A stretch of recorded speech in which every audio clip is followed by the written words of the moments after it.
niggas. I do best, ain't a main thriller. No time if you ain't feel us. I talk all the time, but I still never said enough. Killing tracks, but they still never dead enough. Give my all, but the game never get enough. Hold on, I think that I said enough.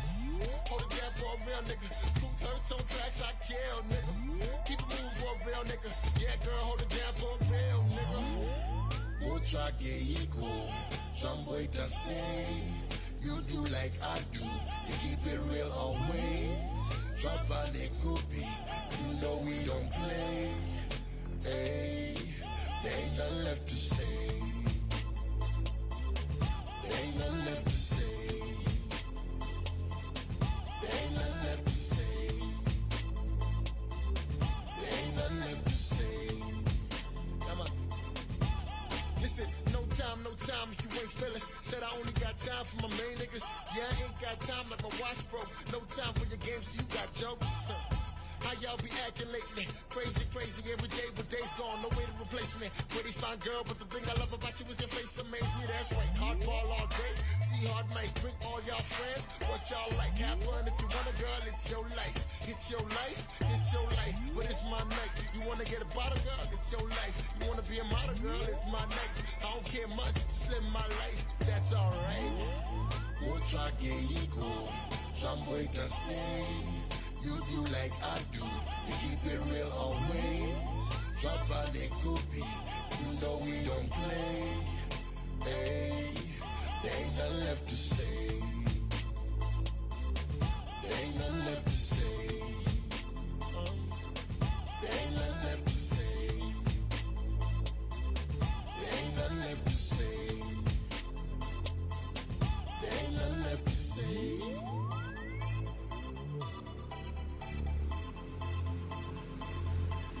There ain't nothing left to say.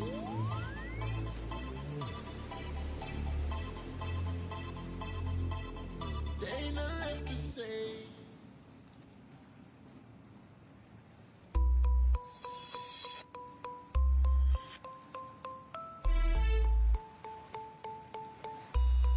Yeah. Mira, What up? esta gente no sabe la que hay. Estamos ready, Estamos ready, estamos ready. estamos ready. Ja. Esta es la que hay. Abran paso, que aquí soy el que mando. El corillo mío, los blones están quemando. Abran paso, se lo damos con el caco. Lo tiramos al piso a los que andan nebuleando. Abran paso, que aquí soy el que mando. El corillo mío, los blones están quemando. Abran paso, se lo damos con el caco. Lo tiramos al piso a los que andan nebuleando. Es mi guilladera, pero todavía en baja. Acechando y esperando lo que yo dirijo el mapa. Quiere ver cómo la cuesta cueste plata. Si sigue roncando, te lo apunto en la cara. En la verse, porque estoy en tu presencia. Hazte un buche o te agarro en la vuelta. No vete agatito por la puerta. Y para evitar problemas, regálame toda tu prenda. Tú pensabas que nosotros eran fecas. Objetos de prueba, pa' que te lo sepas. Tú pensabas, amigo, todo era mentira. Van a encontrar con mi bala en tu barriga. Cuidado, que te quema. La morena mía es loca con los problemas. Ay, cuidado, me huele a su cena. Pues claro, si son 30 lo que suelta. Uy, cuidado, que te quema. La morena mía es loca con los problemas. Ay, cuidado, me huele a su cena. Pues claro, si son 30 lo que suelta. Entrando tranquilo, chequeando la movida. Ajá. Desapercibido, robándole a toda la vida. En la escena de crimen no hay nadie que me describa. No. Pues tengo dos decididos que son agresivas. No me los recibo y los sigo en la mía. Por eso es que día a día tú sé que es la cima. You know. Los grandes maleantes no pueden reconocerme. No. Pero de oír el nombre mío ya deben temerme. A la autoridad se le hace difícil cogerme. O sea, es muy difícil que puedan joderme. Si el problema vuelve encima nunca va a esconderme. Se unen o se mueren que los pequi que los queman. Abran paso, que aquí soy el que mando. El corillo mío, los blones están quemando. Abran paso, se los damos todo en el casco. Lo tiramos al piso a los que andan nebuleando. Abran paso, que aquí soy el que mando. El corillo mío, los blones están quemando. Abran paso, se los damos todo en el casco. Lo tiramos al piso a los que andan nebuleando. Con tu combo profesor, si tú lo que me das risa. Si tú no tienes varias metras, no me va a dar liga. Hablando claro, lo que importa es si hay babilla. Yo te voy por encima hasta con una Pa' cuchilla. demostrarte que aquí no es fantameo. Si no tiro una alma pa' vivir, que te la presto. Por esa cuestión de matarnos yo no como cuento. Yo me voy por lo útil, justo será tu Como entierro. un pecado fuera del agua, tú vas a pedir que te ayuden. Con esto demuestra para que la línea no Así cruce. que piénsalo, es muy difícil que abusen. De plomo soy peso completo, mejor que Cuidado, que te quema. La morena mía loca con los problemas. Ay, cuidado, me huele a Azucena. Pues claro, si son 30 los que sueltan. Uy, cuidado, que te quema. La morena mía loca con los problemas. Ay, cuidado, me huele a Azucena. Pues claro, si son 30 los que sueltan. FJ, K-Silo. Nosotros no hay feca. Es que no hay feca. Papi, tú vas a ver cómo te cogen y te revientan. Abran paso, que aquí soy el que mando. El corillo mío, los blones están quemando. Abran paso, se los damos todo en el caco. No tiramos el piso a los que andan nebuleando.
Hey guys, Red Bull Double or Nothing. We have 15 of the best wakeboarders hitting the biggest double ups in the world behind the X-Star S for $10,000 cash, winner take all. Let's go!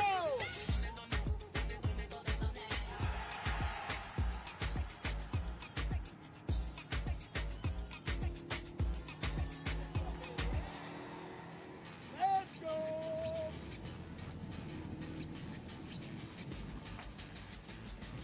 Yo, guys, what the f? Who is that? Time is here, the time is now. That PD? What up, Pibbs? Y'all ready to go double or nothing or what? All right, let's get it. Yo, where's Sul? Dale, vamos.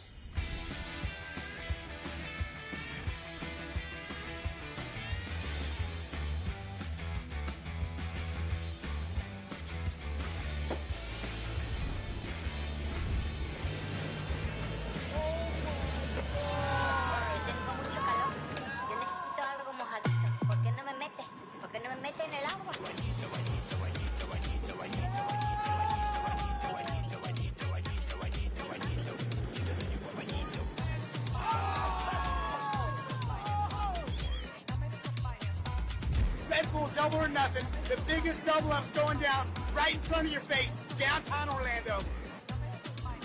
Oh! You do not want to miss this.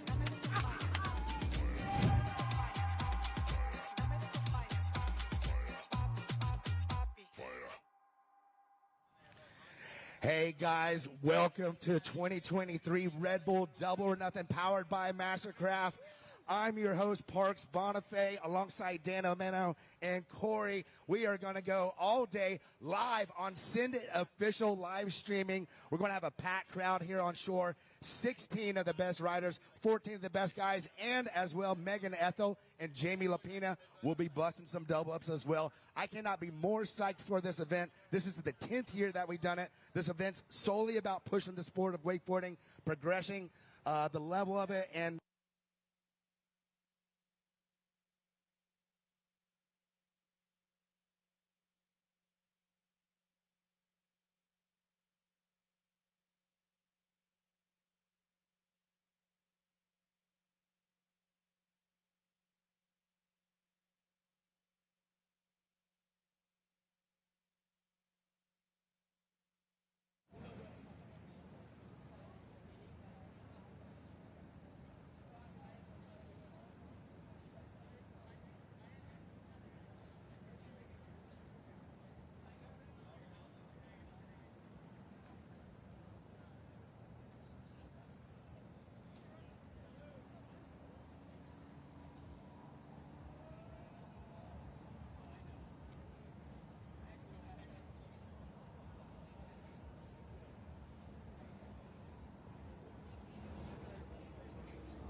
Turn me up. Yeah. Okay. Let's go. Doing 90 down memory lane. Yeah, I remember. Waking up 1:15 like, yo, I gotta get to class soon. I was thinking I was that dude. Tattooed, playing hooky in the bathroom. Yeah, probably had a paper pass dude. I was thinking I was all that. Yeah, just a little mall rat. Out here looking for my launch pad, but no, couldn't even get a call back. Always tired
Just looking for my launch pad.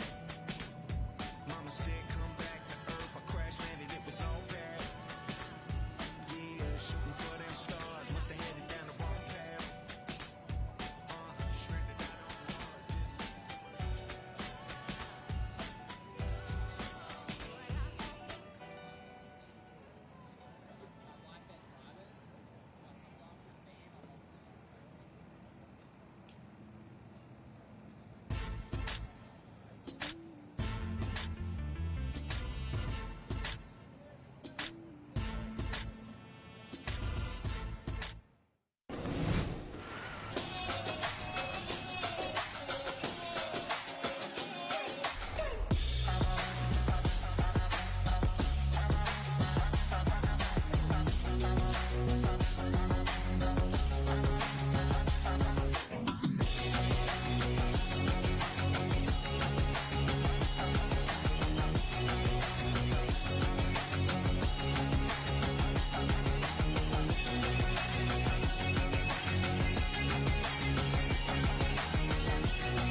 Hey guys, Red Bull Double or Nothing. We have 15 of the best wakeboarders hitting the biggest double ups in the world behind the X-Star S for $10,000 cash, winner take all. Let's go!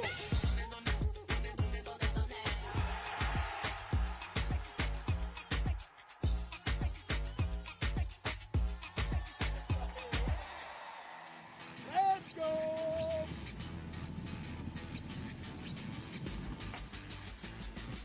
Yo, guys, what the f? Who is that? The time is here, the time is now! That PD? What up, Pips? Y'all ready to go Double or Nothing or what? Alright, let's get it. Yo, where's Ulf? Ulf, dale, vamos.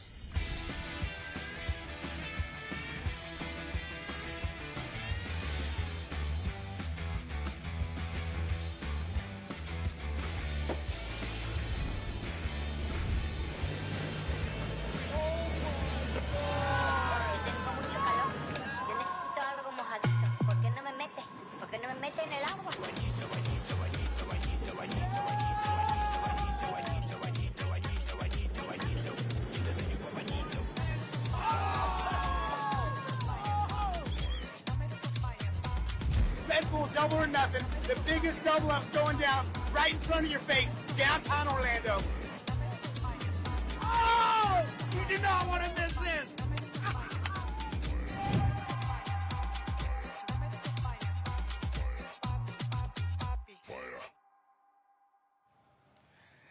Hey guys, welcome to 2023 Red Bull Double or Nothing powered by Mastercraft.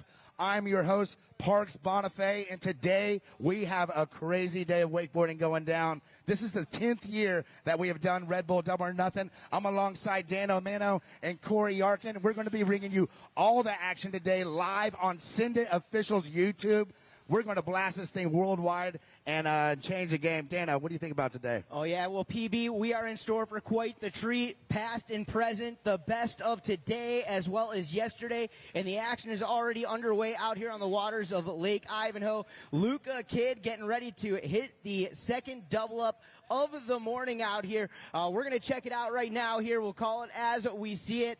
Corey Yarkin's going to be meeting up with all the athletes throughout the day. And take a look at that, a backside 900. That is his second trick attempt of the morning. And we started off on a bang here this morning. Our rider, Luca Kid, went out there and stuck his first trick. Yeah, I'm sorry, take it away. No, it's okay. I just wanted to just jump in there because I'm so excited to be here. I've attended this event before many times, but this is my first time emceeing it and hosting it with you guys. I feel like I'm in the presence of royalty.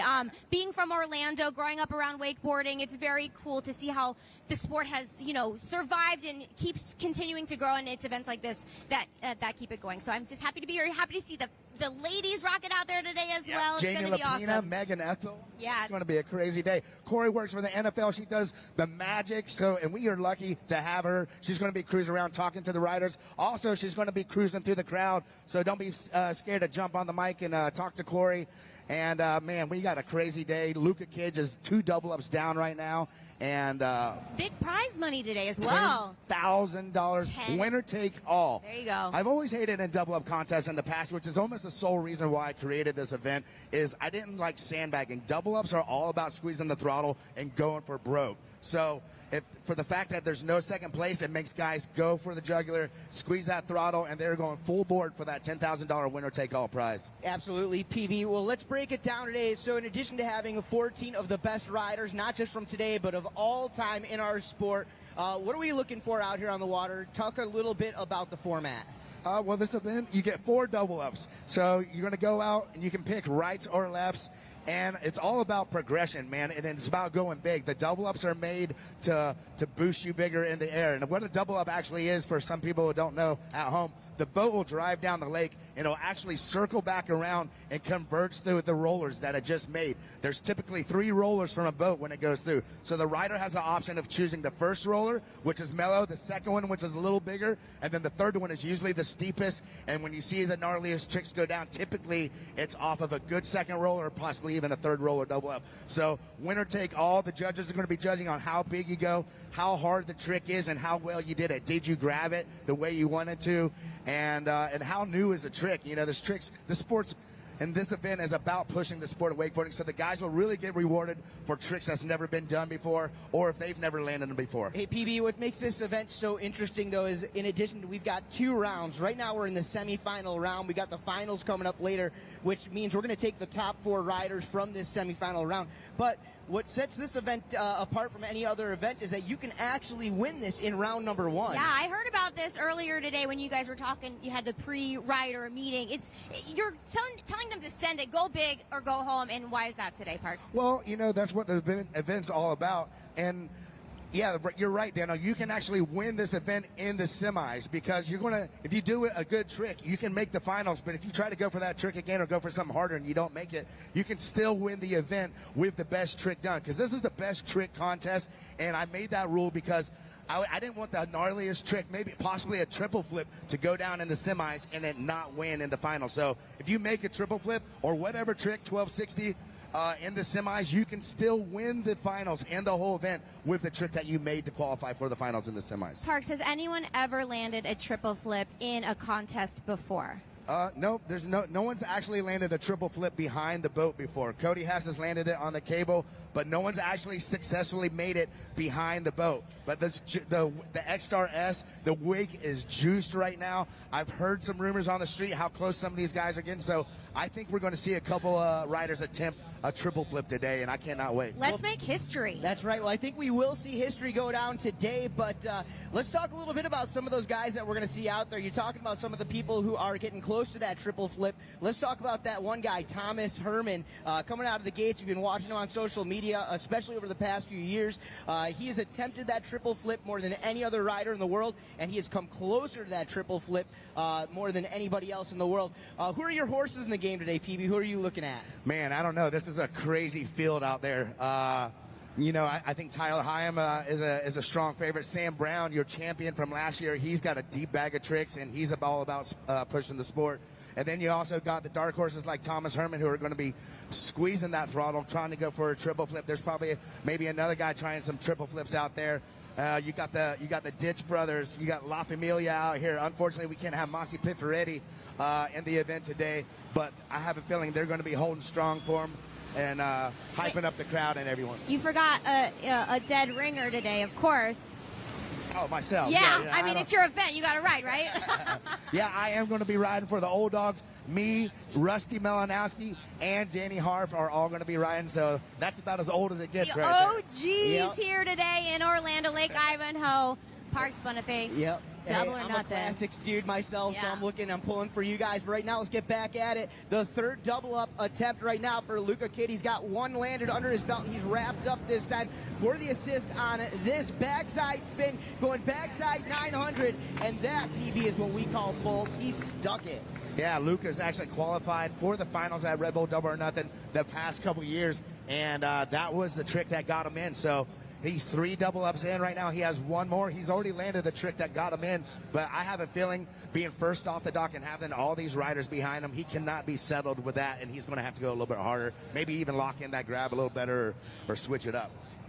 All right, well, PB, let's go back to the instant replay right here, and you look as he spins that full 2.5 rotations in that backside rotational way he was going there. A blind landing on that, could not see where he was going to land that trick, but came around so smooth, made it so easy, and once again, just perfect handle control right there, and just a smooth landing for Luca Kid. That was double up number 3. Double up number 3, one in the books, and yeah, it looks like he kind of went for that grab. I know Luca really takes a lot of initiative on grabbing his board really well, so I wouldn't be surprised if he possibly tries that again and maybe tries a lockdown to grab, or even tries a backside 1080, which he posted on Instagram the other day. So he's got a bag of tricks that can go a little bit harder. I'm excited to see what Luca's going to do on this last double up. Hey, PB, I want to know a little bit more about the boat, the X-Star S, of course, one of the most classic boats in the game today. The X-Star really changed it all for us, you know, over 20 years ago.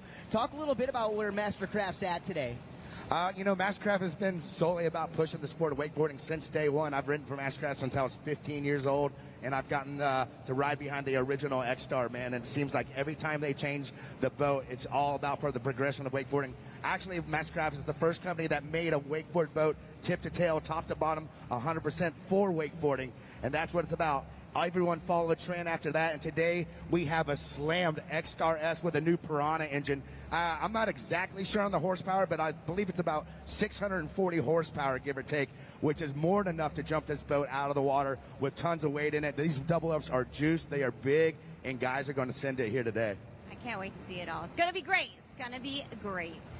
All right, well, we got Luca Kid out there in the water. He's going to be coming back through here for double up number 4.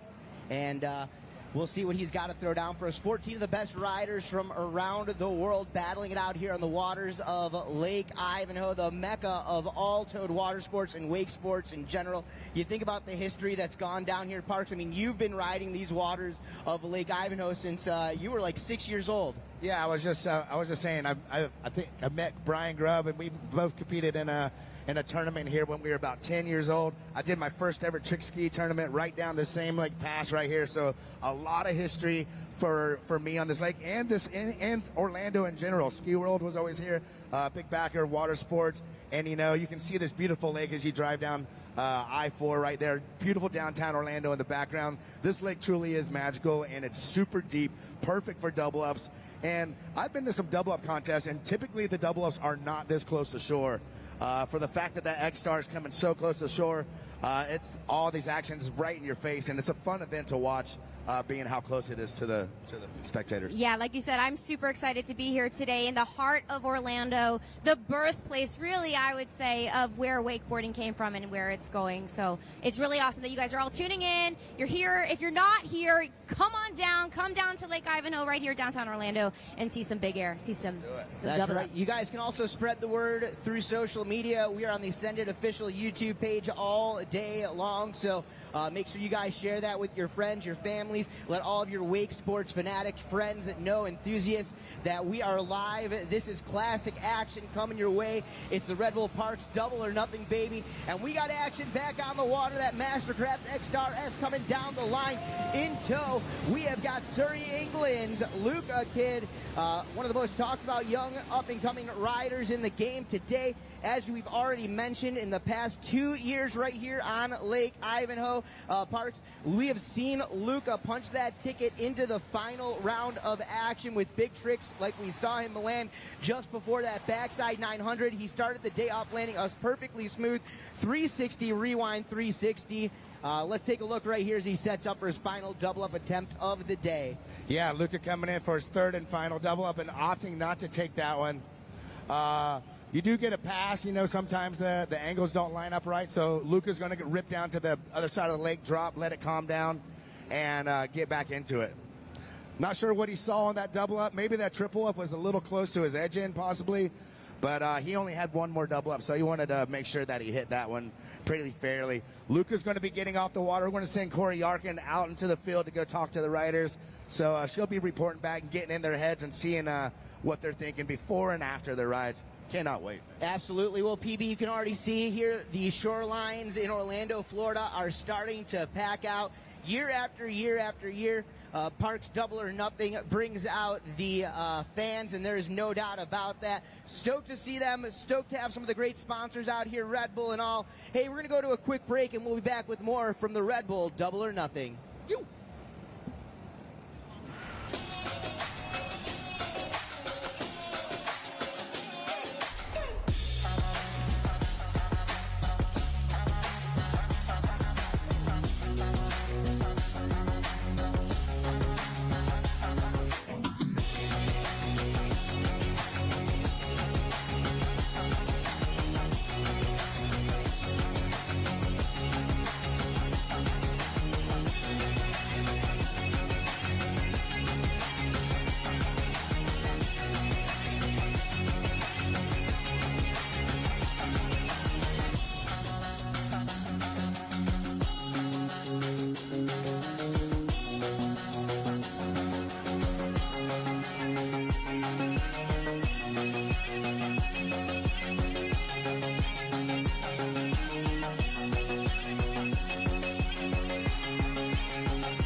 All right. Well, PB, we are back in action. The Mastercraft X-Star going to be getting ready to come down the line here momentarily. Luca kid out there on the water. Hey, let's break it down a little bit about what we're experiencing here in Orlando. You know, I just came down from Chicago last night and dealing with some chilly weather up there in the north, up there in the Midwest. But down here in Florida, it feels like we are still dead set in the middle of summer. Oh, yeah, man, the heat is on right now. I am sweating. It is a steamy one today, man. But last couple of years, we've had some rain roll through, but it looks like clear skies right now. In the last few days in Orlando have been just perfect. I've been watching the lake, and I was like, man, if we had this day for Double or Nothing, we're going to be stoked because there's been almost no wind, perfectly glass. And conditions are set up for some stuff to go down, man. I cannot wait to see. We got a long list of riders coming right now, some heavy hitters. We did actually the drawing for the rider list last night at the yard, and we had Ace through Joker, all the cards. I took the King. I opted to go 13th off the dock, but we have 14 guys and Jamie Lapina and Megan Ethel going in between the semis and the final. So I'm pumped that the ladies get out here and get to get their hair wet. All right, well, we got Luca Kid down in the waterway area there. You see a great shot of that Mastercraft X-Star. Of course, a big shout-out to our friends at Send It Official.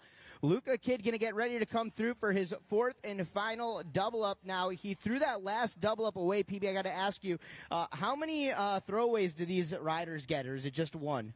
We're trying to, I mean, if you have to throw one away, just one.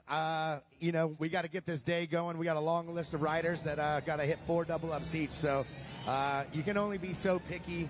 If the double ups, and eventually it's going to be up to Travis on what he thinks. And, you know, the judges have a pretty good look down the barrel at a lot of these double ups, so they get to see what they're looking like. And the rider gets one pass, and I think the second one would be up to the judges and the driver. All right, well, that driver, Travis Moy from the boarding school right here outside of Orlando, Florida. He has over 1 million professional pulls in his repertoire.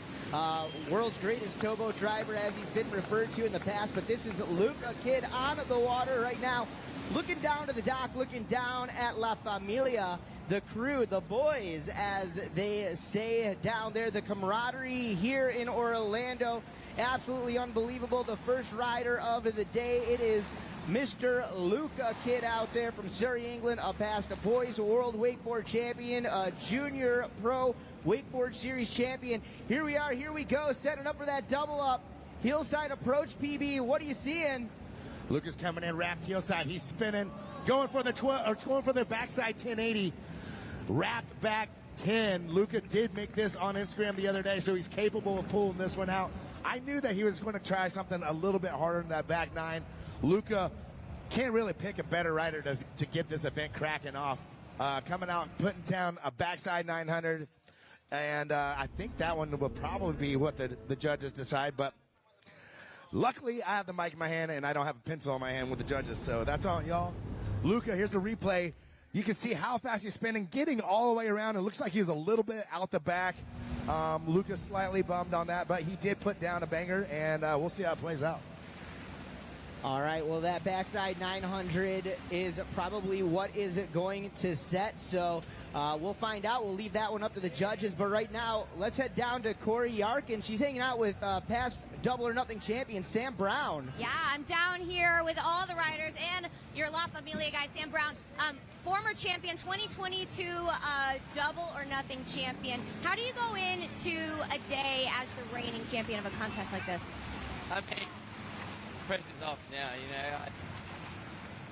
I last year, and now I'm just going to go out, go for it. I mean, if I land something, try something new, commit to what I want to do, then I'm stoked, to be honest. What number are you riding today? Number 10. Oh, wait, that's a good number because it's the 10th year of this contest and you're riding number 10. It must be an omen then. Well, we can't wait to see what you send today. Go big or go home. Good luck. All right, well, hey, guys, thanks a bunch, Corey. Thanks, Sam. Looking forward to watching your ride out there. Always good to see the returning champion, Sam Brown. He's been on an absolute tear as well himself. Oh, Sam's got the deepest bag of tricks next to Ty out here. He's really insanely fun to watch, man. He takes a really strong initiative in doing different grabs. He can do the most technical tricks, doing a chicken salad and all these crazy tweaks and torques. He's a long, lanky, super stylish. Almost reminds me of a Chris O'Shea kind of vibe, and really goes out there. And he's probably most wakeboarders' favorite wakeboarder to watch ride right now. He's a loose cannon, fun on and off the water. And you're right, he took down 10 grand last year, and I bet Sam's looking to do the same. Yeah, looking for that big payday out here at PB. 10th year of the Parks Double or Nothing. So glad to have all of you guys hanging out with us here on site. And those of you guys watching live through YouTube, Send It Officials page out there. We have got Tyler Higham, one of your teammates, coming up next, PB. Looking forward to seeing him throw it down. Of course, behind that, X-Star has had the opportunity to just be ripping behind it. Getting that first swig of some Red Bull this morning, enjoying it. Cheers to you, my friend. There you go. All right, so PB, we've got your teammate out there, Mastercraft rider, Ronik's team rider, Tyler Higham, getting ready to hit the water here in just a moment. And anything that we can be watching out for from Tyler this weekend? I mean, Tyler has his eyes set on that 10 grand too. He's capable of landing double moves pretty easy. He can do double KGBs. He's got some crazy tricks, and you know, it wouldn't surprise me if he put down a trick that no one's has ever really seen, and could be a first for Ty, the sport of wakeboarding, everything. So who knows, man? He could possibly take this whole thing down on one of his first few double ups. But he's also become a really smart, competitive wakeboarder too. He knows what it takes probably to get in the finals, despite going off the dock early. He'll be able to sense how many riders are going to be behind him and how hard he's going to go. So Tyler's going to be squeezing that throttle. He knows there's no room to mess around. So it's going to be fun to watch him go off. La Familia, 2 off the bat, going off the dock early. We're going to throw it down to Corey Yarkin, who just is with Luca right now, who just got off the water, and see what's in Luca's head. Yeah, I'm down here lakeside with Luca, who kickstarted the day. How does it feel to go first? Yeah, it actually wasn't too bad. I was a little sus about it last, and I pulled the ace, but I woke up nice, wasn't tired this morning. You know, had a coffee, had a shower, and I was feeling pretty good. Now you got it out of the way. Yeah, got it out of the way, so hopefully I've done enough to make finals, and it's just going to be a long wait and see what everyone else throws down, but yeah, I guess we'll see what happens. Well, go join your friends on the dock, have fun, and good luck today. Appreciate it. All right, well, PB, that's probably the most tamed back Luca kid I've ever seen. Hey, talk about hitting double ups so early in the morning here. How's that affecting the riders? Man, typically double ups are not something that you want to do in the AM. They typically can make you really sore. They do hurt. So the fact that you can have a late night, stay up to about 12, possibly 1 like Luca, and it makes it harder to get going. But, you know, Luca has a good MO. He wants to go. He's a go-getter, so he's going to get out there, rain or shine, hungover or not. He's going to let it rip. All right, well, PB, let's break it down. 14 riders all together invited. Well, 13 riders and yourself invited to this year's Red Bull Double or Nothing. Let's break it down. We've already seen Luca Kid. We know that coming up we've got Tyler Hiaam hitting the water. Shota Tazuka, Ulf Ditch, Jake Pelot, Thomas Herman, Kai Ditch, Finn Bullock, Jamie Huser, Sam Brown, Corey Teunissen, and then we get into the classics. Rusty Malinowski, yourself, Parks Bonifay, and to close it out, one of the GOATs of our sport, Dan Harf. Talk a little bit about this field. Yeah, dude, we got the old dog corner. We all drew our cards last night, and me, Rusty, and Danny are all going towards the last of the semis. So big advantage to us. We get to watch all these young bucks go out there and see what they did, and then we get to realize that we're probably going to be outgunned before we even get in the water, but that's not going to stop us from squeezing that throttle and going for it. I was trying some double cabs and some double mobs last year. Didn't make one, but I'm hoping to put one down here today. And it only takes one here at Double or Nothing. That's right. It only takes one. So you never know. Anything can happen, man. All right. Well, hey, I want to send a big shout out to our friends over at Action Water Sports here, local Mastercraft dealer. Appreciate them for being on hand. Make sure you stop by and say what's up to the crew over there hanging out. We've also got here on site Ronix along with Performance Ski and Surf. Bill Porter and the crew hanging on at site. We appreciate them and all of their hard efforts over the years. On the water, though, right here, right now, a dude who's been an absolute tear. In fact, just a couple of weeks ago, taking his first overall Pro Tour title championship. This is Mastercraft team rider, Ronix team rider. This is Tyler Hiaam. Tyler riding behind his own personal boat, the XRS. This is his boat, so a bit of a home field advantage, if you will, to Tyler right now, getting to ride behind that. And he's sized up a big old left double up. What does Tyler Hiaam have for us right now? I'm going to stand up and watch this thing. He's up, and there it is, the double mob. Looks like he got down to his board really good, just slipped out the back, got the handle. The hard part was done on that trick. He just bumped the landing a little bit. Well, let's take a look right here at the instant replay. You see, gets that perfect pop off that wake there, and as he comes all the way around, you see him get that double flip. There's that handle pass, and PB just looks like sliding out, going over the front a bit. Yeah, looks like he overshot that by a couple feet, and when you're doing that technical of a trick off a double up and you overshoot to the trough, it makes your landing so much more critical. He was in a pretty good position to power out of that, but when you overshoot it a little bit, it makes that landing so tough, especially the way you're landing on a switch double mob like Tyler. But I think he knows where it went wrong. I think he knows how to adapt to that. So Tyler's going to be coming in. I wouldn't be surprised if he puts that thing down on his next attempt. So, PB, I want to talk a little bit about strategy out here. And when it comes to double or nothing, you know, you've been a part of this since day number one. What is strategy out there? Because looking at Tyler, you know, in a lot of cases, you'll see a rider kind of build up as they go. Get a taste of that first double up, feel it out, feel that wake, feel that landing. Tyler with that double back move attempt right there, I mean, he's leaving it all out on the Lake Ivanhoe here on first try. Yeah, I mean, ultimately, that's why I designed double or nothing, winner take all. There's not a lot of strategy in this event besides going hard. Maybe if you're the last rider off the dock, you could, if you knew you weren't going to land the hardest trick that you were going to do, and you could, if you had a B trick and you knew that was going to make the finals, just so that you could have another 4 double ups in the finals, maybe that's a strategy. But honestly, compared to most wakeboard events, strategy is out the window here. It's all about progression and just going as hard as you can. You only get 4 double ups, so you don't have a lot of time to waste. And you never know. Every double up's different. Everyone lays up slightly different. The variables can change on it. So it's the most unpredictable part of wakeboarding. It's the most challenging. It is the most rewarding at the same time and very risky. So I think with all those attributes, that's what makes the double up in a double up contest so rewarding and so cool in itself. Well, we got 3 more attempts of a double up here for Mastercraft and Ronik's team rider, Tyler Higham. Positive energy out there on the water here for Tyler. Looking to close out the season with another bang. Like I mentioned just a couple of weeks ago, taking the overall Pro Tour title. Tyler, though, you know, been named Rider of the Year from Alliance, Boat Rider of the Year from Wakeboarding Magazine, Trick of the Year award winner. I mean, he is young, but this dude has already been putting the credentials up on the wall. No, absolutely. From Rider of the Year, he's Trick of the Year. Like you said, he's got a lot of the titles as a professional wakeboarder that you want to have hanging on the inside of your jacket. And Tyler looking to, he's had a couple seconds here at Double or Nothing, and he's looking to take this event down.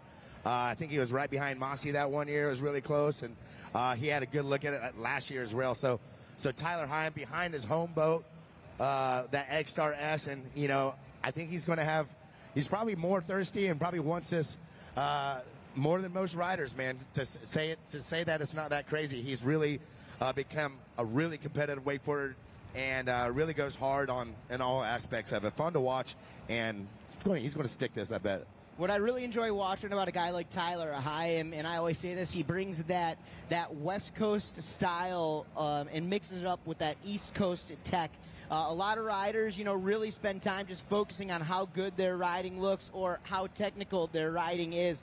But you look at a guy like Tyler, I mean, he is the full package out there. He's smooth, he's controlled, he's technical, but he makes every trick he does unique and his own, PB, and I think that's what sets him apart.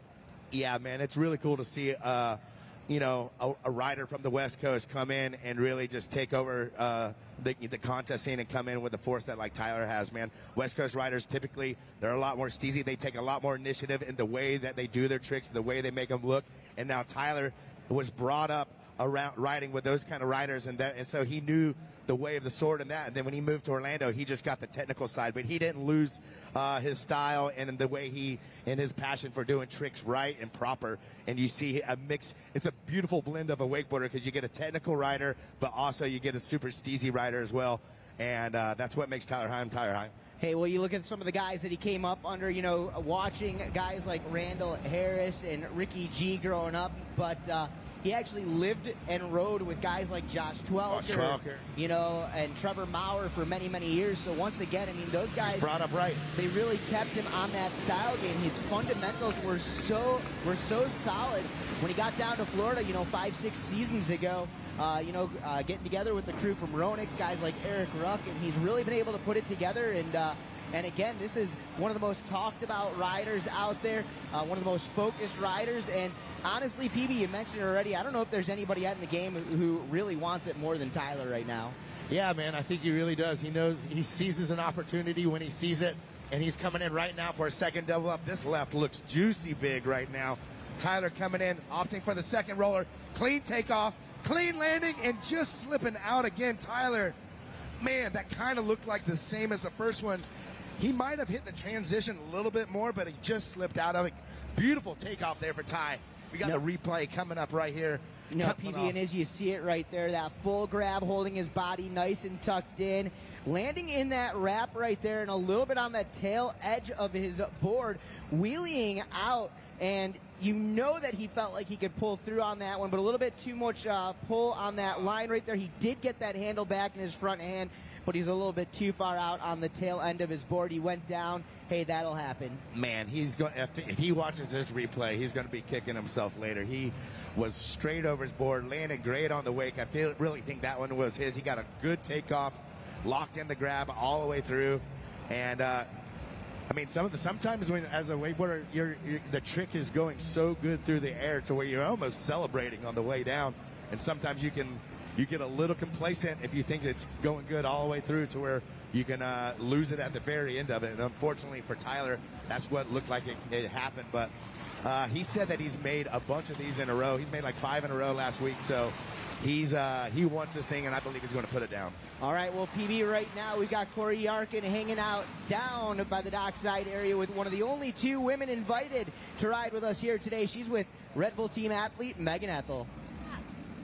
Yeah, I'm down here again with all the riders and someone I'm really excited that I just met today, Megan Ethel, pioneering this sport again for women today. You and Jamie Lapina are going to be riding double ups. I mean, when was the first time you hit a double up? I would say the first time I hit a double up was probably 5 years ago, which honestly is not that long to be hitting them and getting them consistent, but I think in order to try to grow the sport, like, it's cool to open up a new door to try to push our riding and learn some harder tricks on a bigger wake. Well, this is the first time we're going to see females actually riding double ups at this event. How do you feel doing it today? Are you nervous to do this in front of all these people and live streaming right now as well? Yeah, I mean, I'm obviously like really excited, but a little nervous because I've never really done double ups in a comp before. So, I mean, this is the 10th anniversary of Double or Nothing, so what a cool way to go in with a bang and have the girls involved. It's going to be really fun. You got a plan? Yeah, I have a plan. I think I'm really happy with what I've done at home leading up to it, and today I just want to go out there and have fun and really just enjoy this experience for myself. Well, it's really awesome to meet you. It's really awesome to see what you girls are doing today. Rock on, girl power, babe. And, yeah, send it out there. Let's go.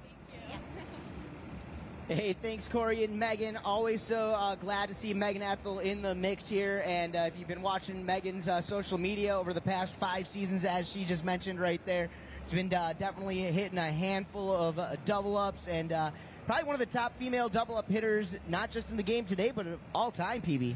Yeah, it's really cool. Megan's a very diverse wakeboarder. She's one of the most, I mean, probably the best contest rider of all time. Probably has more victories and W's than anyone, surpassing Dallas Friday.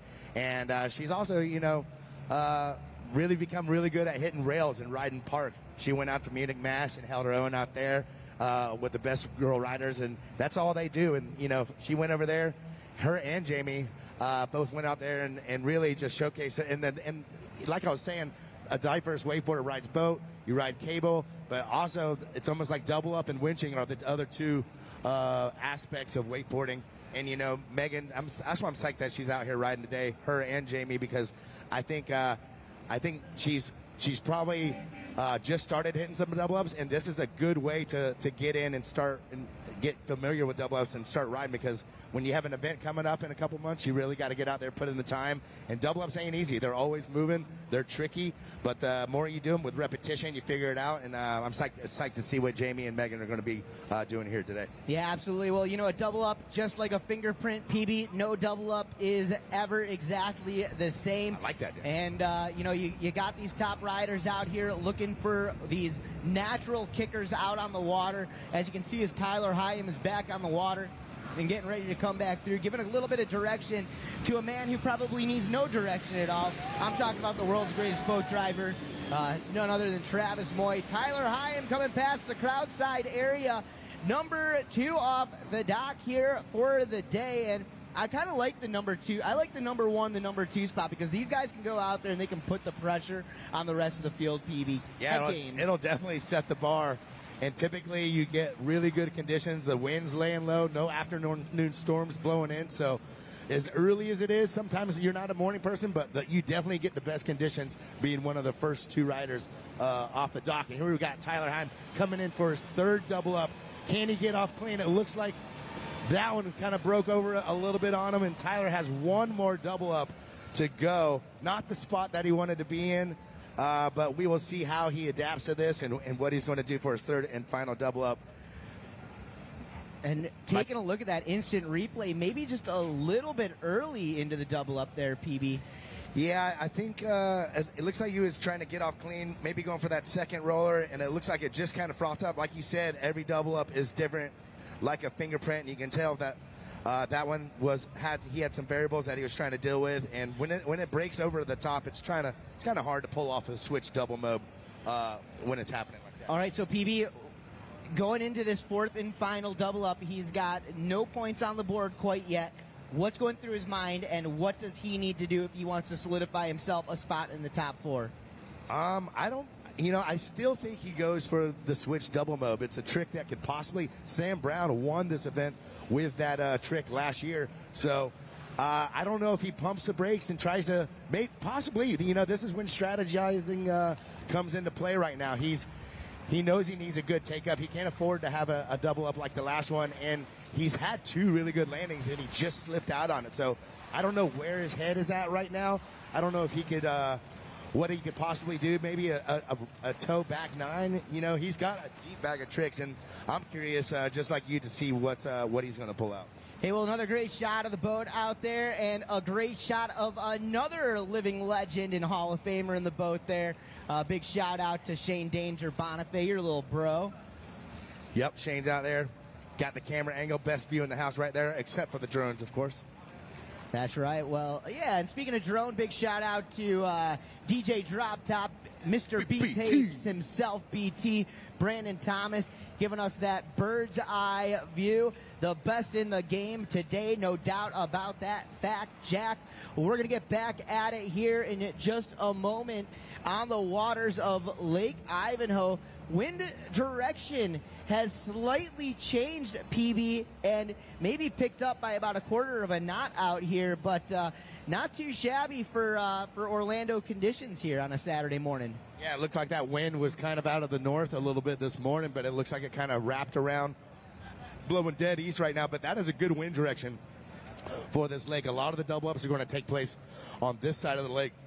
So with that wind direction, I think we're set up for some glassy conditions and maybe a little bit of an AC, because it is hot right now. Boy, I ain't lying. This is scorching. That's sticky. A warm one out here. But it's Florida. It's September, and it's not raining, so I got to quit complaining. Probably about 92 degrees out here at not even 10:30 this morning.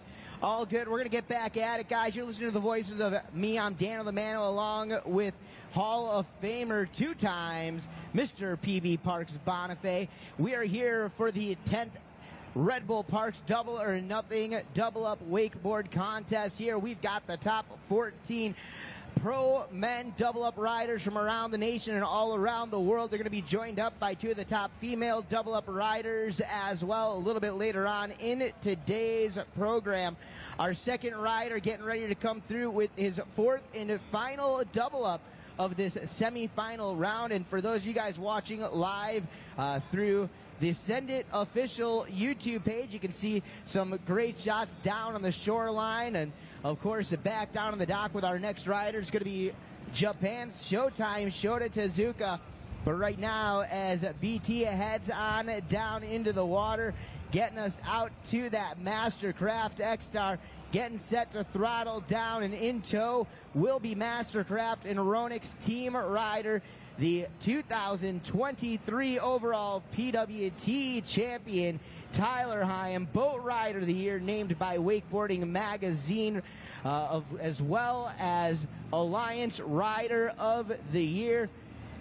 This West Coast rider with the East Coast Tech, getting ready to fly it high up in the sky. Ty Higham going to be followed up by Shota Tazuka, Ulf Ditch, Jake Pelot, and Thomas Herman. Kai Ditch and Finn Bullock will take us through about the halfway mark of the semifinal round.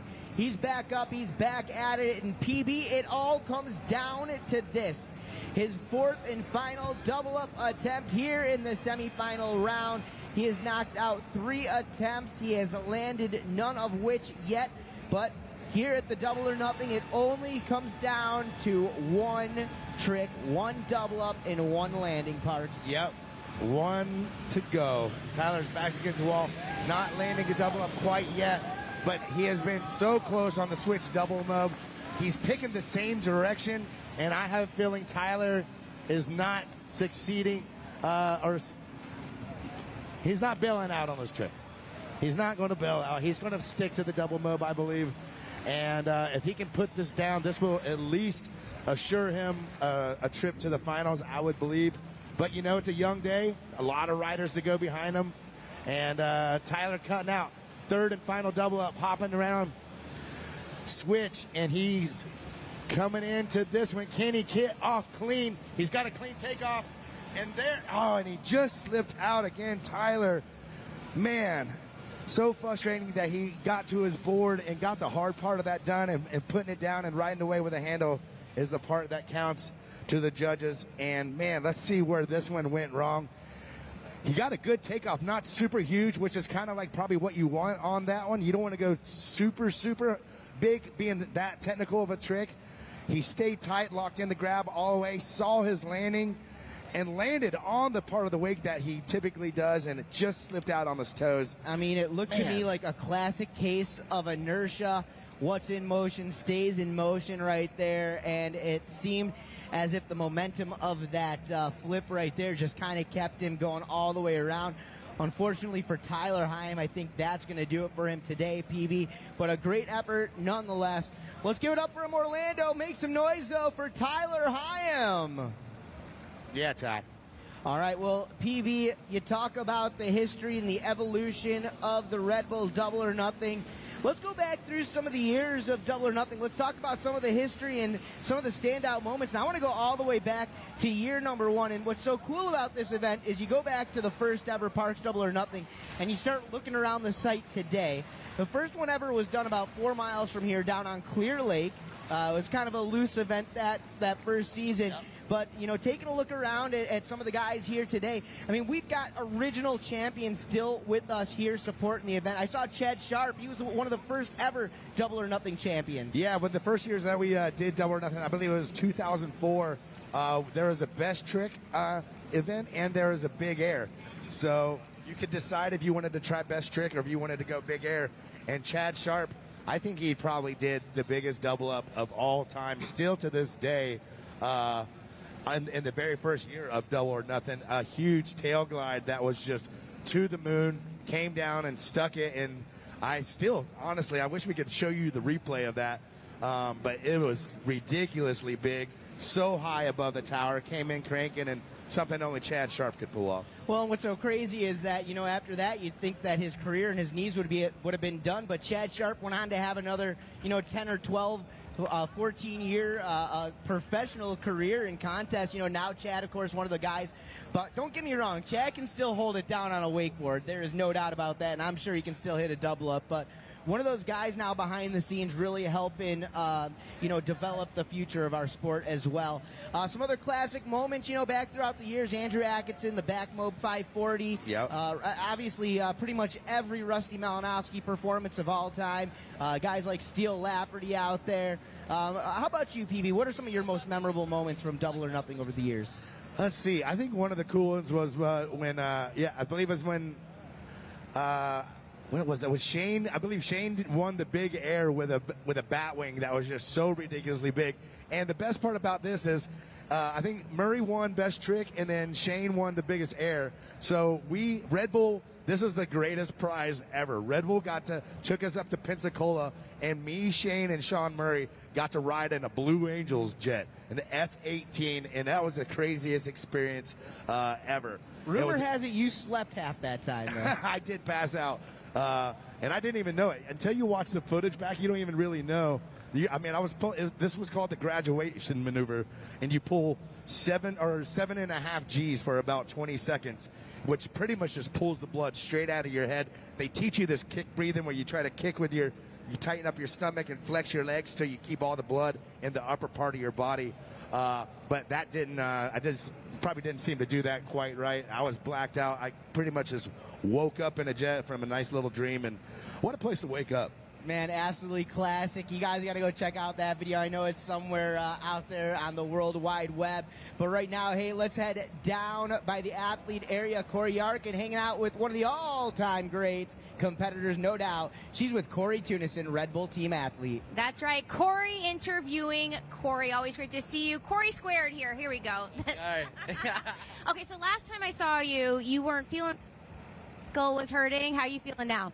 Yeah, this year's been a very challenging year on a lot of different levels. I've had a lot of like small little injuries that have put me off the water for like a month or two at a time, starting with my shoulder and then my ankle, but I'm here. I made it to the end of the year. I'm stoked. I'm frothing, and I get to compete at the sickest event all year. So I'm stoked that I've just been able to stay healthy enough all year to creep my way through. And yeah, at the last event of the year now, we're literally just going to go and send it, put it all on the line, and I got 6 months to heal up, so I don't have to worry about that. That's future Corey's problem. Oh my gosh! So like, you're not a little nervous about maybe a re-injury today? You're just gonna go for it because that's what you do. Yeah, exactly. It's double or nothing. This is the sickest event of the year. We got it. So I think that's the best way to put it. Double or nothing. So go big or go home.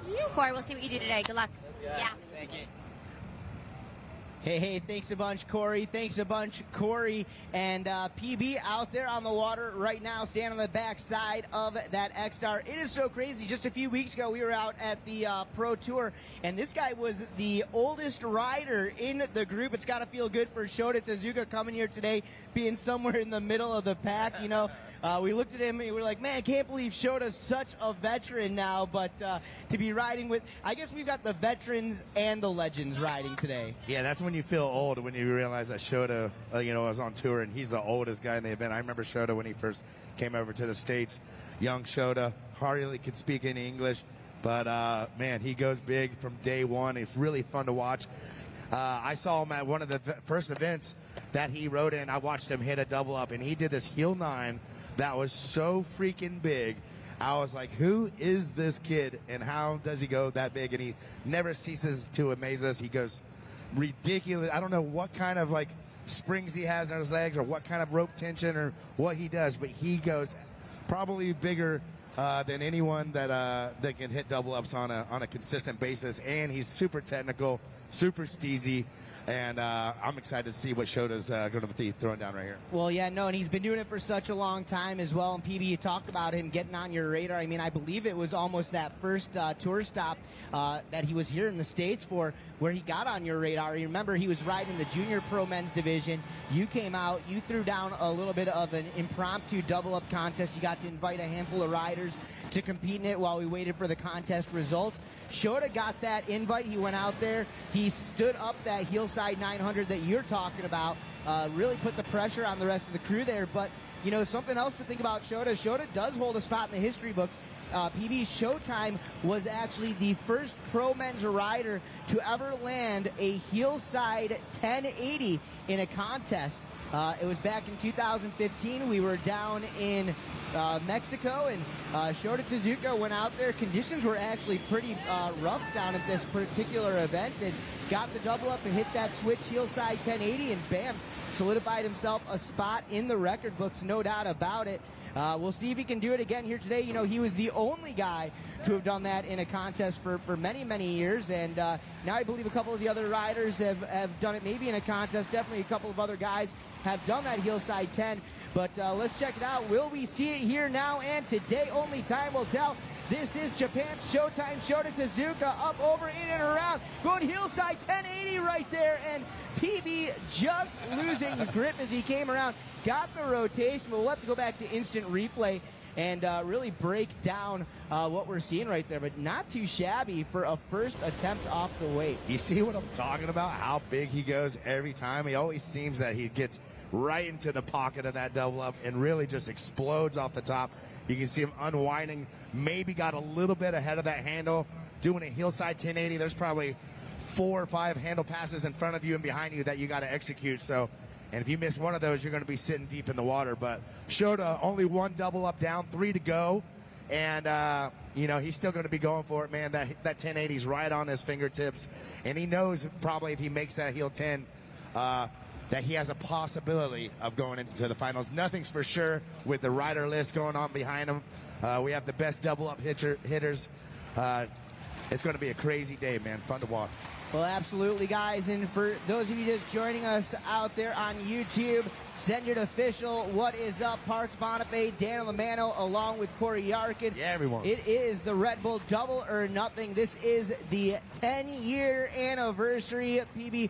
The 14 top pro men wakeboard athletes, the best double-up hitters in the world. And Jamie Lapina and Megan Ethel. As well, that's right. The top 2 female riders here with us. We are looking forward to a great day. We are here in what we like to call the mecca of towed water sports and wake sports in general, downtown Orlando, Florida. We are inside the city limits. We can see the downtown skyline. We are here on the world-famous Lake Ivanhoe. Talk about some of the names, PB, over the years that have competed and rode on these waters. Oh man, I've done a couple 3-event tournaments here when I was little. I watched Sammy Duvall come out here. They used to do pro tours here back in the day. Legends all across this water over the years, man. Like you said, this is Orlando. Central Florida in itself is kind of the mecca of water skiing and wakeboarding, all starting back to Cypress Gardens in the late 30s, and from there it's just become the heart of water sports, man, or at least water skiing and wakeboarding. We got OWC, you know, all the riders come from all over the world to ride in Orlando and just take advantage of the warm weather year-round and the smooth lakes and countless boats and spots to ride out here. So that's typically why you see a lot of riders get their bearings back home and then move to Orlando so you can get into the thick of it and get into it. That's right. Well, hey, a big thanks, of course, goes out to Mastercraft Boats and Red Bull, along with some of the other folks here on site, Action Water Sports, in the house, along with our friends over there at Performance Ski and Surf. I see the crew from Sumbum. We got cold drinks on site. And we're going to be passing out pit vibers here today, too. We got some pit vibers. All right. Well, we got some swag. You'll take one, some swag. I'll take some swag. You'll get in the crowd. I'll toss you one. Yeah, but we got cocktails. We got food. It's going to be a fun day, man. Lake Ivanhoe, so many cool bars and restaurants right on the strip right here. So you can't really ask for a better location, if you ask me. This is one of my favorite venues to do an event or just to come hang out. You got beautiful sod grass, a sick little shoreline, all protected by trees. PB, well, here's the thing. If you're not here on site right now, but you're watching us live through the Send It Official YouTube page, That's right. Hey, if you're anywhere within 3 to 4 or 5 hours away, I would say you can make it. Hop in the car, get here, because even when the action's done on the water, we're going to be rallying tonight. 100%, man. Yeah, this event's going to be going to about 5 o'clock. So 5 o'clock tomorrow morning. 5 o'clock tomorrow, all night, full moon tonight. Nah, but hey, if you're watching this event live at home on Send It Official's YouTube, and you got a little watch party, take a picture of your watch party and post it on Instagram and use the hashtag Red Bull DON. I'm going to be going through some of the big watch parties. I'm going to pick my, reposting some of my favorite ones, and maybe we can get a small crew, give y'all some wristbands. If your watch party ever makes it to Orlando from one of the Double or Nothings, we'll give you some VIP wristbands to come check it out. So if you got a big watch party, document it, take a picture, or it didn't happen. All right, let's go. We got Showtime Shota Tazuka on the water right here, right now in Orlando, beautiful Lake Ivanhoe downtown. Showtime Shota Tazuka, a many-time Japanese national wakeboarding champion representing from Kyoto. As he gets ready, he holds the record of the first rider in the world to land a hillside 1080 off a double up in a contest. That was over 8 years ago at this point now, PB. I think he's due for it. I think he's due for another. Yeah, I always said Shota, the way he does hillside 1080s, he would probably be the first one to land a hillside 12 off the double up. Well, let's see what he's got. Here we go. Double up number 2 in the pocket again. Crazy off axis. It looks like super corked on that one. Shota usually doesn't get that corked out the back, but it looks like he lost that handle again. 2 down for Shota. 2 more to go. Looks like he just went for that second roller. Maybe it was a little early on that one and tried to just muscle it. Maybe got a little bit behind the handle on that one. one, handle pass two, loses it on the third one, it looks like. It just falls out of the sky, slightly casing it. Lot to learn from that one. Shota on the back of that Sea-Doo and headed back out for double up number 3. All right, well, hey, PB, I want to talk a little bit, about some of the history of spinning in general. Growing up, I recall, going back to the late 80s, early 90s, skirting and skiboarding. I remember spins being more of just like a wrapped helicopter type spin. It was more towards the mid-late 90s where we started seeing these corked out off-axis spins. How did that really change the spin game in wakeboarding? It really just gave it a whole new look. I remember the first corked one. I remember seeing Matt Staker could do some really cool corked out ones, but Sean Watson in Germany landed they called it the SWAT spin back in the day, and it was a corked toe side 900, and it kind of stopped everyone in their tracks and really changed the game. From then on, we really just saw a whole new movement of corked spins. I really enjoyed doing like corked backside ones. Watson did corked toe side ones, and then from there, everyone just started doing heel 3s, heel 5s, and it almost lets you spin faster. It seems like you can put a little bit more rope tension on the rope and really just get it cranking as you're getting the spins going. If you let it hang out the back a little bit, you can really start to pull yourself back down to flat. But it really does look better, and it really just kind of changed it in the 90s the way it was for traditionally. Well, and I think it also kind of helped with that little bit of a separation between the traditional style trick ski, water skiing, where a lot of the tricks had sort of come from at the beginning, to really, making wakeboarding its own. And right there, you guys see it just about every day up in the sky. Shot of the blimp here in Orlando. Yep, they got the blimp up. They're covering the event today. We want to say thank you for the blimp coming out and documenting. They got to. Red Bull Double or Nothing powered by Mastercraft 2023. That's when you know it's legit, when you got the blimp up in the air. And, the drone's got a good view, but I bet that blimp watching Double or Nothing is one pretty view up there. Well, you're taking a look right there. For those of you guys watching through Webland on YouTube, we have got quite the crowd starting to build up here. I'm estimating over about 230 people on site as of right now, PB, and we are only into our third rider of the day. Altogether, 14 pro men, 2 pro women are going to battle it out here, and the top 4 pro men going to advance into that 4-man final a little bit later on today.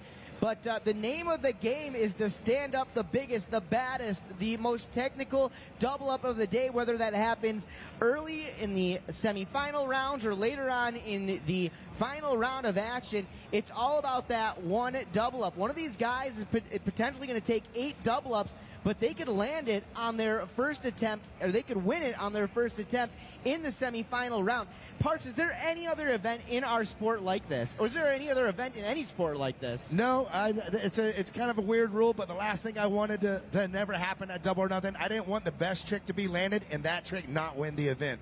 So with that notion right there, that's kind of my philosophy on why you can win this event in the semifinals, because these tricks are so hard that they're going for it, man. To try, 1260s, triple flips, and some of these double KGBs, some of these maneuvers these guys are trying, they're not easy, and sometimes they've never landed it before. So if they can put down 1, you shouldn't have to land 2 to win the contest. So that's why if you do the hardest trick in the entire event and it just happens to go down in the semis, that can win the event. It's a weird rule, but the best trick will win this event, period. Well, probably the only trick in the industry where people are encouraged to go out there and maybe even throw down something that they've never landed before, PB, because in some cases, that's the only case that you're going to take the W out here.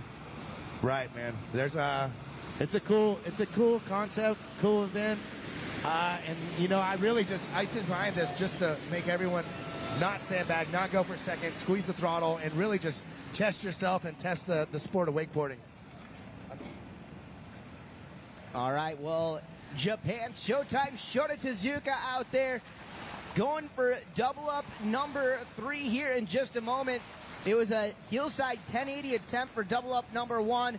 Couldn't quite get that full rotation on double up number 2. It looks like he has ironed up for one more time. PB, I'm going to hand it to you to take it away.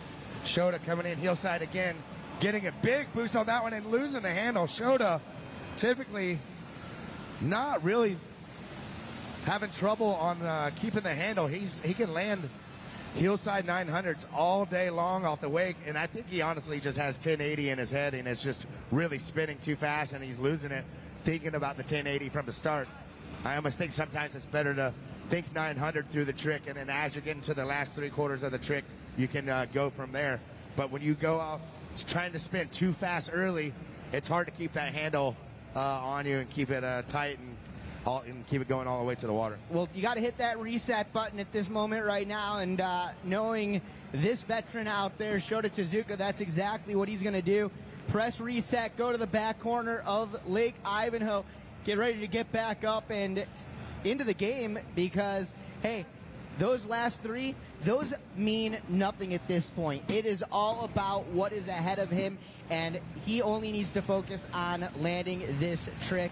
It's got to be that 1080 if he wants to solidify himself a spot into that final round a little bit later on and ensure himself, a position to take the W out here. I think it could take, and it should take, and it would possibly take this hillside 1080. And PB, remind us, have we seen anybody land a heel 10 at Parks Double or Nothing in the past? Yeah, I believe Corey's landed a heel 10.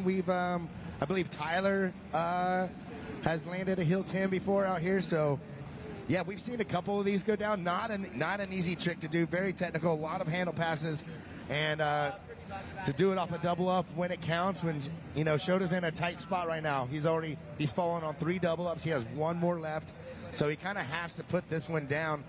And there's no room for really sandbagging. You got a lot of crazy riders going behind you, so. I would like to think that a 900 it probably will not make the finals, and Shota knows that, and I think that's why he's going to go for the 1080 here again. He's just got to figure out how to slow it down and keep that handle close to him and keep it tight, because once you lose that handle, she's gone and you're sinking. So, all right, well, PB, we've got him back in the water. It's Japan's showtime, Shota Tazuka. It all comes down to this, his 4th and final double up of this semi-final round. 0 points currently on the board for the Japanese national wakeboard champion, the Kyoto native. We're going to get him up and around and down and back up into the air here momentarily. Looking forward to it. You can definitely feel the intensity in the air out here at the Double or Nothing event. There's no doubt about that. And we got the crowd packing in. Let's clap it up, a crowd. We got Nicky Bacon. Everyone's showing up on the shorelines here. Count that, boy. Thanks, guys. Appreciate it. Got a nice side. I want to thank everyone for coming out, supporting Red Bull Double or Nothing. Love to see y'all, man. And what a day it's going to be. I'm stoked that I'll get to make it out. And find some shade, get a cocktail, stay cool, relax, and enjoy. Yes, and remember, for those of you guys here on site, the louder you get, the better these guys and girls are going to ride. There's no doubt about that. Feeding off the energy of this crowd. And PB, I know we are expecting over 1,500 people in the park today, so could be quite the crowd. It's refreshing to see, some people at a wakeboard event, man. It's really cool. You go to some of these cable contests overseas, packed shorelines at a lot of these events. Love to see everyone packing in for a double-up contest. My favorite aspect of wakeboarding. Super fun to watch, and it's going to be a crazy day of pushing the sport of wakeboarding. These guys are amped to go throw it down for all of y'all, and for the fact y'all are ringside, front row and center. Means a lot to the riders and to me, man, because I honestly, as a wakeboarder, I would always get more fired up when the crowd was loud and there was a packed shoreline. It makes, as a wakeboarder, it makes you squeeze a little bit harder for that win and do that extra mile. And it feels like you have something to entertain. When you're riding with just a boat full of your friends, that's one thing. But when you have 1,500 people on shore making noise, it's a sick one, man. It's a good feeling. All right. Well, we have got Shota Tazuka back up onto the water. Hey, everybody, make sure you guys check out the Duvin Tent for event merch. They are over there by the big screen for those of you guys here on site. For the rest of you guys watching, sorry about you. Hopefully you guys will be able to get some of this gear online. But for those of you guys here with us on site, commemorate the Red Bull Double or Nothing event by picking up some awesome gear, some merch from our friends at Duvin. Here we are, and here we go. It's the 4th and final double-up attempt from Shota Tazuka, shaking it off right here, right now, as he gets ready to boost it And Shota, the veteran, probably not thinking about what has happened on the last 3 attempts here. He is thinking about what's ahead of him. He's thinking about those wakes converging, creating that natural kicker, that double up, and those 3 rotations off the heel side edge. As he sets it up, here we go. Shota coming in. Can he keep the handle? Nope, just losing it again. Shota going for the hillside 1080 and losing that handle for the 4th time. And that will wrap it up for Showtime. Shota Tazuka. You got to get that handle, Shota. That's your move, dog. That's your spin direction. But not able to keep that handle. And as the handle goes away, so do the double or nothing 2023 dreams. No rope, no hope. That's you need right, the Dano. string to do your thing, PB. That's right, Dano. Keep it going. All right. Dano's got bars. That's all I got, though. Dano's got bars. All right, well, folks, as we bring him back home, let's give it up for him. He can hear you out there. Make some noise for Japan's Shota Tazuka.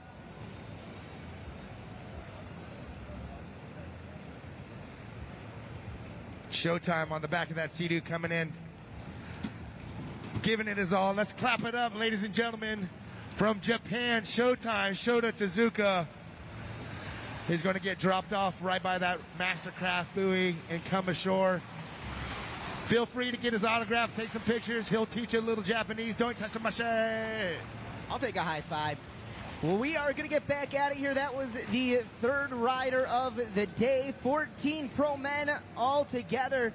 As he comes back to shore, though, the crowd is getting loud. They're getting wild. And they're looking forward to meeting their favorite Japanese rider in the name of the game today.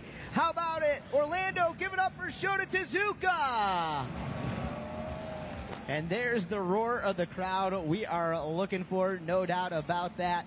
We're going to head back down to the dockside area, guys. Coming up in just a moment, he is the 4th rider of the event this morning, Argentina's national wakeboard champion.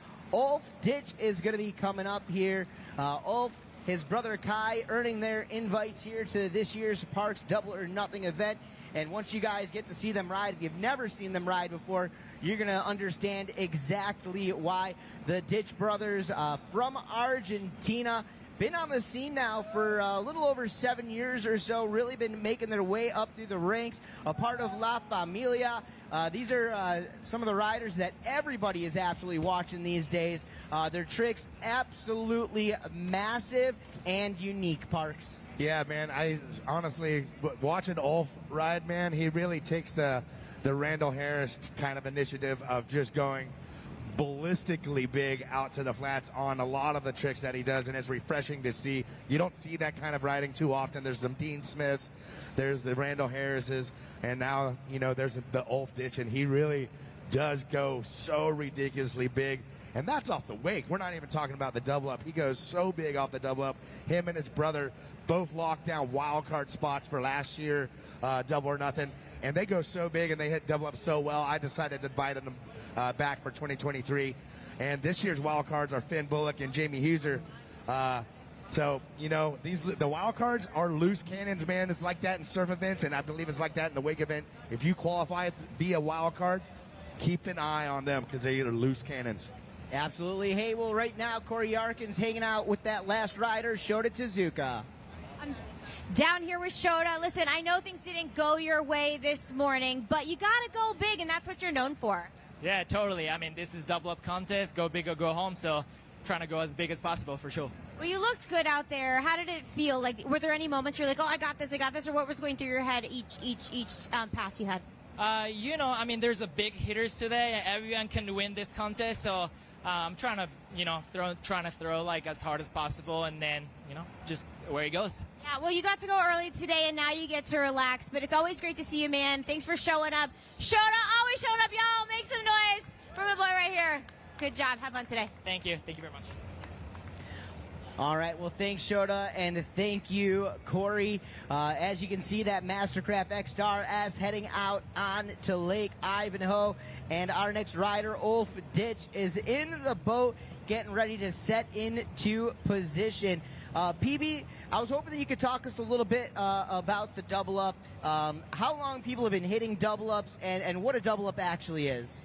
A double up, was invented by, I believe, Ricky McCormick was the first one that I've seen hit a double up. And this is probably in 1977 on a pair of skis, trick skis back in the day. So from that, the wakes and boats were so small back then. Through the years, I really fell in love with the double up watching Gator on Wake the Beast, Spray, a lot of these old wakeboard videos, watching Byerly invent all these new tricks. That's what made me fall in love with a double up. And if you're asking what is the double up, I'll explain it to you. We call it a double up because the waves actually double up. And they double up because the boat will drive straight, set a set of rollers, and then loop around. The rider can choose left or right.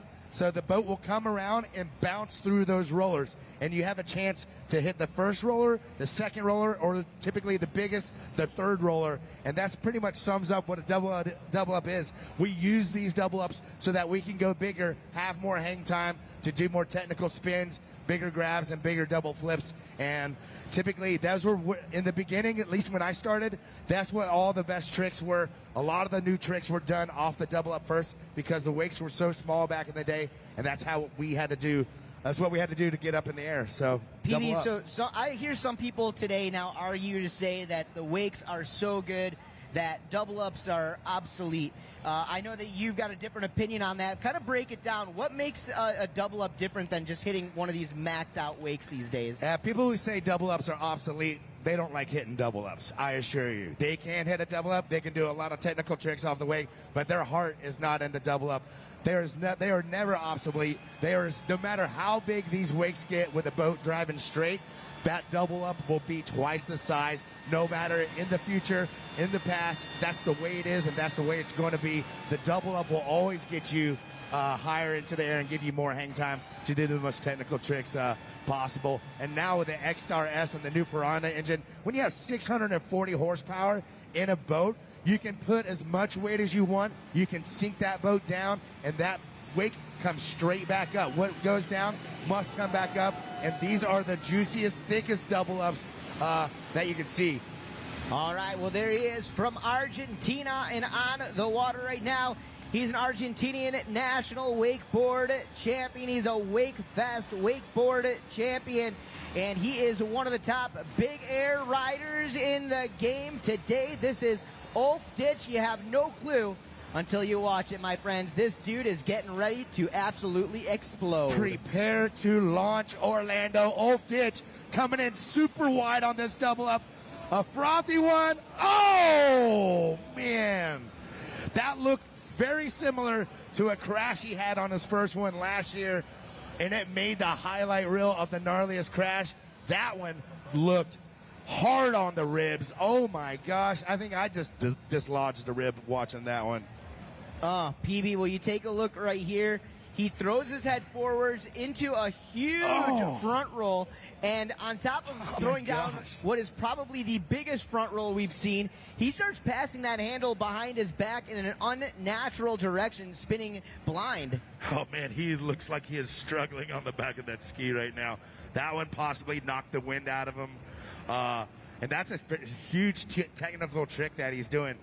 That's pretty much a scarecrow to like rewind Tootsie Roll. So he's spinning one way through a trick and then rewinding back the other way. And not only that, he's going absolutely ballistically big on this one, to the moon, way out to the flats, which is what the judges want to see. When we're having a double up contest, going big does have a lot to do with it. And as well, it was big, it was technical, and it was grabbed. So if he can put this one down, possibly the way the riding's going today could get him in a spot in the finals. Absolutely. Well, PB, and I don't know if if it was because he missed the handle on the rotation or not, but it almost looked like he was going for that extra 180 out of that, almost taking it to Dum Dum.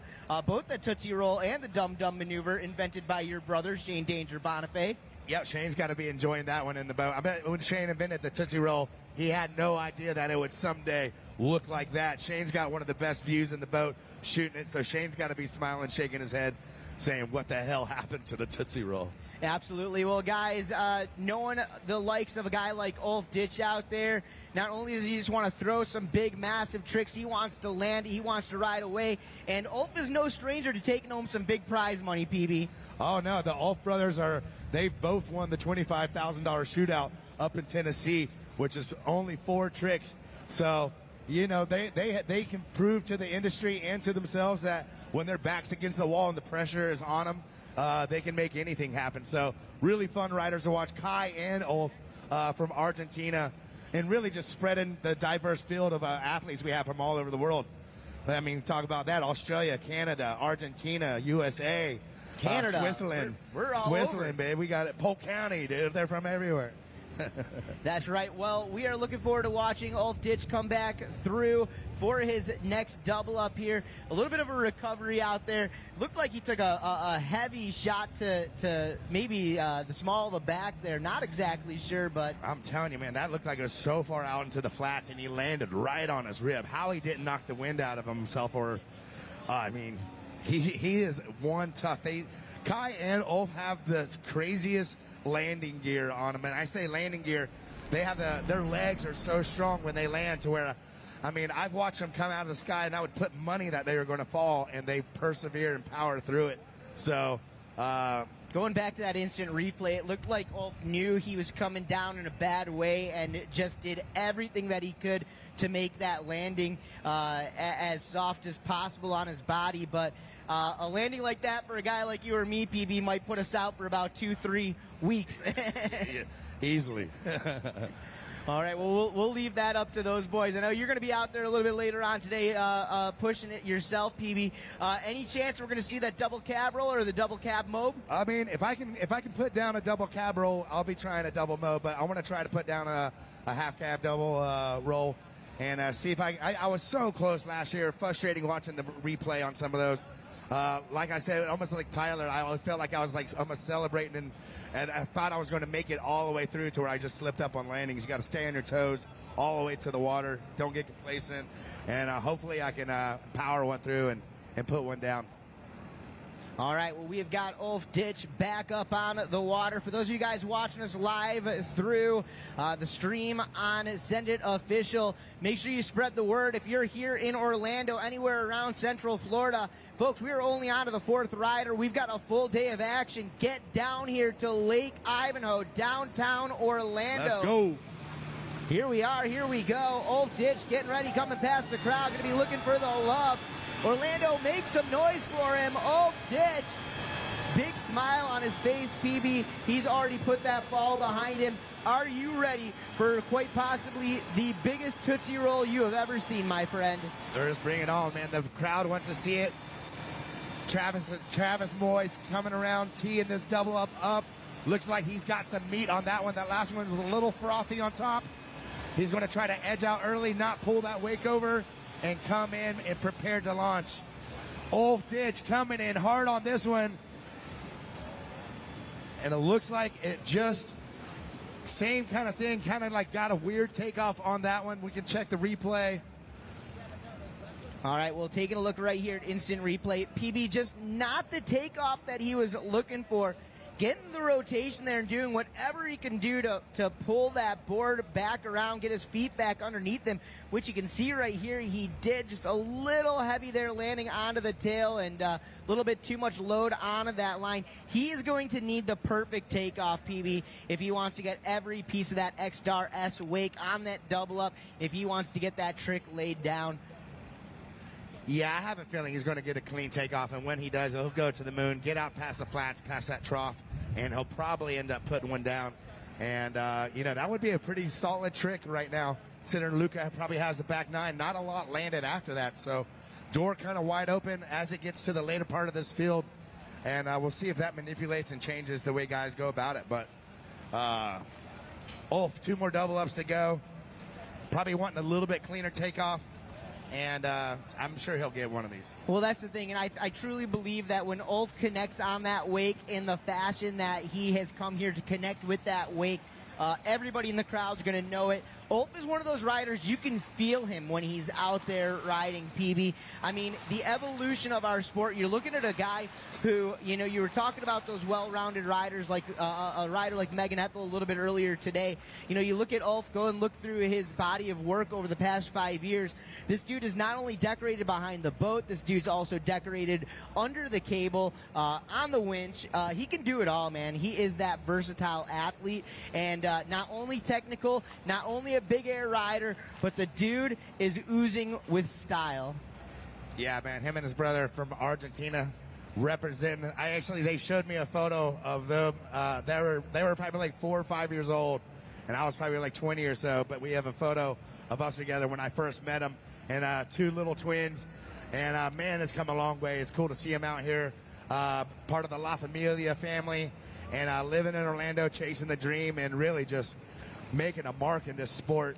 Both of them, man, taking down one of the biggest prize monies purses in history, and alone just taking the initiative and doing a whole lot of tricks different the way they want to do them. Big back fives to the flats, zeros, not even wrapping up on their zeros, really just going super hard, really big, and you know, they're really fun to watch, and one of my favorite twins within wakeboarding to watch wakeboard. Absolutely. The Harris brothers too. That's right. Well, guys, once again, for those of you watching us live through webcast, for those of you guys hanging out with us here on site, spread the word, Orlando. Let's get them out here. If you are anywhere around Orlando area or Central Florida, you do not want to miss out. Right here is where you want to be.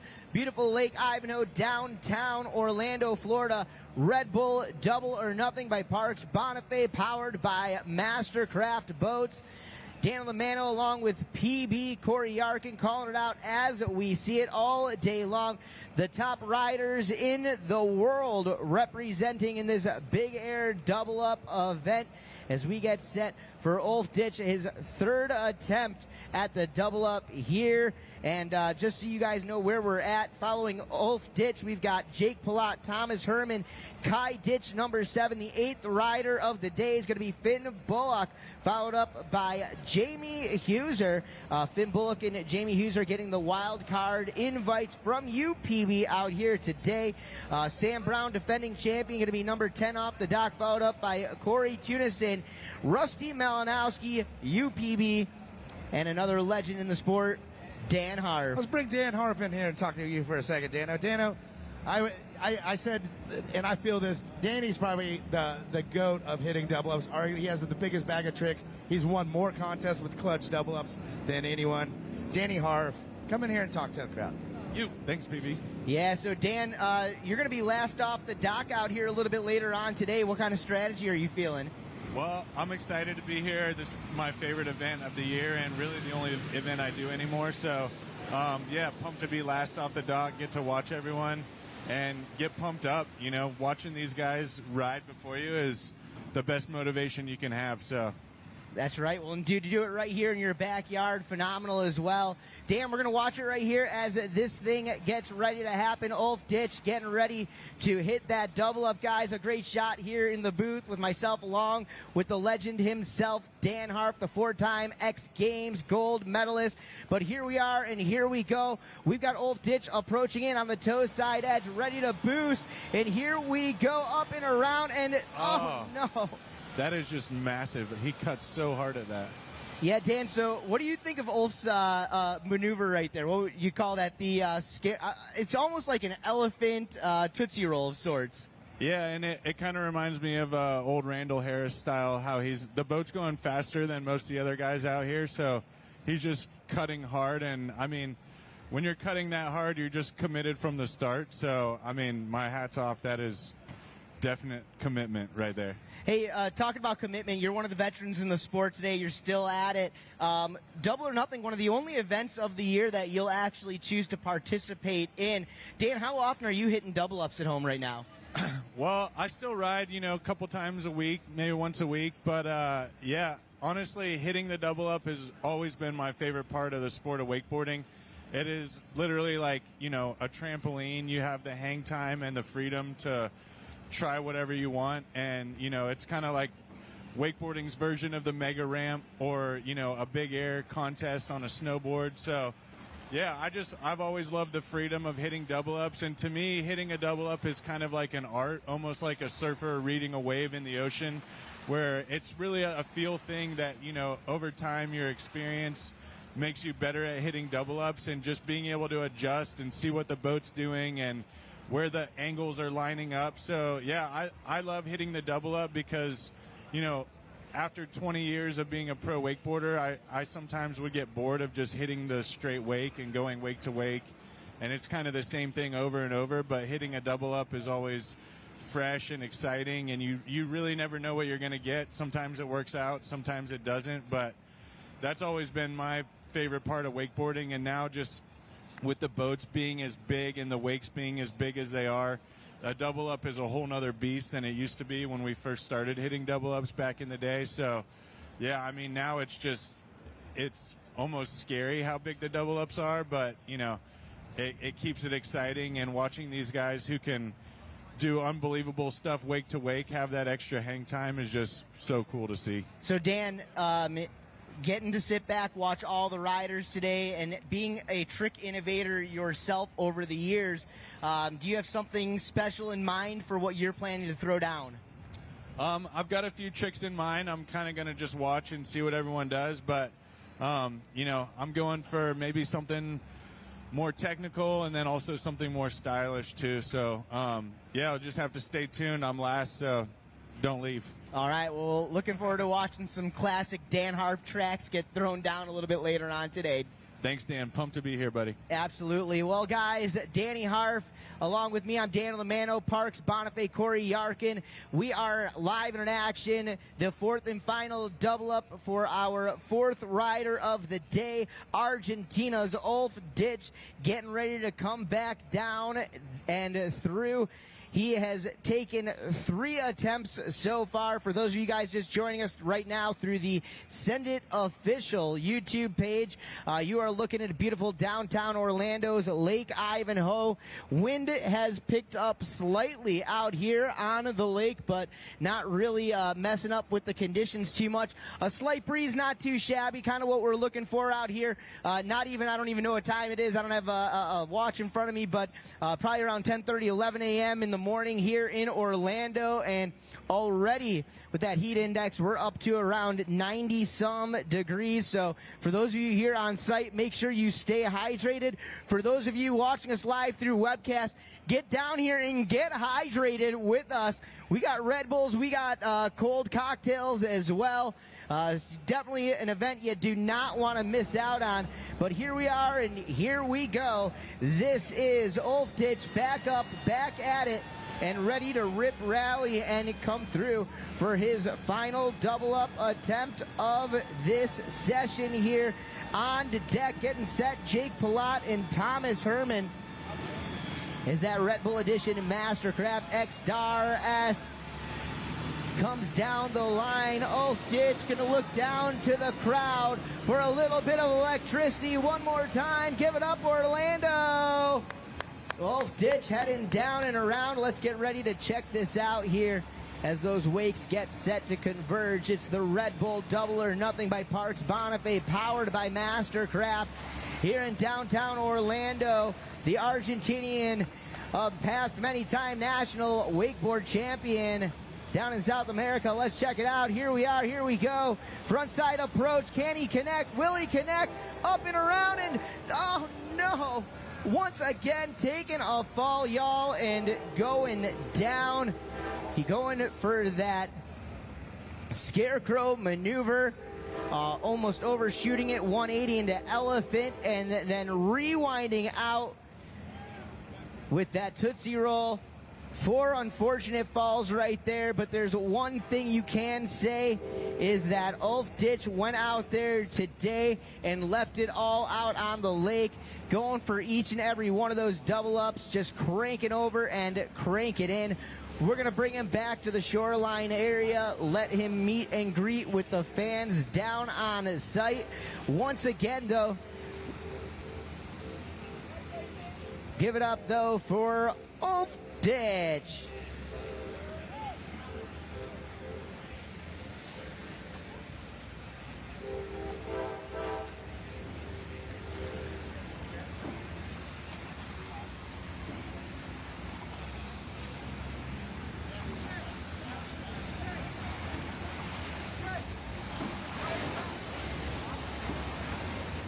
All right, guys. Well, joining me over here, one of the all-time greats when it comes to hitting double ups here. Hey, the first guy to ever hit a 1080 in a contest himself off a double up, Bone Crusher Rusty Malinowski. Russ, how you doing today, brother? Man, super excited to be here. Can't thank everybody enough that was behind this event, Red Bull, Parks, everybody that helped out.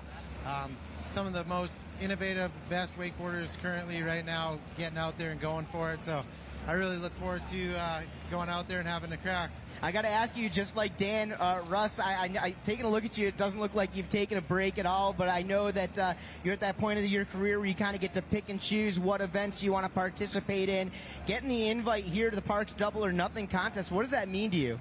Honestly, Dano, it's huge. Every year, this event's happening, and you're just kind of waiting and hoping, and when you get the invite, it means a lot. This is probably the most exciting and best event we have, so to be a part of it's huge, and whether I'm riding, I will always be here supporting, because double ups to me have always been like the coolest part of wakeboarding. They're so much bigger, more impressive, and it's just more intense. So for me, double ups are huge, and I love being here. I love seeing the younger generation of wakeboarders pushing it so hard off the double ups, and Parks, Red Bull, everybody that's behind it, just can't thank them enough. It's awesome. Russ, for many years you were known as one of the hardest workers in the game. You were a contest killer. You came to events with one thing in mind, and that was to take home gold. I got to ask you, as you've kind of slowed down in the competition realm of things, I know you're still out there, you're still training, but how do you prepare for an event like this? Honestly, about 2 weeks ago when I found out I was 100% committed to this, I started riding at least once a day, hitting dubs every single day. So I've had about 2 weeks of cracking dubs, so I held up, and I'm looking forward to it. Are we expecting to see a spin or an invert type maneuver? What are we looking for today? Yeah, I'm just, obviously it's been, I think we're 4 riders in. We've had Luca stuck a couple of really good tricks, but kind of just, I'm at the end, luckily, so I get to see what fully gets done, and I'll kind of go from there. Very good. Well, guys, he's Rusty Malinowski. Thanks a bunch, Russ. We're going to head back down to the athletes area. Corey Yarkin is hanging out with Ulf Ditch. Yeah, I'm down here with Ulf. Listen, tough break out there. That first run looked gnarly. I didn't think you were going to get back up. What, motivated you to go again? I mean, we're out here. That's what we came to do, send. Doesn't matter if you get hurt on the first one or not. So that's just eyes on the prize, and doesn't matter if you get hurt or not. Were you hurt? You landed, it felt like you landed straight, like not a belly flop, but the opposite, a back flop. I mean, there's just so much adrenaline that you don't really feel anything. I'm going to feel that in a couple hours for sure, though. Oh, man, listen, we were all rooting for you to get back up. We're going to root for you now and as your career goes on. So thanks for coming out today. Thanks for going big. You guys, one more time for Ulf Ditch. All right, well, coming up next, they call him Old Reliable down there at Lake Ronix from right here in Orlando, Florida, now living and training just a couple of miles down the road over there on Clear Lake. We've got Ronix team rider Jake Pelot getting ready to come through. And Jake Pelot, one of those guys getting that late invite out here. I know he was on the long list here, but finally made his way back into the double or nothing. Jake Pelot, they call him Old Reliable for a reason. One of those guys that you can rely on to show up to do the work off the water, but one of those guys that you can kind of rely on when it comes to his action on the water. One of the most consistent athletes in the game today, whether he's riding under a cable for many, many seasons there, a top 10, top 5 cable rider at the WWA's Wake Park World Series, top 10 rider on the Pro Tour, and a great member of Team Ronix. Mr. Jake Pelot going to get ready to come down the line and rip rally through. And whether he's getting inverted and going for a tech mob style maneuver, or he is spinning and rewinding it back out, Jake Pelot definitely has the tricks. Mr. Consistent is definitely a couple of words that you can reference to talk about Jake Pelot. He is up and at it right now. We're going to see what he can put together. He is going to get 4 attempts of the double up out here.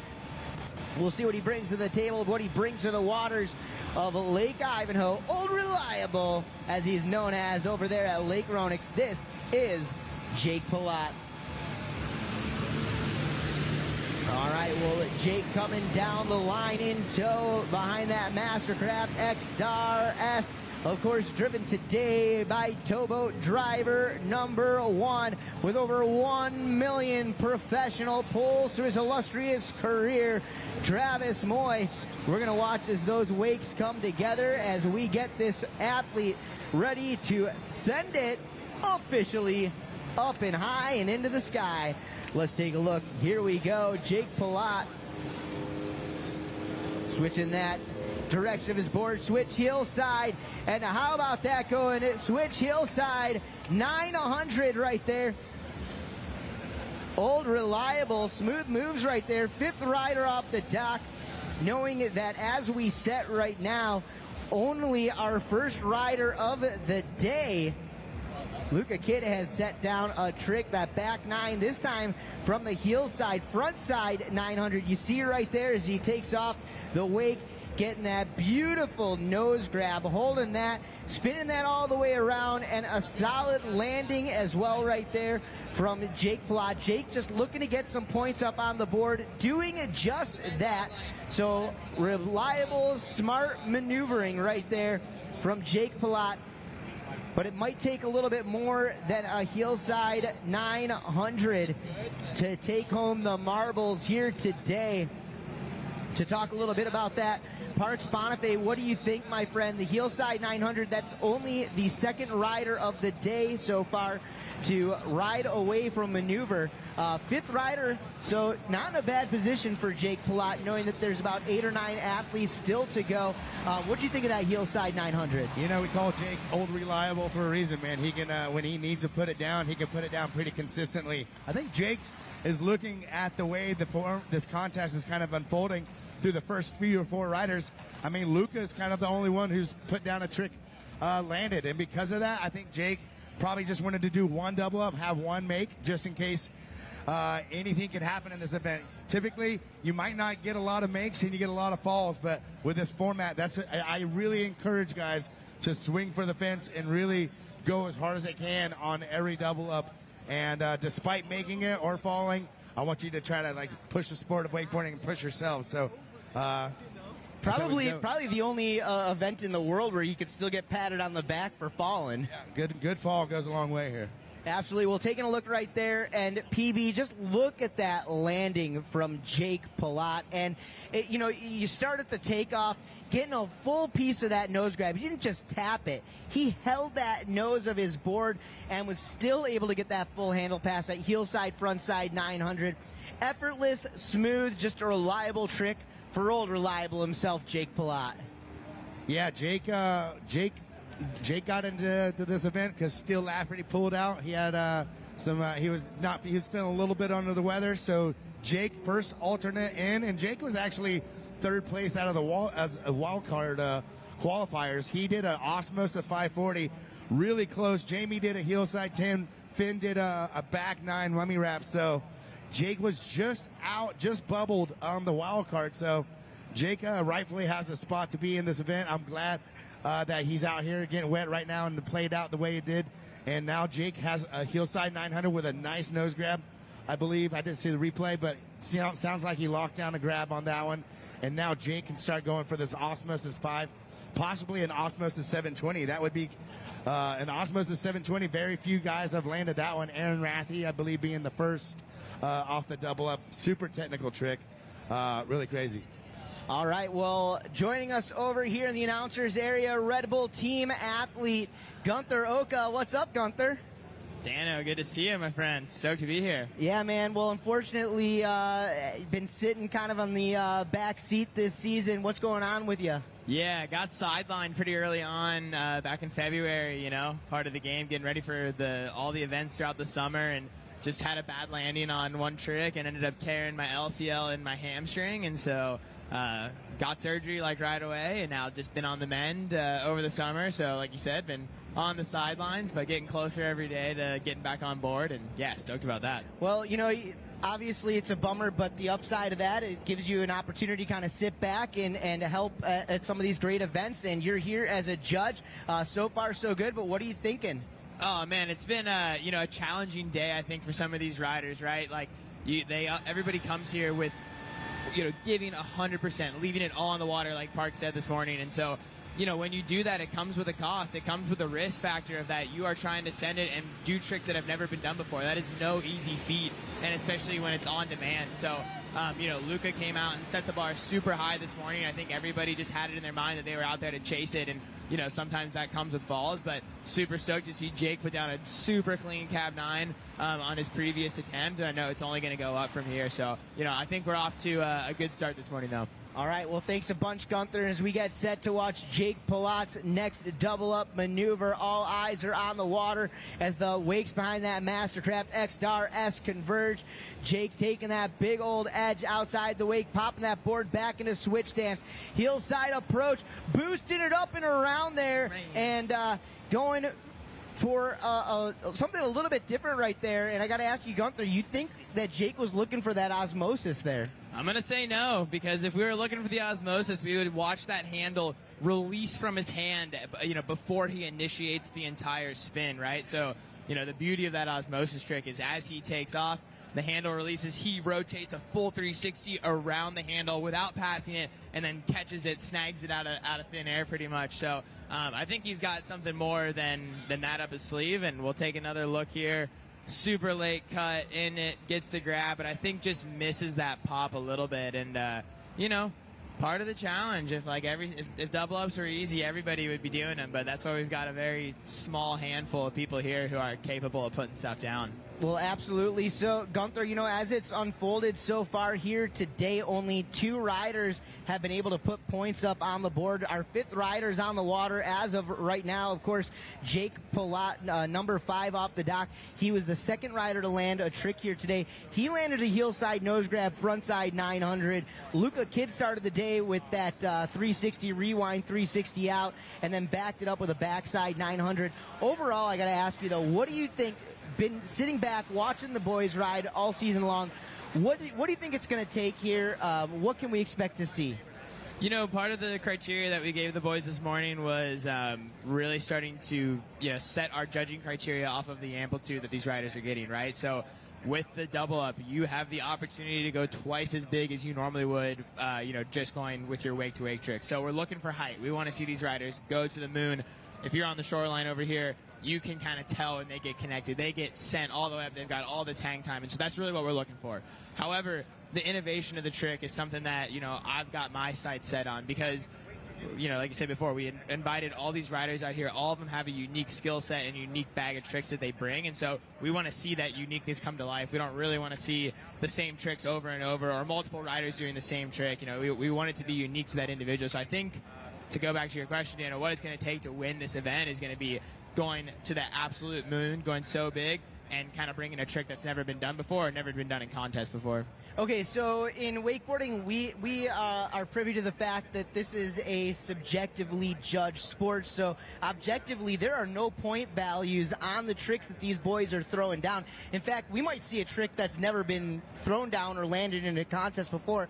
How are you guys scoring? How are you guys picking the point values?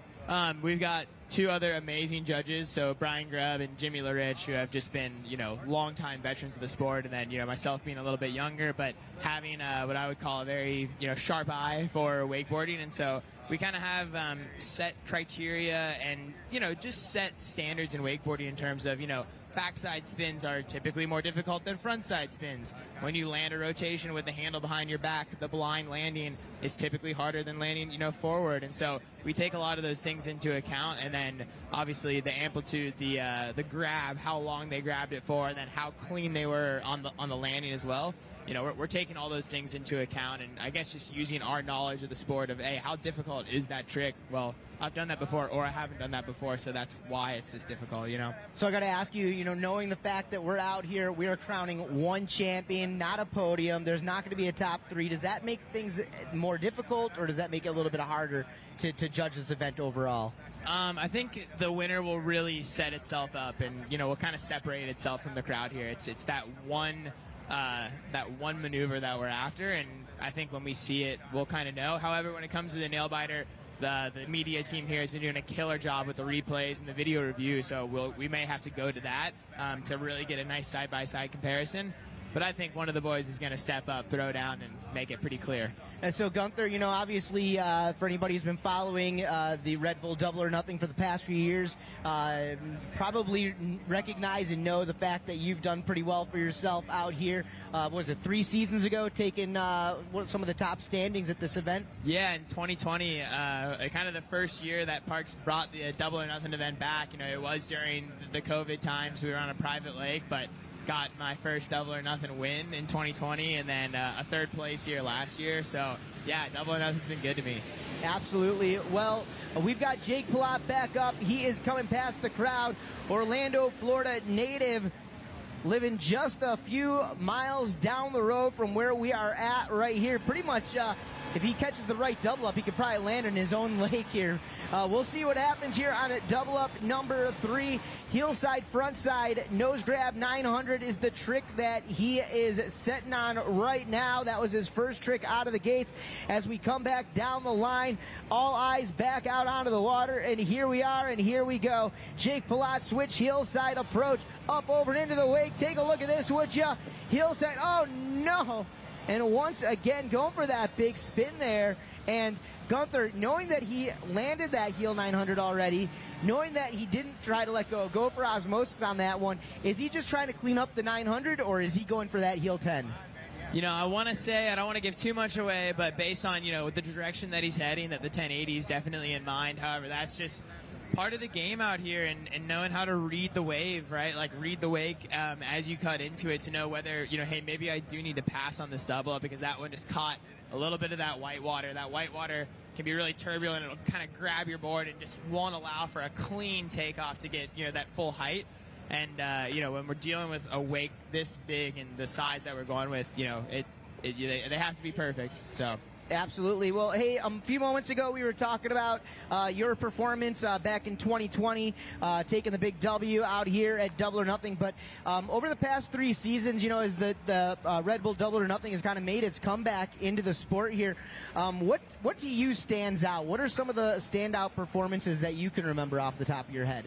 Well, I mean, this kind of goes back to first when I was watching the videos of Double or Nothing. You know what I mean? Parks doing his laid out double half cab roll. Harley Clifford with the nose back web 720, bringing tricks that have never been done in contest before. I think Andrew Atkinson was trying heel 12s or something. Just people have been sending for so long. However, now that the event's come to Ivanhoe and we've got all these eyes on it, watching Massey Pifferetti, in 2021 go out with the biggest wrap KGB5 that has probably ever been done on a wakeboard, and putting it down so clean, absolutely unbelievable. Then last year, Sam Brown, the double back mob, doing tricks that people have been dreaming of doing and haven't done a handful of times, but to put it down right when the moment counts, I mean, it was super special. And just to have all of the community here on shore and with our wake crew to kind of celebrate that was pretty insane. So I don't know, man. Double or Nothing special. It's the diamond in the rough kind of happens when that rider lands that trick, and it sticks in your brain forever. What's that gut feeling that you're getting today? Is it going to be a spin? Is it going to be a tech invert? What's going to take the W out here? I think the tech invert of some sort of double flip and spin variation, but also just something that goes huge. Ulf already kind of tried to set that bar super high, taking that Tootsie Roll all the way to the flats. I mean, that's just jaw-dropping to watch a human being get sent that far off the water. You know what I mean? Holding on to a rope is a pretty magical thing, but I think something, pretty technical with the flip and the spin is going to go down. Well, with 8 riders left to go, one more double up from Jake Pelot, the likes of Thomas Herman, Kai Ditch, Finn Bullock, Jamie Huser, Sam Brown, Corey Teunissen, Rusty Malinowski, Parks Bonifay, and Danny Harf. Tell me what you're expecting to see from some of these guys. So what have you been watching on social media lately that you're excited to hopefully see get thrown down here at Double or Nothing?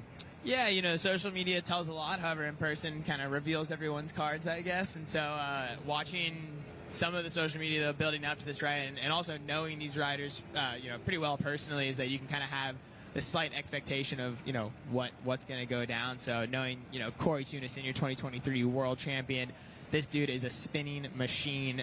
But however, well versed on the double up. So I'm expecting either a big spin from him or a very technical double flip, and with a ton of steez behind it. And then we've got some of the veterans kind of later on, right? Rusty Malinowski, Danny Harf, PB himself, Parks Bonifay. And so, Rusty, I believe, has hit more double ups in the world than any other wakeboarder ever. And so with his knowledge and his deep bag of tricks, I think it's going to be something pretty insane and something huge as well.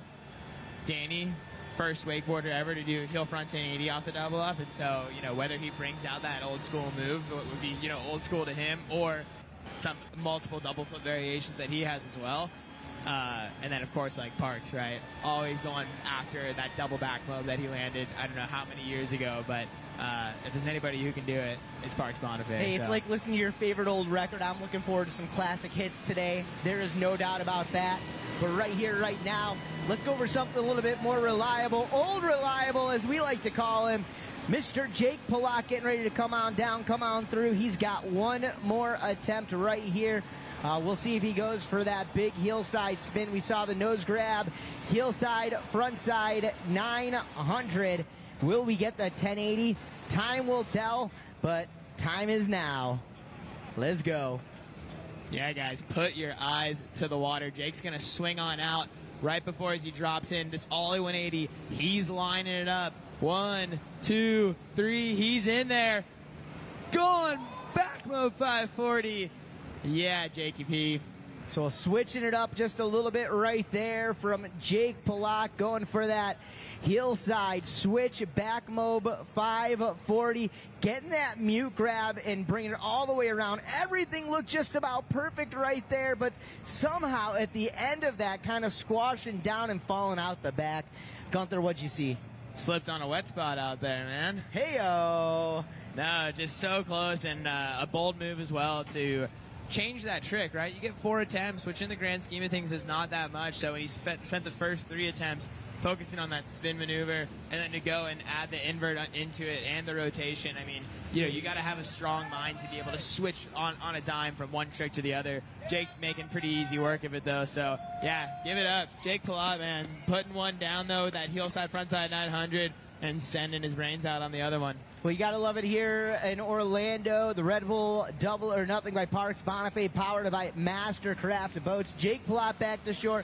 Gunther, it's so cool getting to watch these riders get dropped off right in front of the crowd there. What is it? How does it feel? What does it mean to you guys as a rider to actually get to walk through, meet and greet with your fans? Oh, it's such a special thing, Dano, and I think that's kind of, what's been so cool about wakeboarding and wakeboard events in the past is that, we try to operate not as some super high profile celebrity sports, but just hey, if you're a wakeboarder, you're kind of one of us, you're one of the misfits who love to get on the water and enjoy lake life. So to be able to share that experience with people, meet other people who love to do it too, is something that's super special to us. And what a great opportunity here on Ivanhoe to just be dropped off, make their way through the crowd, maybe get a Red Bull, get a drink on the way back in, and then, yeah, just meet and greet everyone. All right, well, okay, so since you're not riding, I got to ask you a little bit about crowd etiquette.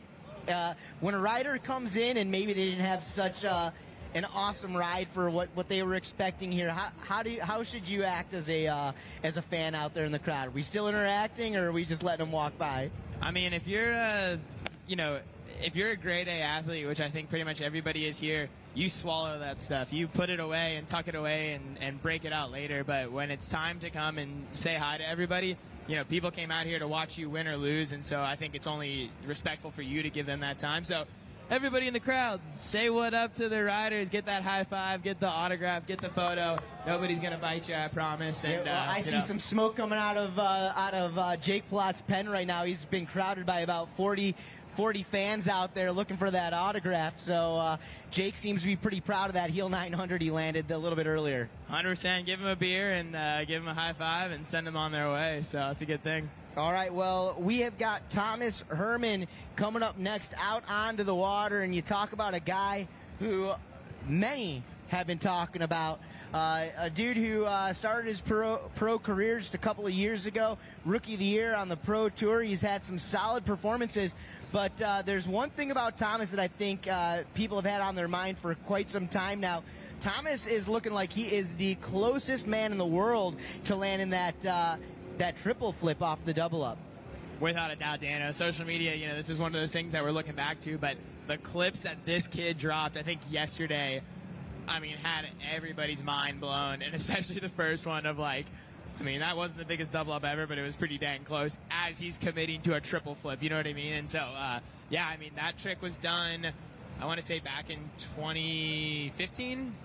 2016, something like that, by Cody Hess off of a huge kicker at a cable park, but never, ever has it been done behind a boat. And so Thomas, his build is so perfect, right? He's, quite a bit shorter than me, just a light, kind of small dude, and he can spin like a top man. And so I think, if anybody's set up to do it, right, Thomas has been the guy. And, we're looking forward to this one. And you look at a guy like Thomas, and he looks so young, maybe not the tallest rider out there, maybe not the biggest rider out there, but the dude's actually kind of a veteran in the sport. Been watching him come up through the ranks since his days as a junior boys rider. So starting in the age bracket of under 9 years old, we've been watching him come all the way to where he's at today.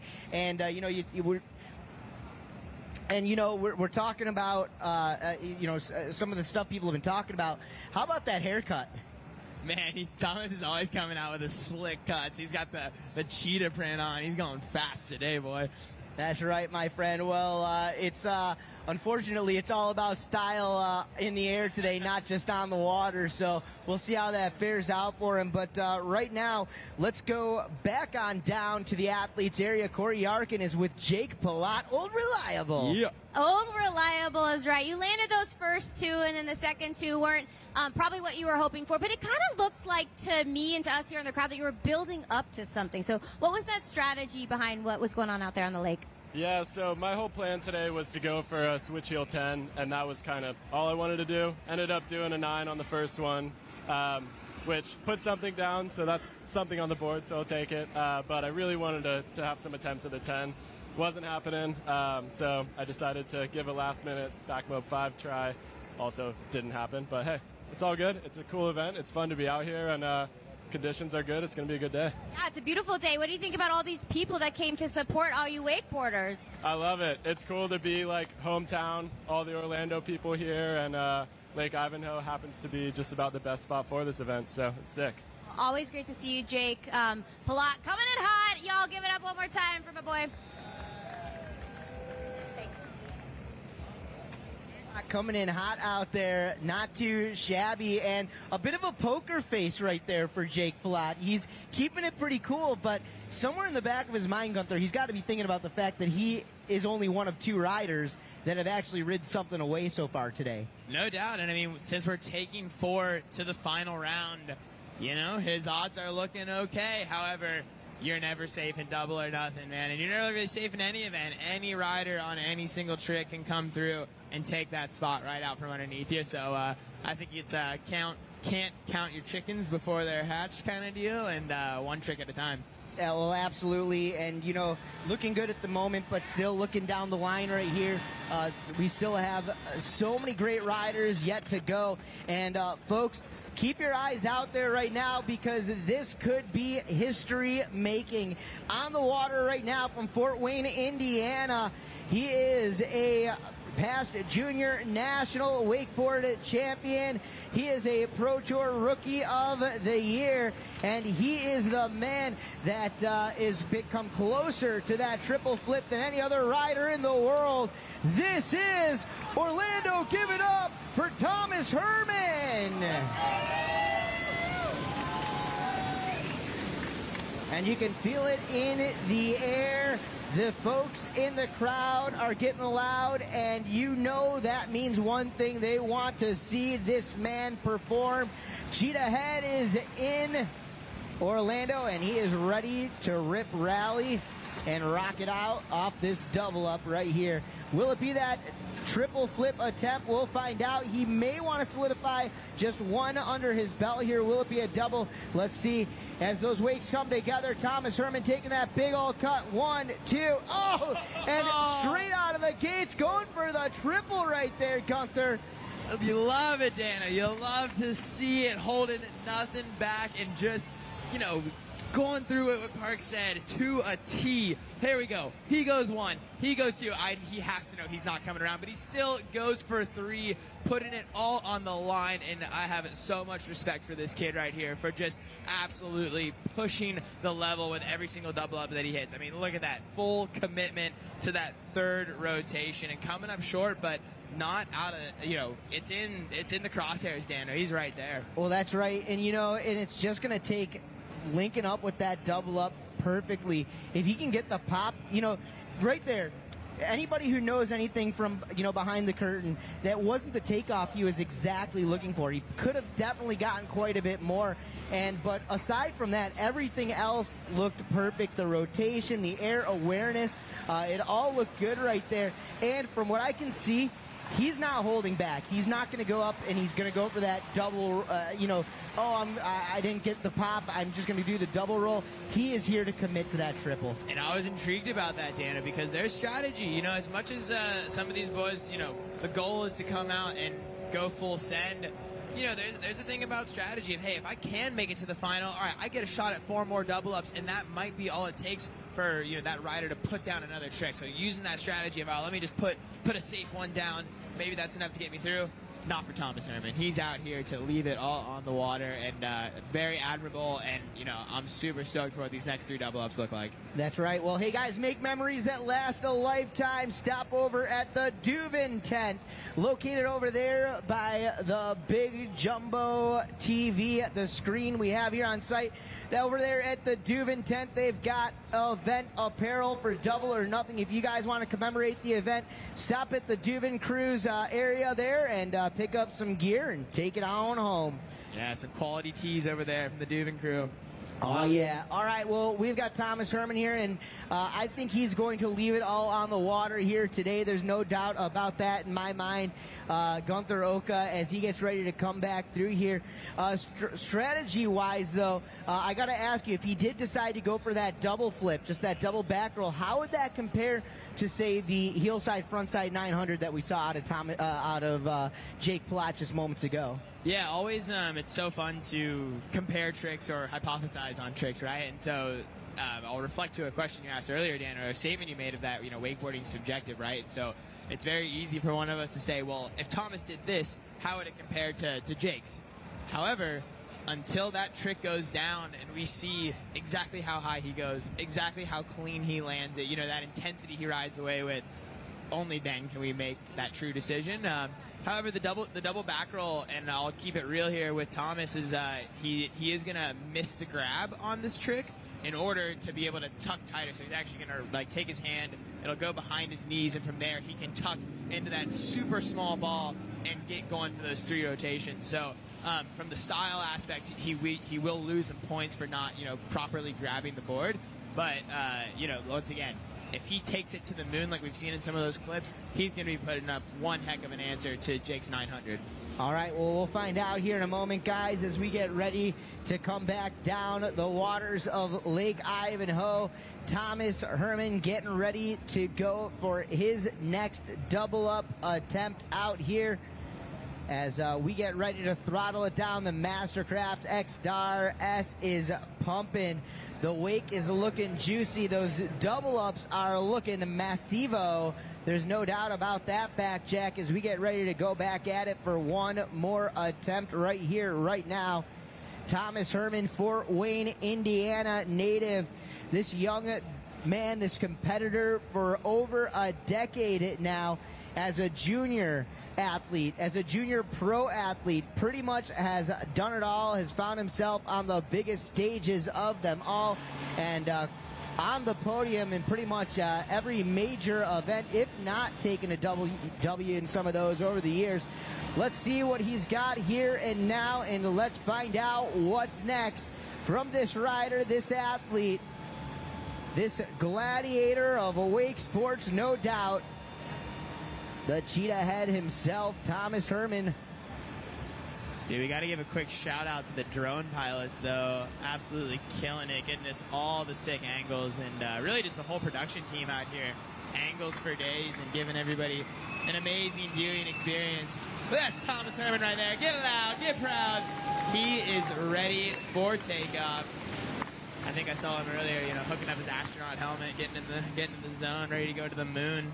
That's right. Get your oxygen ready. This dude is leaving our atmosphere. There is no doubt about that. As those wakes get ready to come together, Thomas Herman taking that cut. He is going to eye up that double up here, getting ready for that natural kicker as those wakes converge. Let's go. Getting ready to put the gas pedal down, taking the cut, up, 1, 2, there it is, ladies, there it is, the triple flip, ladies and gentlemen, history has been made, you have got to be kidding me, going down right here, the sixth rider of the day, Thomas Herman, absolutely amazing, I don't think so, that was unbelievable action right there, catching us almost by surprise right here, absolutely unreal. History has just gone down. History has just been made. What just happened, ladies and gentlemen? You have got to be kidding me. Dude, I cannot believe that. PB, holy Our smokes. dreams have came true. Thomas Herman, you are a badass. Holy man. My head just A exploded. triple My flip, dude. brain just exploded. Here we go. I just had a seizure. 1, 2, plenty of hang time. Come on, Thomas. Boy, Disappears and stands right back up. Come Let's on. go. Here we go. From the Ladies boat. and gentlemen, taking a look at another view right here. 1, 2, as he's coming down from that second into that third rotation, keeping that board right underneath him. He gets down and low. Oh, God, dude, so clean. It's so clean. Ladies and gentlemen, you just witnessed history here at Red Bull Double or Nothing, powered by Mastercraft 2023. The first ever triple flip behind a boat in all water sports history. What a day for wakeboarding. Thomas Herman.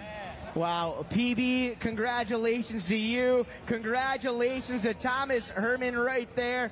Borderline just landed. Trick of the year, no doubt about that. We'll find out here. That has got to punch him a ticket into that next round of action. You take a look at the big smile on his face right here, right now. Orlando, on your feet right now. This is standing ovation material. Give it up for him as he comes on through.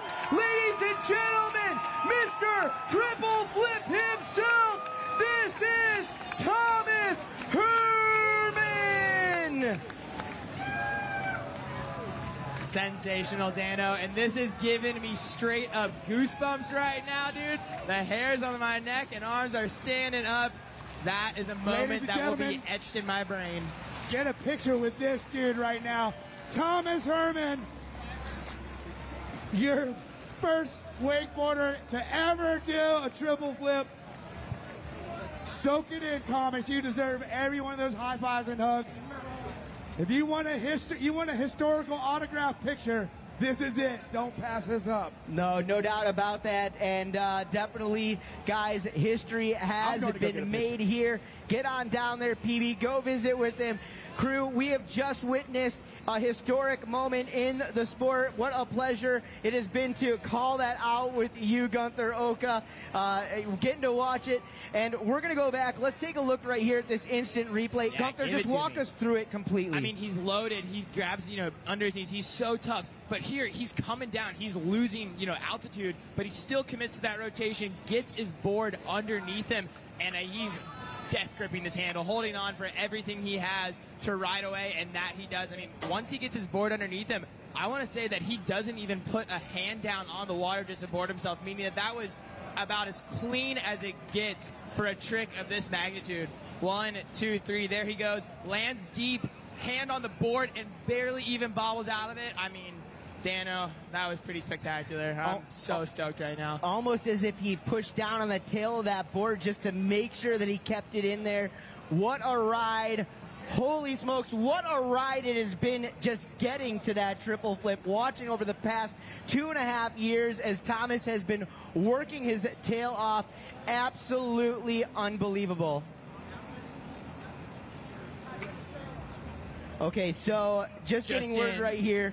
So Thomas has tried that trick 29 times before he landed it here today. That was his 30th attempt ever on that triple flip. A huge congratulations go out to Thomas Herman, Gunther, Parks. What a day. What a rush, man. Rush, I'm telling you, that's the moments that we look for. After all of those, some of the previous riders, right, kind of crashing and burning.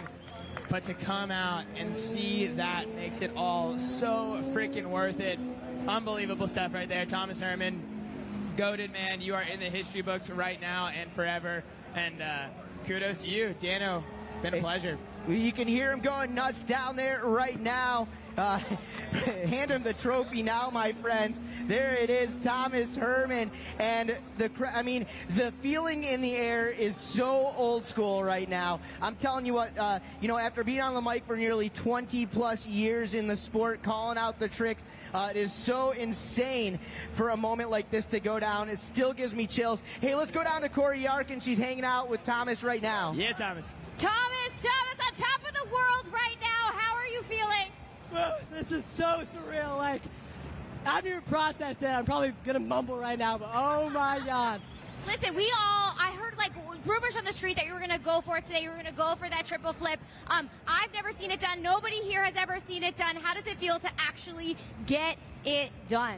This is a battle I've been battling for the past 3 years. Like, triple flip on a wakeboard is just it's just so insane and so difficult, and it's like the hardest thing that I've ever put myself through. And like the people close to me and my friends and family, they know like how hard this is for me and how much it means to me. And like, this is insane. Well, listen, there's a lot of emotions going on, I know, and everyone's here to support you.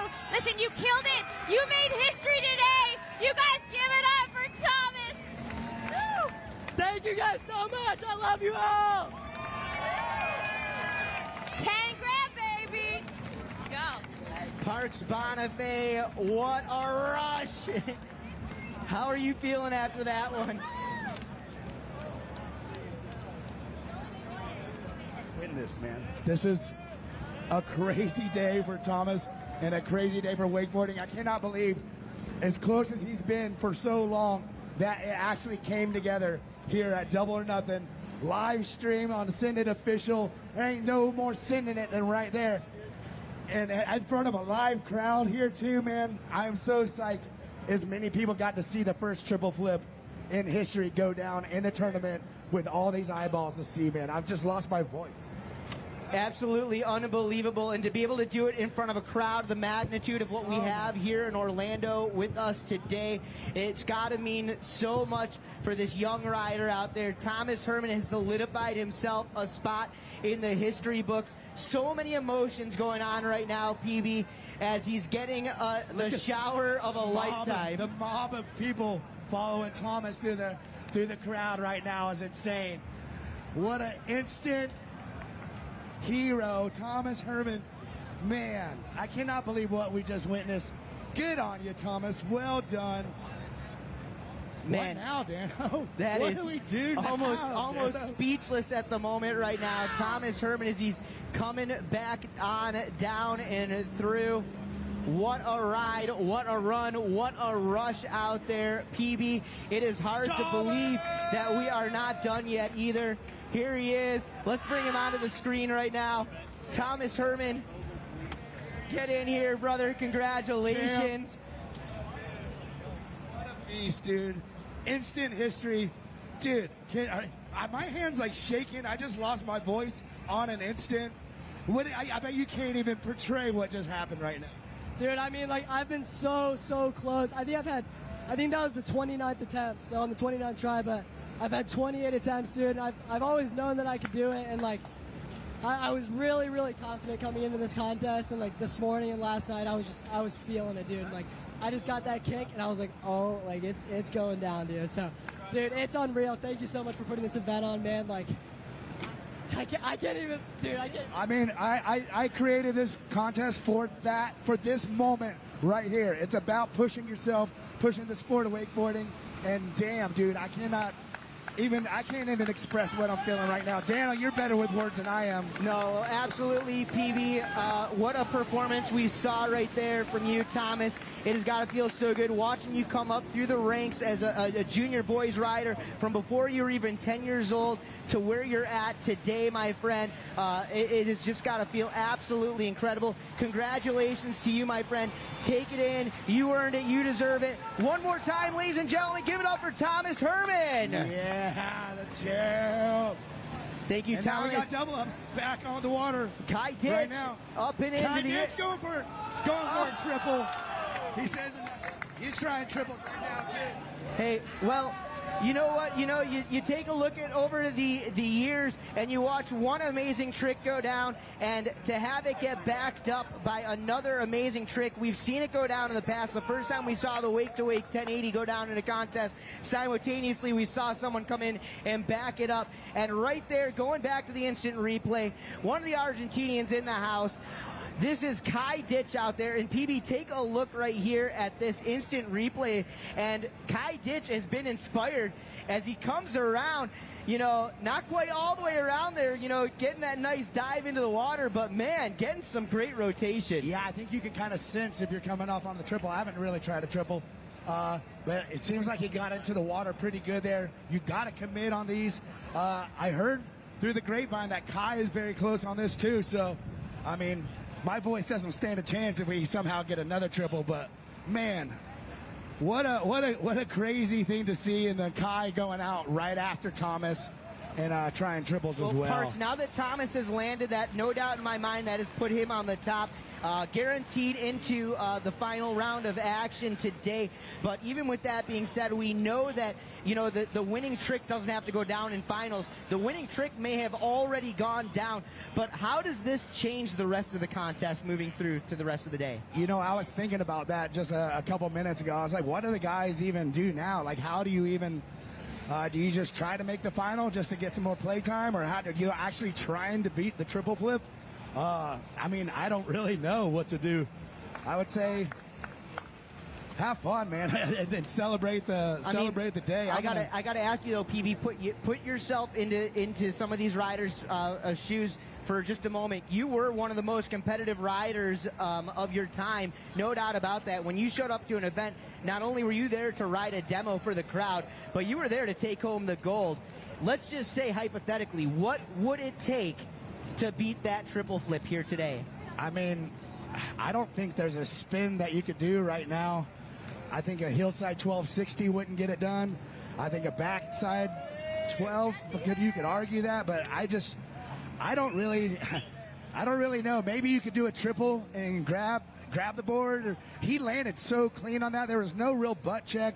He was over his board. I don't really know how much different that could have went, but I do know that there is a $10,000 bounty on a triple flip. So if Thomas wins this event, which he probably will at this point, that's $10,000 and as well a $10,000 triple flip bounty that he locked down. $20,000 possibly for Thomas Herman. We'll see how the day plays out, but man, what a day so far, though, as it's shaping out. The narrative absolutely unbelievable.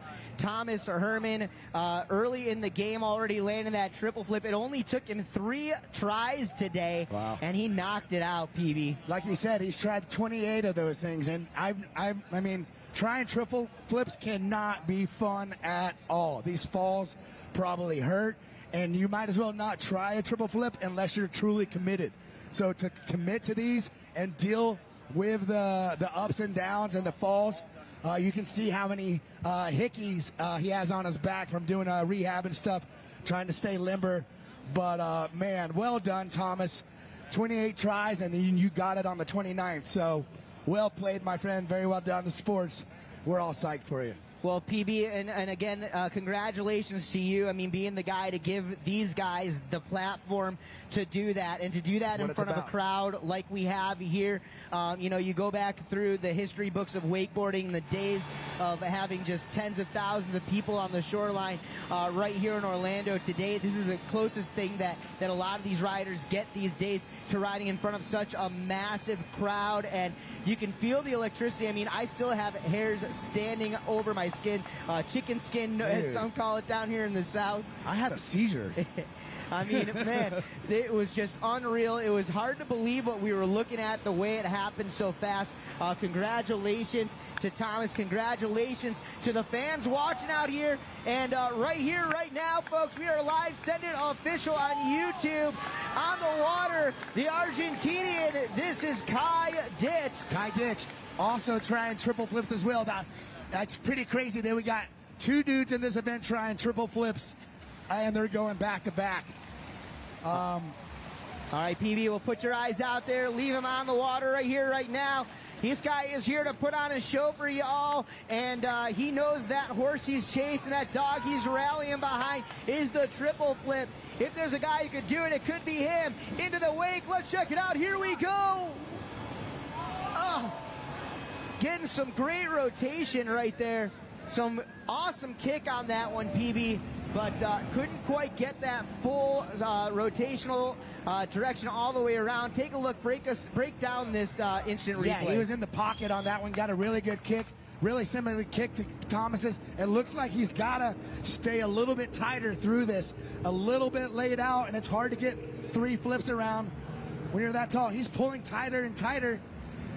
You know, this is in the wheelhouse for Kai.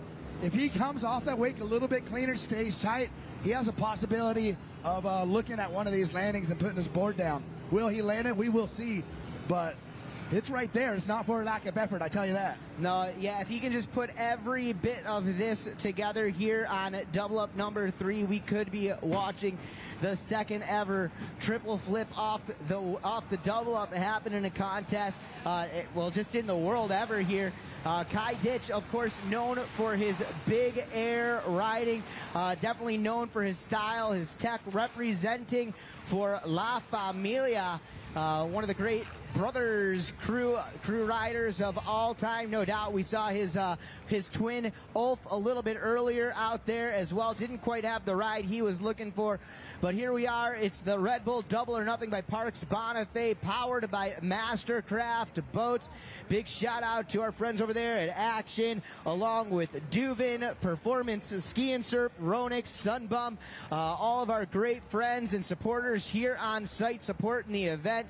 Big shout out, of course, to Red Bull, bringing great events like this to the shores of the greatest town in water sports of all time, the mecca of towed water sports right here, Orlando, Florida. We are hanging out downtown Dan Lamano, PB Parks Bonifay, the man with the vision right here in his 10th Parks Red Bull Double or Nothing, PB.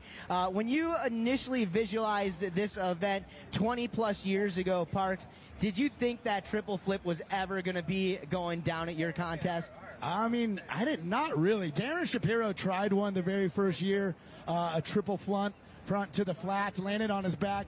But, you know, he got a really good kick. And honestly, I didn't think, after watching him try it, I didn't know if it would ever happen.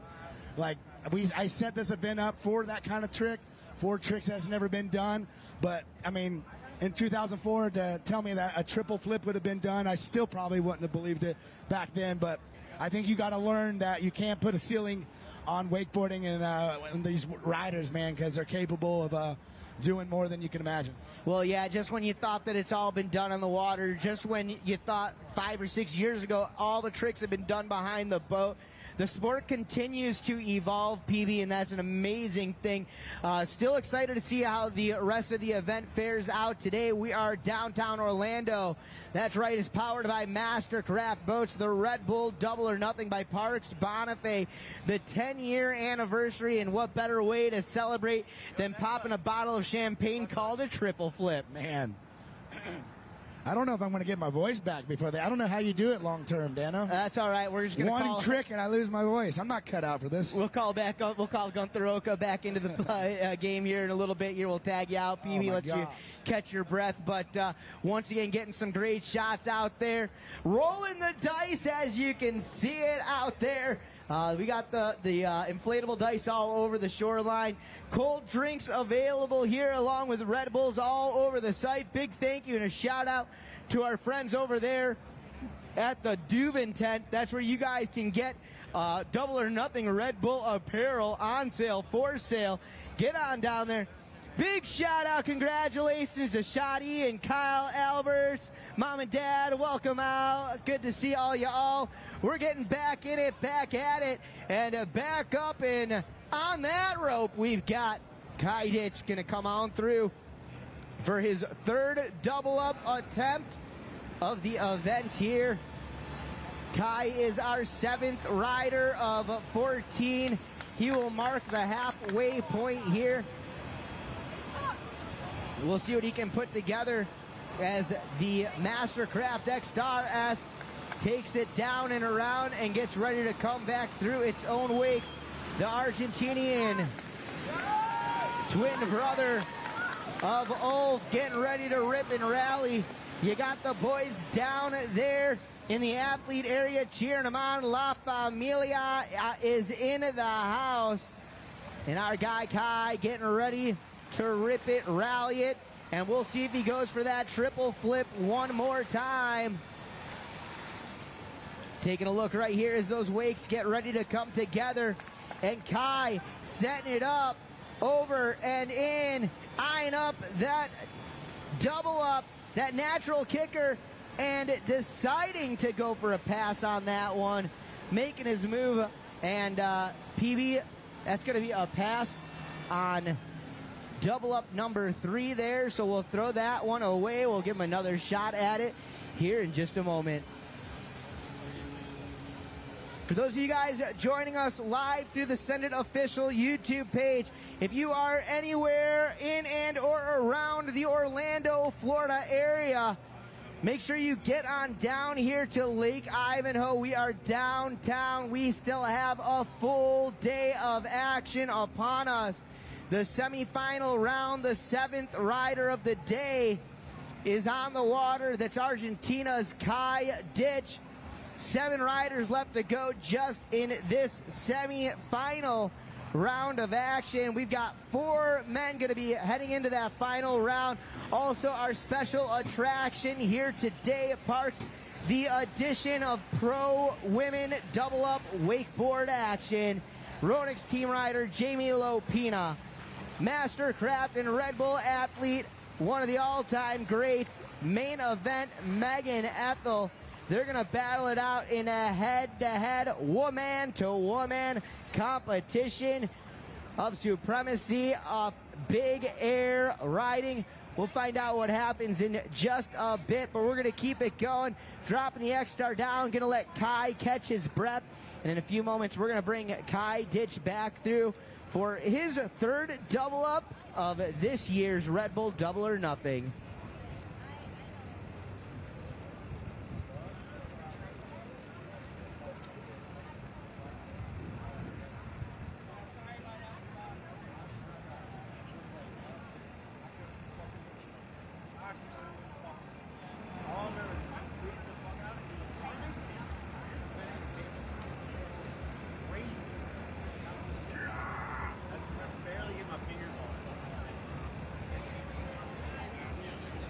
What is up, Orlando, Florida? Welcome out here to Lake Ivanhoe. Welcome out to the 10th anniversary of the Red Bull Double or Nothing by Parks Bonifay, powered since day number 1 by Mastercraft Boats. If you guys want to check out the latest and greatest in Mastercraft boat technology, head over to the Action Water Sports tent. They have got representatives here on site, so make sure you say hello to the crew and get a little tour of the awesome boats we have here on site. You guys are getting a good look at that Mastercraft X-Star XS. Of course, our towboat driver, longtime Mastercraft team member, the living legend and the greatest towboat driver of all time, Travis Moy. All right. Well, guys, we're going to be back on the water with Kai Ditch in just a moment, but right now we're going to go to a quick word from Mastercraft.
what's up, everybody? We are back in action. Dan Lamano, Parks Bonifay, Trenton from Send It Official is going to be joining us here in just a little bit on the water, going for his third double-up attempt.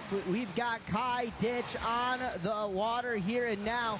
He's gone for 2 triple flip attempts. We'll see if he goes for it once again here and now as he gets outside wide and coming in for his third double-up attempt. Take a look at this. Big old cut. 1, 2. Going for the double flip on that one.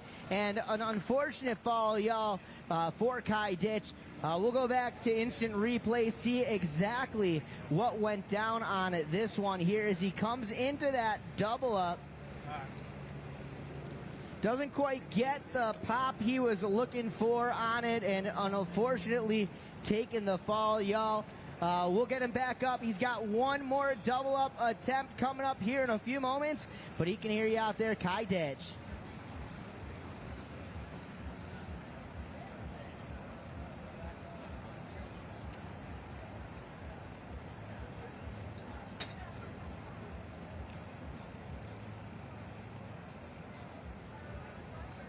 Yeah, joining me over here in the announcers area, Trenton from Send It Official. What is up, brother? What's up? Yeah. Feeling good, man. What did we just see, bro? Yeah. That was unreal.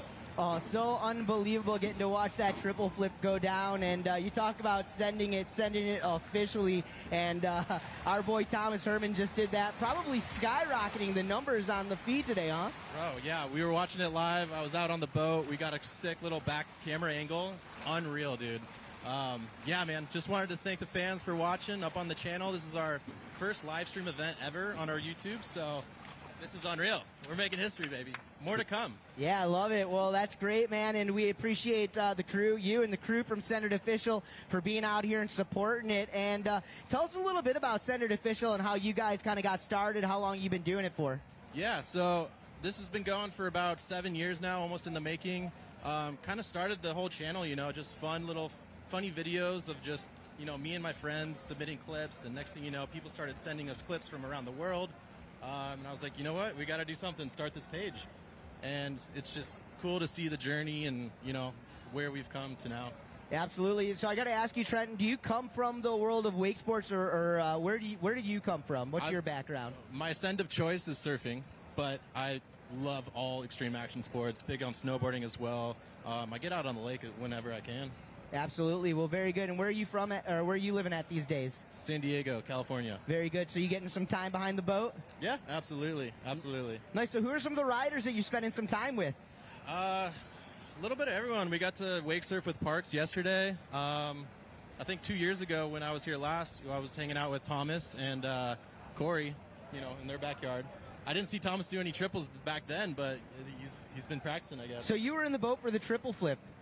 I was in, not the boat that he was behind, but the boat just spectating out in the middle. All right, so how did that feel, getting to watch that unfold in front of your eyes out there? It was unreal. I mean, I knew it was coming, so I had to be out there. First attempt, I was like, you know what, he's going to shake it off, get back up, go again. And, yeah, he did it, man. And what does it mean to Send It Official having that clip and you guys being the first to be able to basically debut that trick to the world? I mean, I'm so grateful just to be here and, you know, have that opportunity. You know, I'm just sitting here now, like, ready to post everywhere. So I'm just excited to see this blow up all over the wakeboarding community and stoked to be here. So happy you guys got to see it. All right, hey, so we got a ton of folks watching us live through the YouTube stream. For those folks that may have just stumbled upon what we're doing out here, the Red Bull Double or Nothing by Parks Bonifay, of course, powered by Mastercraft Boats, live on the Send It Official YouTube page. If they want to find out more or check out more of your guys' clips or action, what do they got to do? You can hit the links in the description. Just head over to the YouTube channel. You can find us on Instagram, TikTok, Facebook, all that good stuff. All the links are in the description. And yeah, man, we're going to just keep posting all this fun stuff. Excited for more to come. All right, well, very good, guys. Trenton from Send It Official, appreciate it, appreciate you. And we're going to get back at it and on the water. The fourth and final double up coming your way from Kai Ditch. Kai going to be followed up by Finn Bullock, Jamie Huser, both wild card entries. Sam Brown, Corey Teunissen, Rusty Malinowski, Parks Bonifay, and Danny Harf. as we set it up, guys. He's been going for the triple flip. We'll see if he can make that happen, put it together here and now. Only time will tell. That's right, my friend. History in the making. Can it happen? Will it happen? I'm sending out those vibes. I want it to happen. See too. Why not? Why not? We'll see how it all unfolds. Here we go. Kai, the guy, getting ready to fly. Let's check it out right here, right now. Getting wide and out. Gonna take that big toe side cut outside as he approaches those converging waves. Here we are, here we go. Taking that big old cut, and can he set it? 1, 2, 3. Oh, man. So close. Getting almost all the way around right there from Kai Ditch.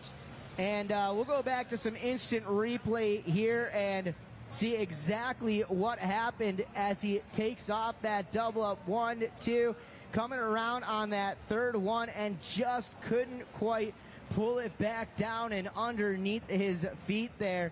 But another shot for those of you guys watching live on YouTube right now. 2, there's that second flip, and then coming out and into that third flip just a little bit short there. 2, we'll give him 2 3/4, but you're going to have to ride it away if you want to get the points. So he's got one more? That's going to do it for him out there. That was 4 attempts right there from Kai Ditch. We'll bring him back to the shoreline area. He can meet and greet with you guys. You got to give him some love, some credit nonetheless. Ladies and gentlemen, how about it? Make some noise for him out there, Kai Ditch!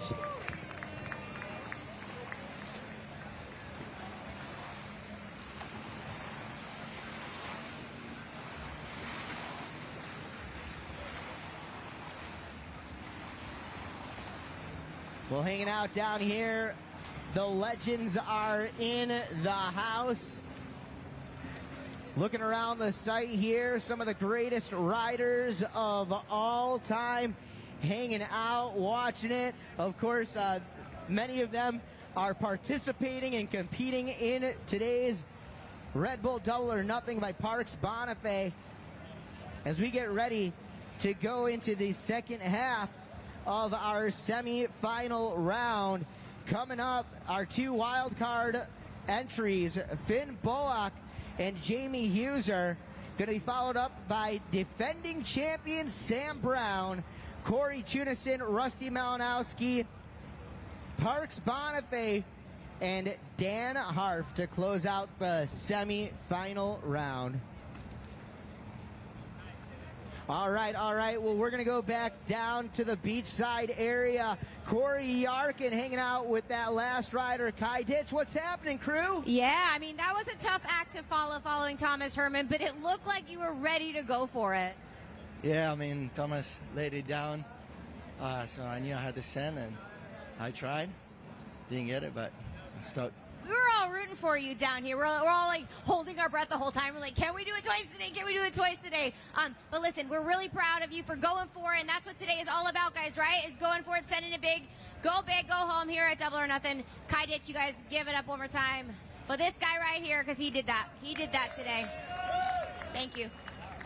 All right, well, back up here in the booth with myself, Dan Lamano, along with good old PB, Parks Bonifay. Parks, you can still feel the electricity, man. There is a major buzz going around here right now. If you missed it, sorry about you, but trust me, we're going viral. Dude, first ever triple flip on the boat.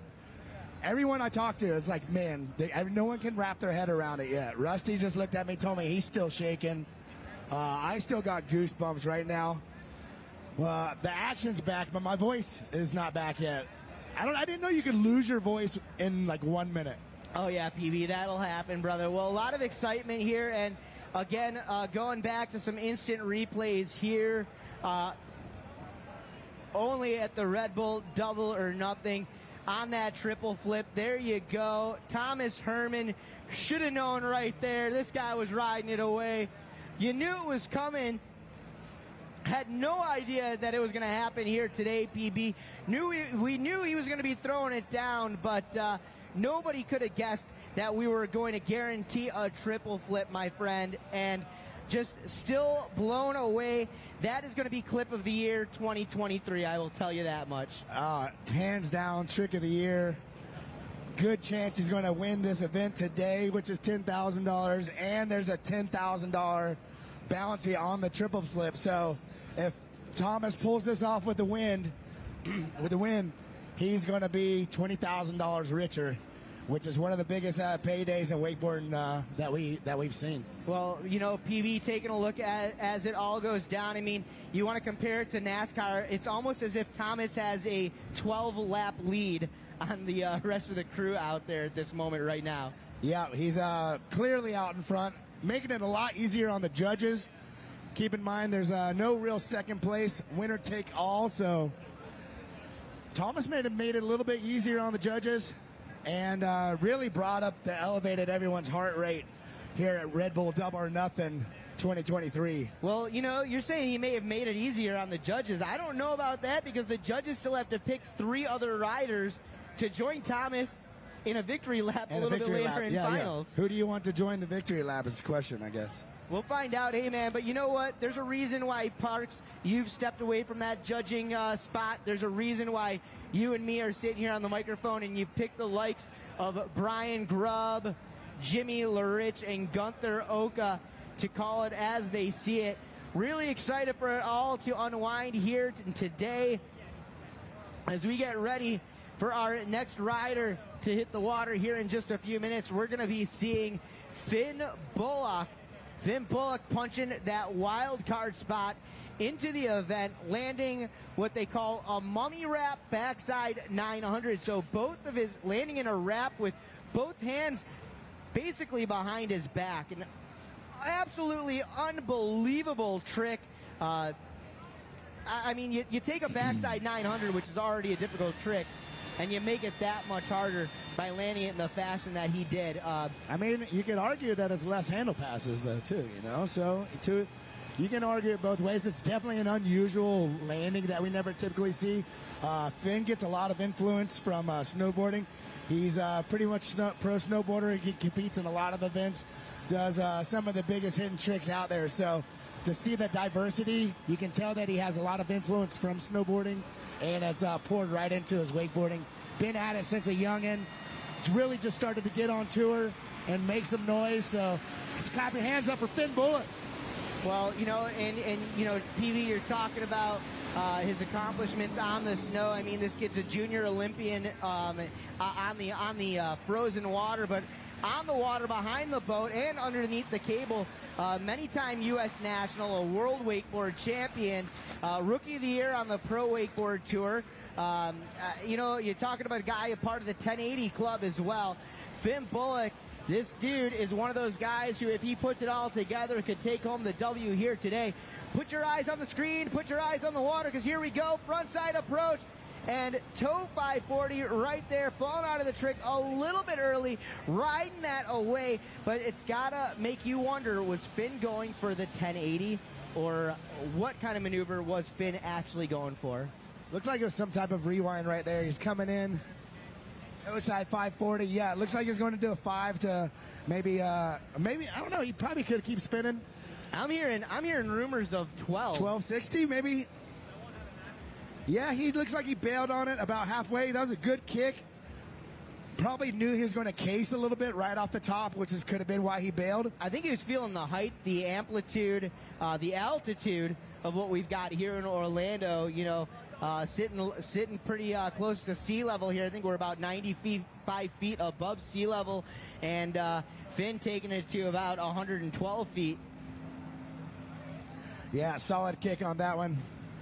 That's why I live out in Claremont, 306 feet of altitude. So that's why lets you get a little bit higher. Yeah, I go out and I train. I ride in the 300 feet of altitude, and when I come back to 0 altitude, I can ride all day, Dano. I tell you. That's right, feeling good.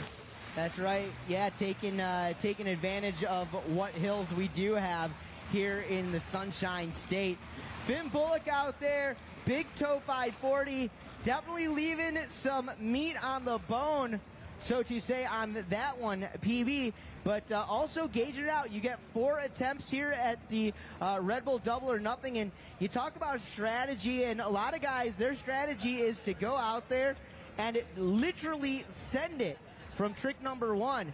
Finn doing a little bit different right there. Well, you know, he possibly wanted to go for it. He just probably knew he was going to case. Didn't want to get hurt going for some crazy spin, landing awkwardly when you know you're going to case. I'd imagine he's going to make some calculations and come into this full speed and get over that wake and probably land a 1260. All right, well, I mean, PB, if that were the case, then we could see history made twice in one day, unless you can remind me of something different. I don't know that we've seen a 1260 go down behind a boat in a contest. No, I don't think that has ever happened thus far. Dan Harf, the first person to ever land a 1260 back in the day, so you never know. I would love to see a 1260 go down here at Double or Nothing after triple flip. Will it beat it? We don't know. Probably not, but you know, it's we'll not going to the judges. We'll leave that. Hey, that's not my call. That's not my call. Or maybe we'll just take you to the squared circle when it's all said and done. I saw that belt you guys have for the champion out here this weekend. Oh, that belt is sick. Dano, and you know wrestling belts. How sick is this belt? Oh, yeah, no. On a scale of 1 to 10 in dopeness level of wrestling belts, that belt is definitely a 12, PB. You knocked it out of the park. I'm going to give you a 13 on that one. That's your number. I would love to take credit for it, but... Well, hey, you know what? If we can't pick a winner when it's all said and done, we'll put old Finn and Thomas in the ring, and we'll let them battle it out, see which one of them comes out on top. I don't know if there's straps on that thing small enough for Thomas, you know? Hey, man, we'll find out. Hey, you know what? Just wear that right over the shoulder, brother. Brother. All right. Well, folks, we're going to get back into it here. Double up attempt number 2. Going to be coming down the line in just a moment. Finn Bullock, crossover, wake sport and snow sport athlete. Whether it's behind the boat or under a cable, when it's on a wakeboard, you better believe that Finn Bullock is going to be aiming for a podium finish. But here at the Red Bull Double or Nothing, Parks, a podium finish only means one thing. I mean, there's only one spot on that podium. I mean, there's 2 spots on there, but you're just standing there looking at the guy stand above you with $10,000 because you get nothing except a solid pat on the back for getting second at the Red Bull Double or Nothing. This is a winner-take-all event. One winner takes $10,000. There is no second place, forcing guys to swing for the fence at every possible moment. That's why this event exists, and I can't think of a better format, man. All right, eyes back out there. Here we go. Double up number 2 underway as our rider, Finn Bullock, the 8th athlete of the day, took that spot from Dan Harf. Finn Bullock actually pulled the last man off the dock spot yesterday as he comes past the crowd asking for it, Orlando. PB, how do you think that strategy is working out so far for Finn? Well, he's only had one double up so far, so he's sizing up a possible 1260, maybe a crazy rewind of some sort, but we will see. I know Finn is capable of spinning. He's locked out 1080s off the wake fairly easy, so to hit a double up lock in and do a 1260 is not out of the realm for Finn Bullock. No, yeah, and his air sense absolutely impeccable as well. Taking that toe side cut into the wake. Here we go. A big 1080 right there, PB. That's a good way to kick it off. No doubt. 3 full rotations off that toe side edge. Unbelievable. And PB, it wasn't even that long ago where if that toe 1080 would have just gone down, that would have been the trick to take the W out here. Unbelievable to think about how far the sport has evolved to the place where a 1080 isn't the winning trick. Yeah, you can see he got a nice grab on that. Really huge, a really big double up, and just stomps the landing to the tee. That is how you do a 1080. Rusty Malinowski even looked at me and goes, damn, that was a good 1080. And Rusty knows 1080s. All right, well, so PB, if we were keeping score right now, taking a look here, we've seen Luca Kid, we've seen Yeah, Luca did a 0 and a back 9. We've seen Jake do Pelot with a the heel hillside 9. frontside 900. We've seen the triple flip landed, and now we've seen the toe 1080. So as of right now, we do have our top 4 riders. But as it sets, who's on that bubble position, would you say? I would say probably Jake right now. A hillside 900. Back in the day, it could have been. That's actually the trick that won the first ever double or nothing, as the hillside 900 by Josh Sanders. So I think it's going to take a little bit more than that. You got some big riders behind you looking to put one down. And, you know, if one person gets ahead of Jake, Jake's going to be out. But as of right now, sitting 4th place. Unofficial. Unofficially, of course. But send it. Nonetheless, we're going to keep it going out here, and in just a moment, we are going to bring our rider back up and around and back on and through for his 3rd double-up attempt. So on double-up number 1, he did a toe 540, but he took that to the moon. He landed and then came back down to earth. On double-up number 2, he had that 540, like I said, and then that 3rd double-up with was that his 2nd double-up right there? That was the 2nd double-up right double there. Up. So for double-up number 3, after watching him land that 1080, you better believe that he's going to try to step it up, send it that much further, and go for that 1260, Parks. That would be 3.5 rotations. I don't even know if I can count the amount of handle passes on that one. That's pretty ridiculous. Hopefully we'll see him spin it out and go for it. He already landed the 1080, which is pretty bolts. Pretty good one. Really big, really nice grab on it, and stomp the piss out of the landing.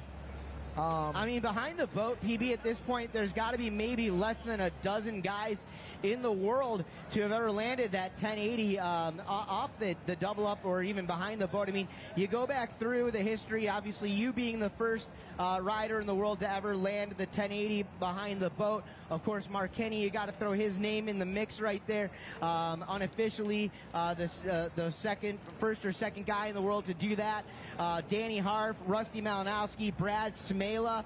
But then there was that gap in the period of time where we didn't see very many 1080s, if any, happen behind the boat. I mean, we're basically in a renaissance of wakeboarding right now.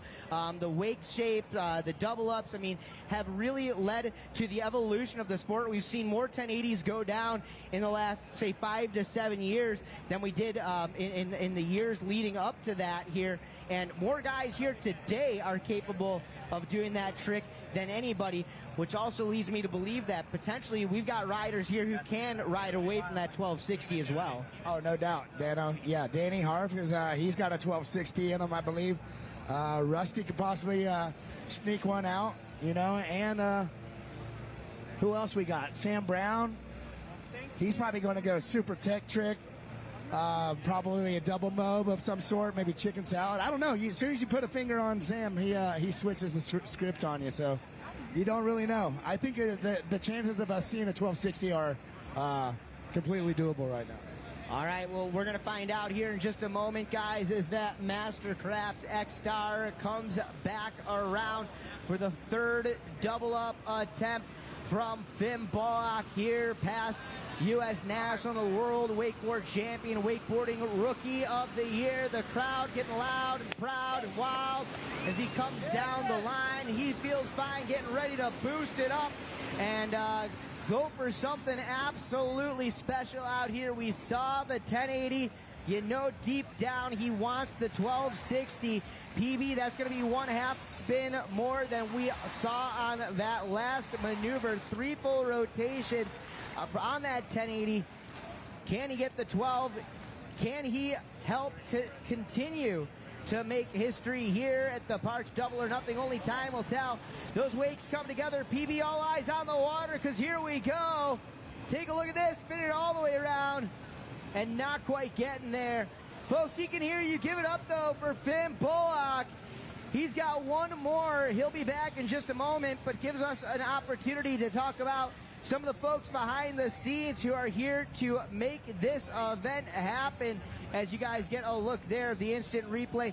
Hey, we want to thank the folks here on the site, of course, our friends from Red Bull. We'd like to thank Ronix and Performance Ski and Surf. We'd also like to thank our friends at Mastercraft Boats. And speaking of Mastercrafts, Corey Yarkin's hanging out over at the Action Water Sports booth with a Mastercraft representative. Let's hear what they've got to say.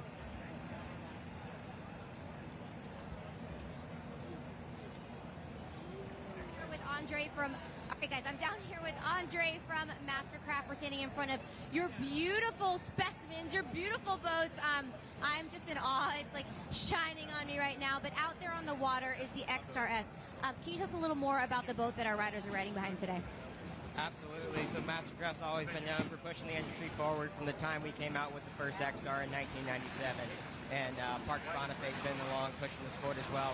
We're so excited to be part of this event that continues to push the sport just as our X-Star has for years.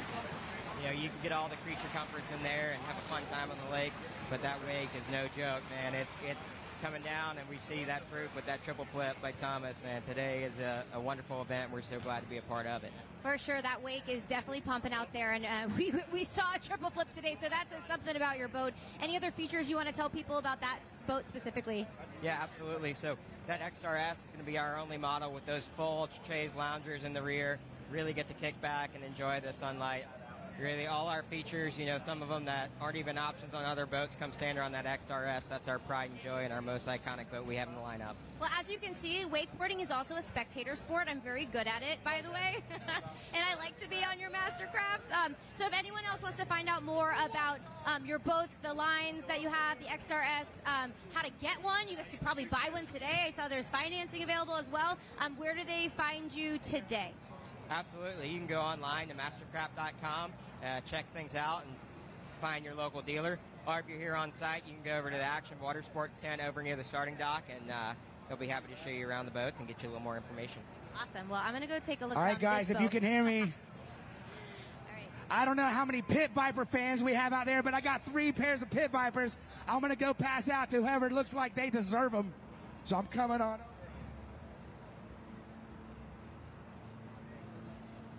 All right, looks like PB is heading out to the crowd now. Let's see. You were the first one up here. I'll give you one. You were first. I can't. All right. You got to come up with a contest real quick. Who wants some pitties?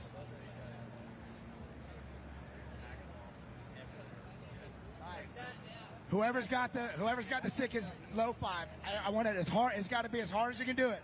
Whoever's got the best. 1. Ow! Ow! Let's go. Ow! Man, that was pretty good. Chris? Ow! That was pretty good. One of the brothers. I like, You're the only one who can match their ability to do. You did a good one. Tootsie style tricks. You did it, try?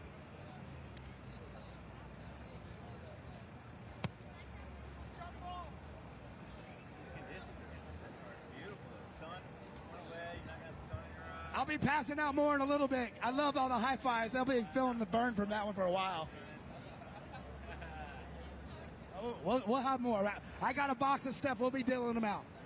All right, guys. Well, PB is out there in the crowd hooking it up with some Pit Vipers and getting ready to come on down the line for his 4th and final double-up attempt on the waters. Finn Bullock. Finn earning that wild card ticket into the event this weekend. He's going to be followed up by the other wild card winner. That's Jamie Huser, the Swiss Super Rider. Sam Brown on deck, followed up by Corey Teunissen and Rusty Malinowski. We're going to keep it going, rocking and rolling and flowing out on the waters here of Lake Ivanhoe. Parks Double or Nothing. Red Bull Mastercraft boats. Finn Bullock coming down and around everybody. Oh yeah, as he gets ready for his final double-up attempt of the morning. Double-up number 4. We'll see what he can put together here and now as that X-Star comes around and those wakes get ready to converge. Here you go, that natural kicker coming together, and Finn Bullock set it up, set it in, frontside approach. Take a look there. Oh no, going for it once again and ends up taking the fall, y'all. He goes down, but he can hear you out there, and make some noise, though, for Finn Bullock. Oh, yeah. PB out there hooking it up with some pit vipers, my friend. Man, they want those things, dude. What do you got to do to get a? Oh yeah, how's your hand feeling? I did a low five contest. Who could slap my hand the hardest? Dude, my hand is cooking right now, dude. I got to ride it a little bit, and this is my hang-on hand. Oh yeah, bro. Well, better than getting some suntan lotion on it. So It's hey, true. brother. Hey, well, Finn Bullock out there going for that spin-to-win mentality. He had the 1080 in his ride a little bit earlier on today. Couldn't quite get that 1260. But a guy to continue to watch now for as we bring him back to the shoreline area, folks. You can do what you do, Orlando. Give it up, make some Yeah, noise, Finn. show the love for Finn Bullock. Man, he got a great kick on that last one. Looked like he was solid in the air, spinning all the way through, and it looks like he just kind of bailed out at the end. But a solid kick for Finn Bullock, trying that 1260, I believe. But he did put down a solid 1080, probably currently in runner-up right now. So, all right, well, PB, we're going to leave that up to the judges. Our next rider also punched that wild card ticket into today's event, recognized as the Swiss Super Rider, coming into 2023 as the 2022 U.S. National, Swiss National, and WWA Wakeboard World Champion, Rookie of the Year on PWT 2023. Jamie Huser is coming up next, and I am looking forward to this kid. He has been on fire this season. He was right there in the running for the overall title on the PWT this season.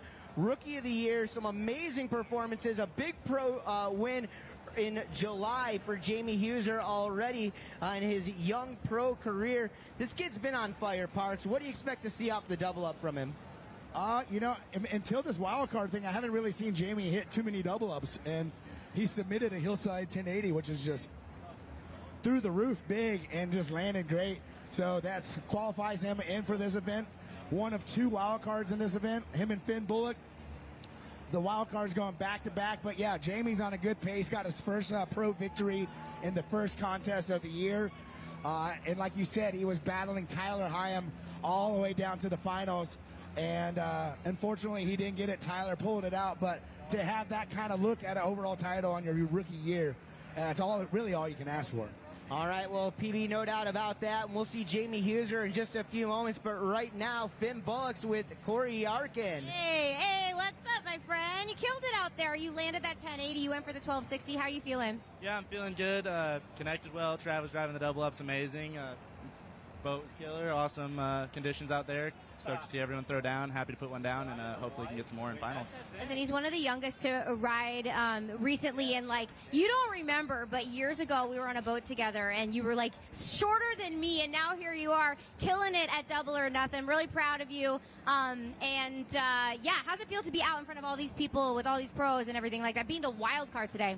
It feels awesome. I'm glad PB got to choose myself and Jamie, who's about to go kill it. I've been watching this event for years, and it's awesome. I think it's one of the sickest events put on. And, you know, excited to be here. Happy I can put some down and ready to see what everyone else throws down. Thomas laid down that triple, which is huge history maker for wakeboarding right there, and one of my good friends. So happy to see the contest already going huge. Well, throw it down, you did. You guys, one more time for Finn Bullock. One more time for Finn Bullock. Come on. Let's hear it.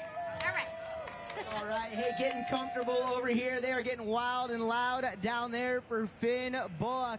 Hey, PB, I want to bring you back in here, man. One of the best media outlets we have right now in the world of wake sports is the Grab Matters podcast. I don't miss an episode. I've been so stoked to hear them dropping some new episodes as of late. And they got something pretty special going on for any real wake fans out there following it. Talk a little bit about the over-under this weekend. Yeah, there's been we got odds all the way across the board, and we got some what are they called? The little side bets. Will I ride with an open jacket? I think even mentioning this, they have to drink a full beer. So It's a take a sip kind of game. If the announcers pronounce a trick, which we might start doing a little bit more now, just to keep the vibes alive at home. I've already done the math, and technically today, you and I are supposedly only calling about 80 tricks. So it makes it a little bit more difficult on our end. Usually I'm calling about 1,000 tricks. I usually miss about 3, so, you know. It's pretty good. Good ratio. Yeah, exactly. But with only 80 tricks being thrown, I know I got my work cut out for me. But big shout out to those guys over there at the Grab Matters podcast. Hey, my favorite episode still to date, the Eric Ruck episode, and congratulations to Eric Ruck being named into this year's Wakeboarding Hall of Fame. Well deserved. Well deserved. Finally, I'm calling Ruck as the headliner this year. He's the headliner. Yeah, that's right. So, big shout out. Hey, where are we at with the Grab Matters over under at this point? Over under on drinks? I don't know. Somebody send us where we're at, guys. Come on. We're following you. Just drink up. We keep mentioning it. You got to keep drinking. That's it. All right, guys. Well, we are not done yet. We are getting ready to get back at it. Jamie Huser, the Swiss Super Rider, coming up next. Junior World Wakeboard Champion in his first season as a pro. 2023 has been quite the year. Taking a victory on the Pro Tour earlier in the season, earning himself Rookie of the Year validation. He's up. He's at it. He is a wild card, but he's also a wild card because he's so young. He's so new to this pro rank. You just don't know what to expect from this guy. Ronik's team athlete, let's check it out here as the X-Star comes down the line and we get ready to bring our ninth rider of the day, Jamie Huser, the Swiss Super Rider, down the line. Oh, yeah. Oh, yeah. Let's go, Jamie. Rookie season right here. Wild carding into Double or Nothing. Doing it for Switzerland, out of Europe. And he is sizing up his first double up. Travis Moy ripping the X-Star S round for a meaty left-hand double up. What is he, 17 years old? Yeah, it's still in that the teenage years right now. And we'll see what he can put together here and now. Jamie Huser coming up for his first double up attempt, man. We'll see what he can put together here and now as he aims in on the switch hillside. Take a look at that. Big 900 right there from Jamie Huser. Some solid spin action, no doubt.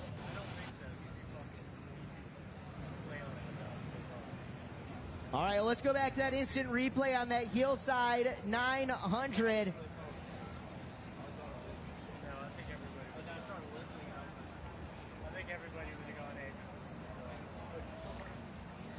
Oh, yeah. Getting ready to join us over here in the announcers area. Okay, cool. Well, guys, we've got Thomas Herman over here. Hey, Thomas, kind of things settling down a little bit. How's the heart pumping? How you feeling now? Yeah, we got the Instagram post up, so now we're chilling. I just wanted to get out as soon as possible, man. Show the people what just happened, because I can't even believe that, dude. Man, well, dude, what a journey it has been for you. I mentioned it a little bit earlier today, watching you kind of grow up through the ranks. You started in the junior boys division, 9 and under. You had some great years there into the boys, into the junior men, junior pro men, of course, a national championship title. But, we've been watching you. You've been poised for greatness for a long, long time. Gosh, I remember one of my first memories of you scratching the surface in pro men was getting a gold ticket into a pro tour event when you were probably about, 11 or 12 years old, man.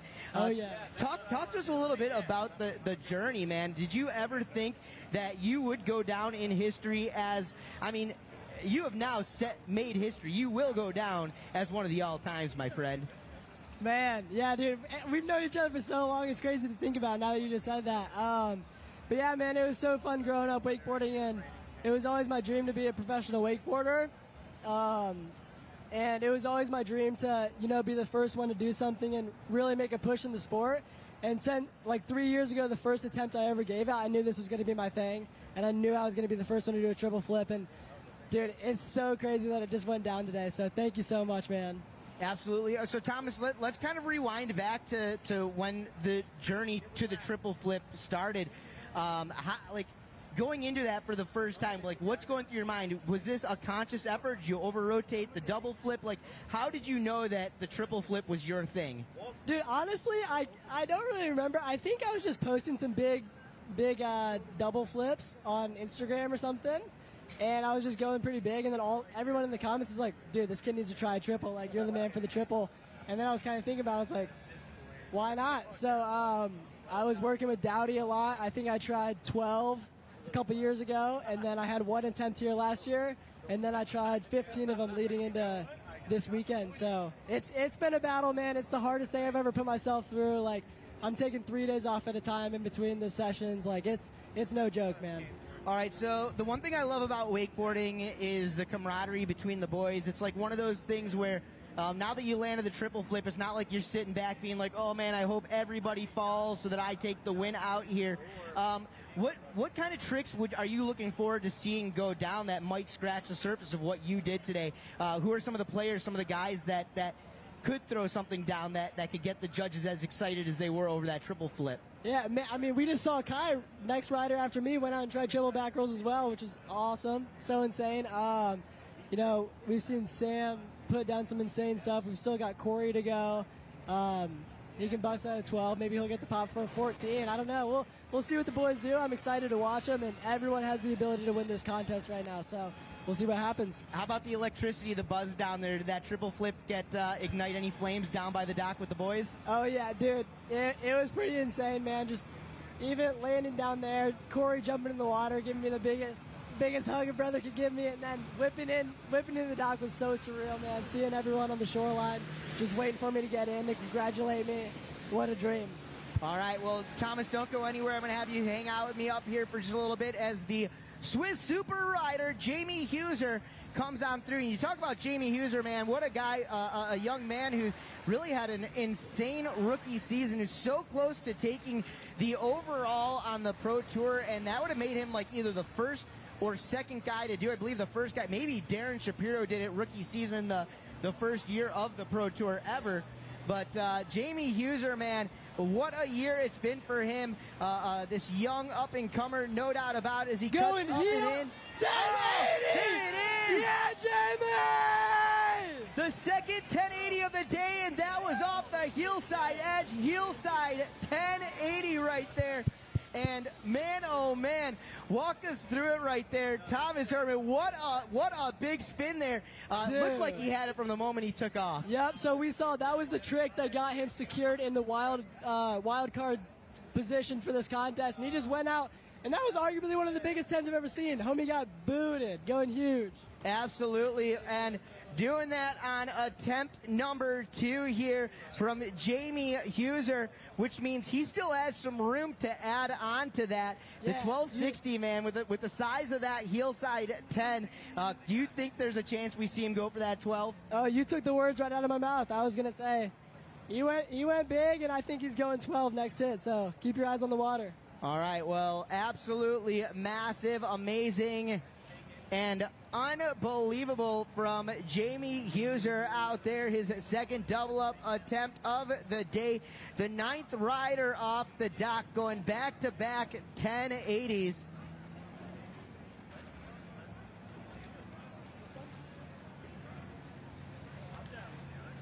All right, well, folks, you can see the shorelines packing in here. More and more people joining us downtown Orlando on the waters of Lake Ivanhoe for the 10th annual Red Bull Double or Nothing by Parks Bonifay, powered by Mastercraft Boats. The man who made history here today, Thomas Herman, joining me up in the announcers area. Thomas, talk to us. Everybody's been wondering the hairdo. What's going on up there, brother? You got is it cheetah, leopard inspired? What is it? Yeah, dude. I think everyone knows that I've been rocking like the Eminem vibe for a while, just buzzing and bleaching it. And then I was in Portugal and I got kind of bored. So, like, my stepsister just went crazy on it. And we decided to go full cheetah mode. I think, dude, honestly, like, I flipped so much faster. It was sick. It's definitely the hair. Yep, gives you that extra quickness, brother. I liked it. Well, kind of matching the spots on your back, brother. And, you know, Parks was talking about it. You mentioned taking 3 days off in between the triple sets, triple attempt sets, man. And talk a little bit about the beating, the hurt that's been putting on your body. Oh, yeah, dude. I couldn't even take a guess at how many massages, ice baths, all that good stuff I had to do to get to the point that I'm at right now. Man, it's another beast, and I don't think people really understand it until they're the one in the position trying it. Dude, it is aggressive, so much impact. So just trying to stay as safe as possible and make sure I'm feeling good every time I go out there and try it, because it's not something you want to mess around with. So, yep. Absolutely. So, you know, obviously, unofficially, you are going to be riding in that final round a little bit later on today. What do you, if you do get that victory lap a little bit later on in the program, what are you planning to do for us? I don't know. I'm still thinking about that. I'm gonna go have some fun. Try to put down some stuff though for sure. So we'll see. Maybe take us triple flip to revert or something.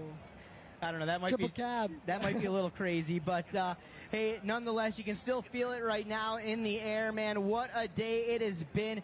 That backside 900 to kind of kick off the morning from Luca, Kid, Jake Pelot's nose grab, heel side, front side 900. Unfortunately for Jake, I think he's probably just been pushed off that bubble spot. Now we've seen the toe 1080 out of Finn Bullock. We've seen that heel 1080 moments ago from Jamie Huser. Yeah. And, you know, hopefully just like any event, it's going to continue building from where we're at here at this moment. Some great entertainment across the board. So far, so good. But the Swiss Super Rider, Jamie Huser, back up, back at it, and getting ready to come down the line and go for it one more time. Let's get set. Let's get ready, because here we go.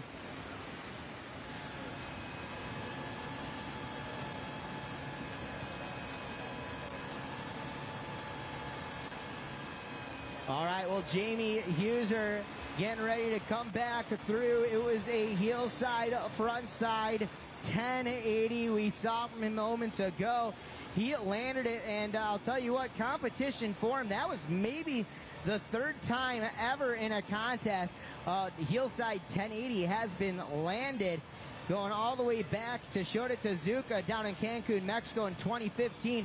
Here we go, guys, as he cuts up over and in a round kick. Oh, look at that. You wanted the 1260 on that one.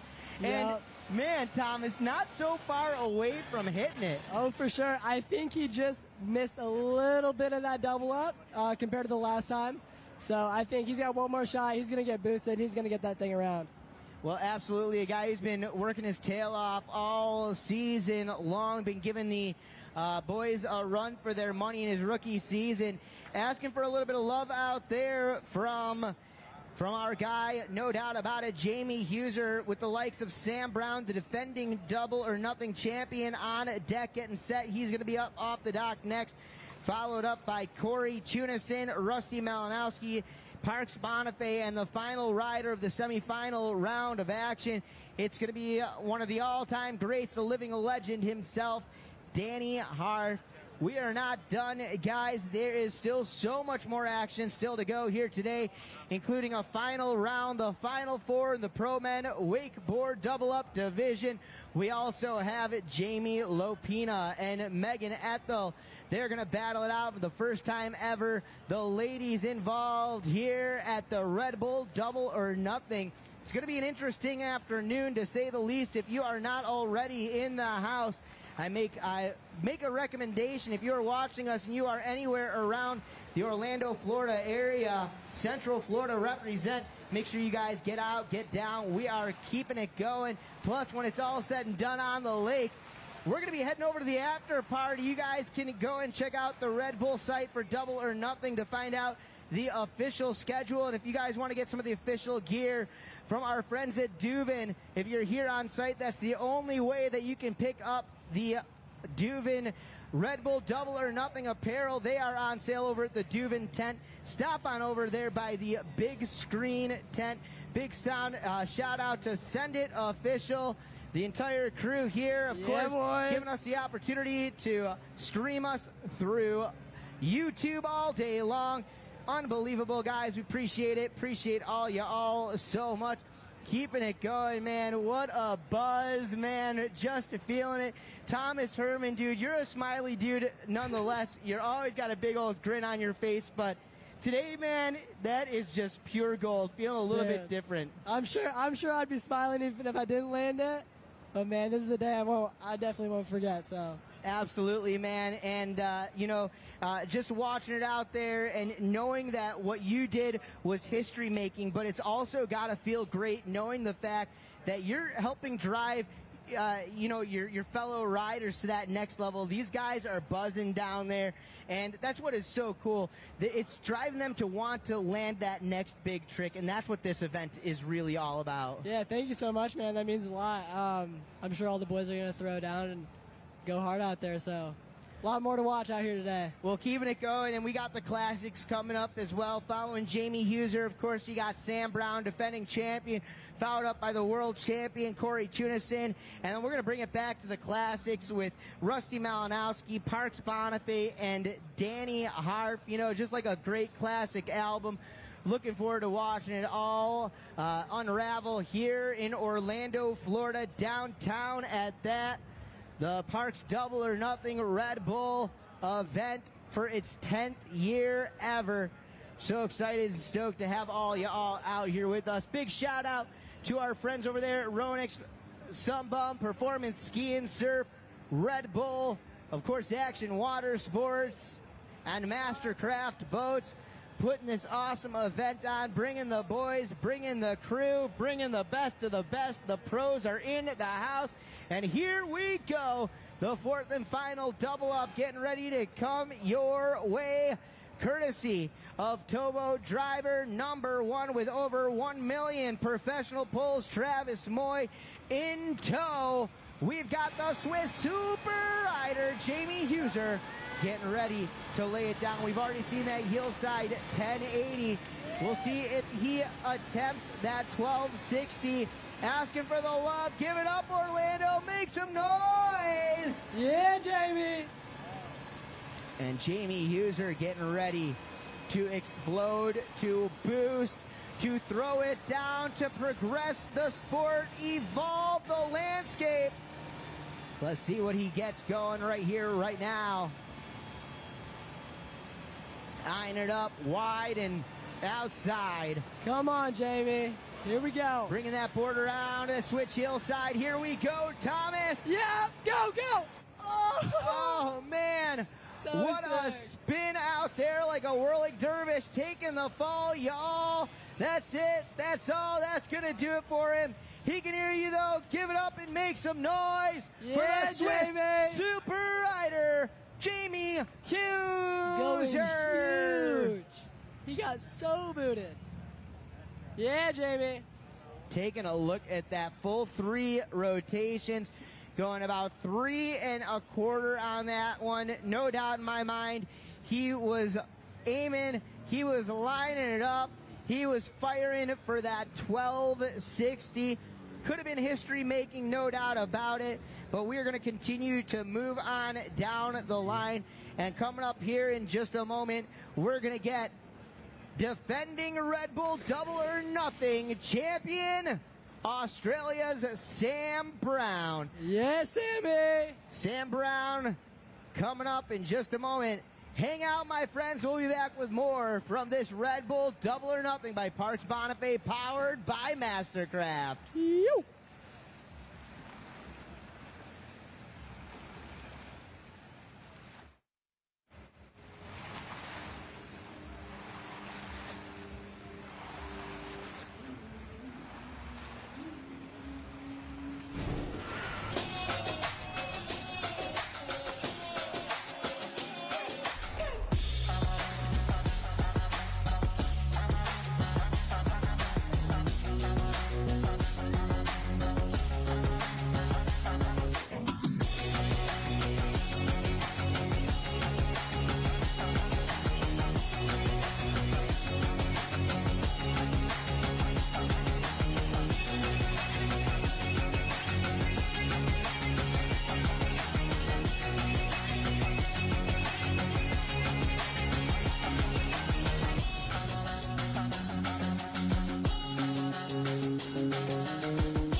What's up, everybody, and welcome back to the Red Bull Double or Nothing by Parks Bonifay, powered by Mastercraft Boats. I'm Daniel the Mano, the noise of the North, oh yeah, along with PB, Parks Bonifay, Corey Yarkin, and a cast of incredible legendary professionals. Moments ago, we had Thomas Herman up here with me. Thomas Herman, the man of the day, taking that triple flip, landing to the moon. And for those of you guys watching live through webcast or on the big screen here on site, history was made earlier today for the first time ever in the history of our sport. Behind the boat, the triple flip has been performed, and it checked off the list. You can mark September 16th, 2023 as a day that'll go down in history, triple flip day, as we move on into the future of wake sports action. No doubt about that. What a day, man, what a buzz. Congratulations to Thomas Herman and Parks Bonifay, Red Bull, the whole team, the whole crew, all the riders involved in this one. Thomas Herman been working so hard at it, and for it to have gone down here today, absolutely unbelievable. And there's a look down at Thomas being swamped. He's already got that up on his social media. Something like 10,000 views in the first 8 minutes, my friends. What history, absolutely no doubt. Big shout out and a hello, a thank you to all of our friends here on site. Big thanks to all of our friends here hanging out with us all day long in Orlando. For those of you guys not here with us on site right now, and if you're anywhere around the Orlando area, make sure you get on it down here.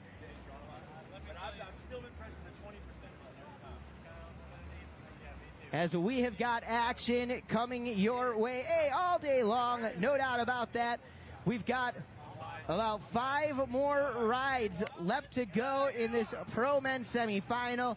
Going to be followed up by our Pro Women head-to-head invitational. Megan Ethel and Jamie Lopina going to get their shot to shine on the prime time. In our main event coming up later on in the afternoon, our final 4.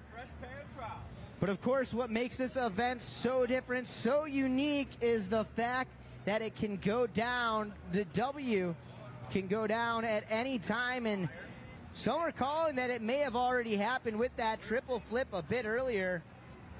We're going to leave that up to the judges, no doubt about that, but I'll tell you what, guys, what a day it has been as you see the defending champion, Australia's Sam Brown, out on that watercraft and heading out onto the water. He's going to be coming back through for his first of 4 attempts in just a short while here. Double or Nothing defending champion Sam Brown, going to be followed up by Corey Teunissen, the WWA Wakeboarding World Champion. Rusty Malinowski, Parks Bonifay, and Danny Harf. All right, we're going to be back with more action on the water. Hang tight. Quick word from one of our great sponsors. Oh, yeah.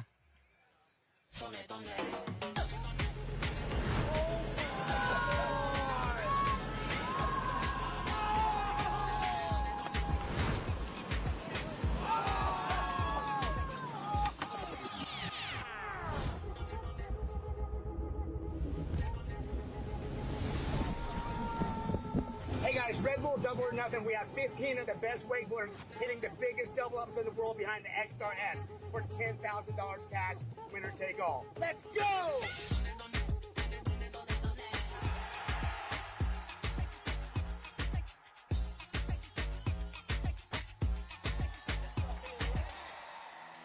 Let's go!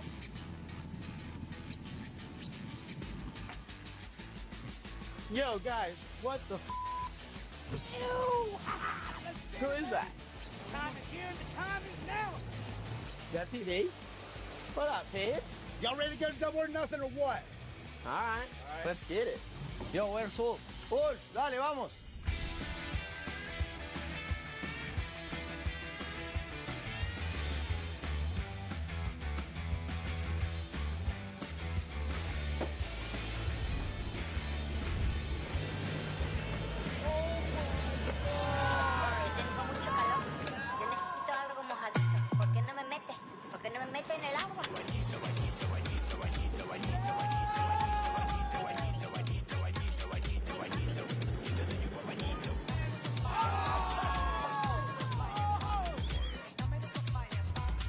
Red Bull double or nothing. The biggest double up's going down right in front of your face, downtown Orlando. Oh! You do not want to miss this.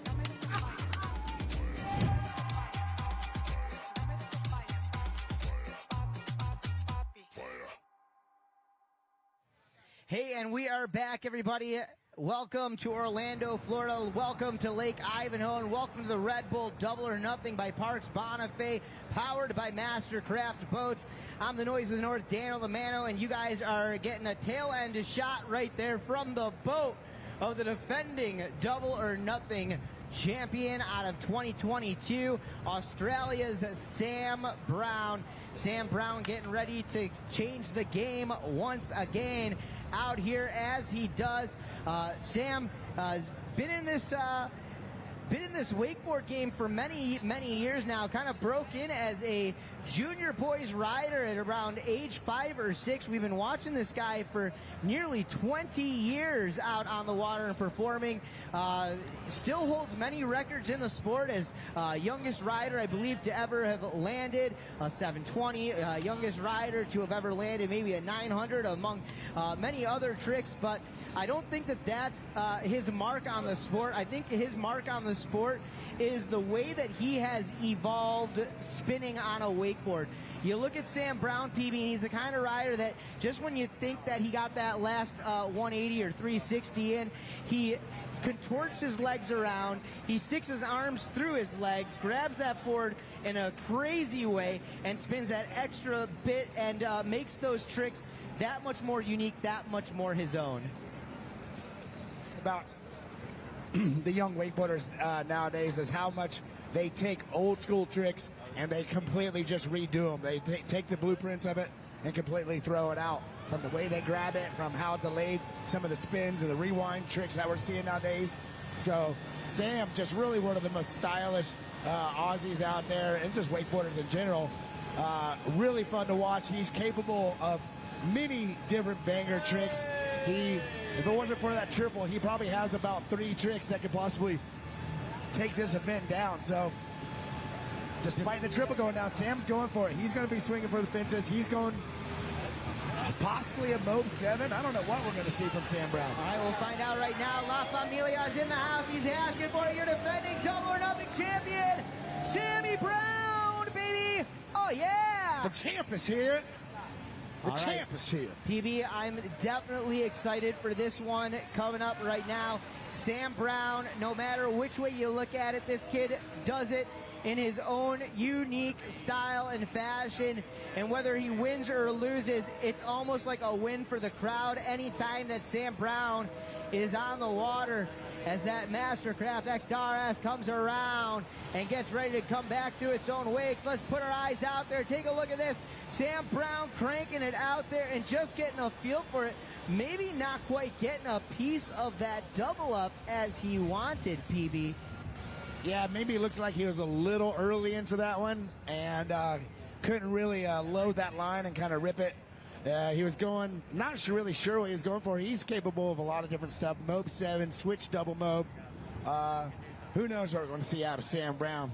Yeah, well, he may be testing the waters for what you were just talking about there. Maybe he does want a Mob 720 of some sort there. You know, PB, obviously everybody's got their eyes, their ears, their thoughts on that triple flip that we saw go down here today. But you got to think about it. Sam Brown's the kind of a rider who could literally come out here, put something down to take the W. You're sitting back scratching your head being like, I didn't even think about that one.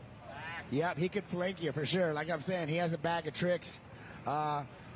that could take down most events. That triple is going to be extremely hard to tackle and to overthrow, but let's not put a ceiling on anything today because what we've already seen exceeded our imaginations and expectations as is. So as soon as you're expecting something, it can get even gnarlier and flip the script real fast. So stay on your toes to Sam Brown. All right, well, anything can happen out here at the Red Bull Double or Nothing by Parks Bonifay, powered by Mastercraft Boats. We are on the water. PB, how are you feeling, brother? Because every rider that rides, that just is one rider closer to your turn. How are you feeling at this moment? You know, I don't get to compete in wakeboard contests all that often, so to feel that feeling of that heart starts to beat, I'm getting ready to ride. I miss that feeling, man. So I'm pumped that I get to come out here and take a couple cracks and try to cut it up with some of the younger kids, and hopefully I can do a double flip, put one down, and ride off into the sunset. See, I got to commend you, though, PB. Here's the deal. This is your contest. You make the rules. I would have thought you'd make them a little bit more conducive to yourself, you know, out here. But, I like that, yeah. Well, it is a double-up contest, and that's pretty much my genre. I'm not riding in a rail contest. I'm not riding in a regular wake. So it's going to take a double-up contest to get me out on the water. To pull you back out, Yeah. brother. Well, we're looking forward to watching you throw it down out here. Anytime we get to watch you ride, man, is an exciting day in my book.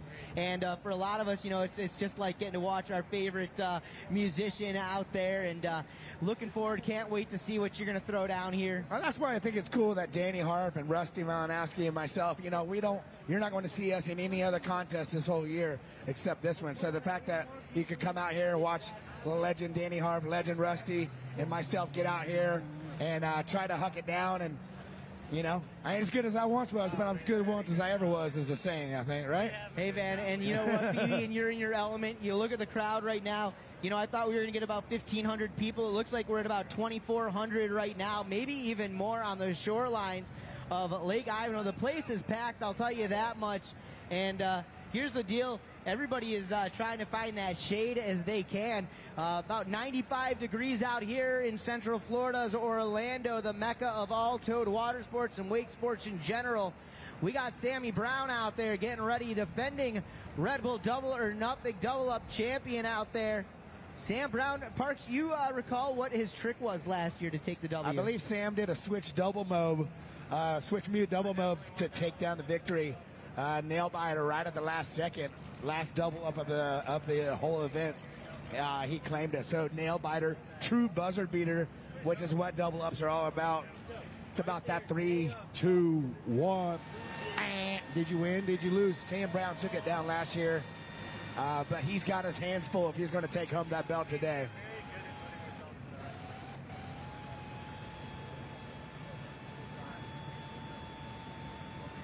All right. Well, PB, check it out. Here we go. The Mastercraft XRS is coming in our direction here and now.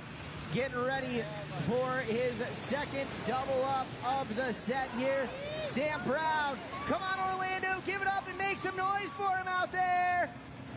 And there you go, PB, getting that shot. I know you're taking a look, keeping your eyes on the water. I'm keeping my eyes on the screen. Want to make sure we've got the view from every direction right here.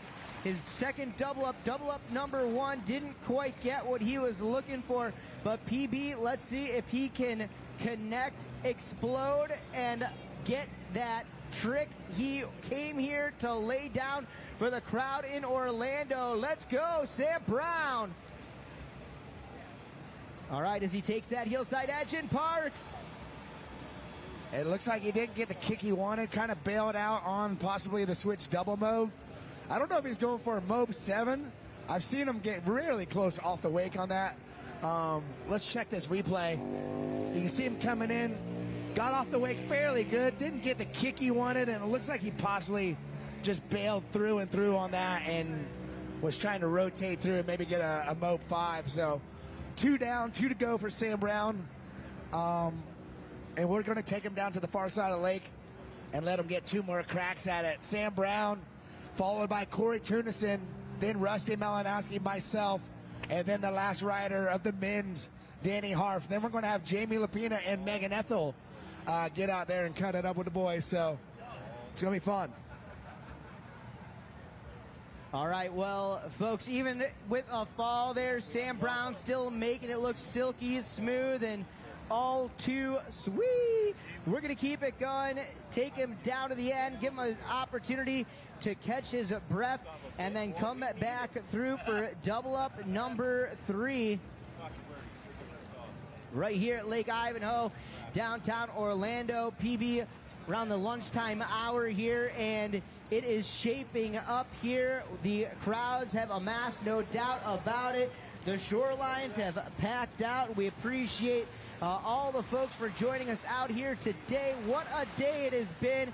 What a week it has been here in Orlando, Parks. And condition-wise, man, these are probably, and I'm going to knock on the wood. I don't want to speak too soon, but as far as it goes, everybody who's had the chance to ride so far today has gotten just dream conditions. Yeah, man, this is a perfect wind direction. If you're going to have some wind, this is the direction we want.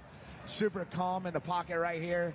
And we even have a little bit of cloud cover. It doesn't look like any storms are rushing in. I'll knock on wood. But, yeah, fairly clear, a little cloud cover. But you know what? It needs to cool it off. It's been a little warm, but we got glassy conditions. Everyone's fired up. We got a packed shoreline here at Red Bull Double or Nothing. And I was thinking just a second ago how crazy it would have been to be driving down I-4 and see Thomas land a triple flip. That would be crazy. Just a casual trip as you're driving down towards Sanford.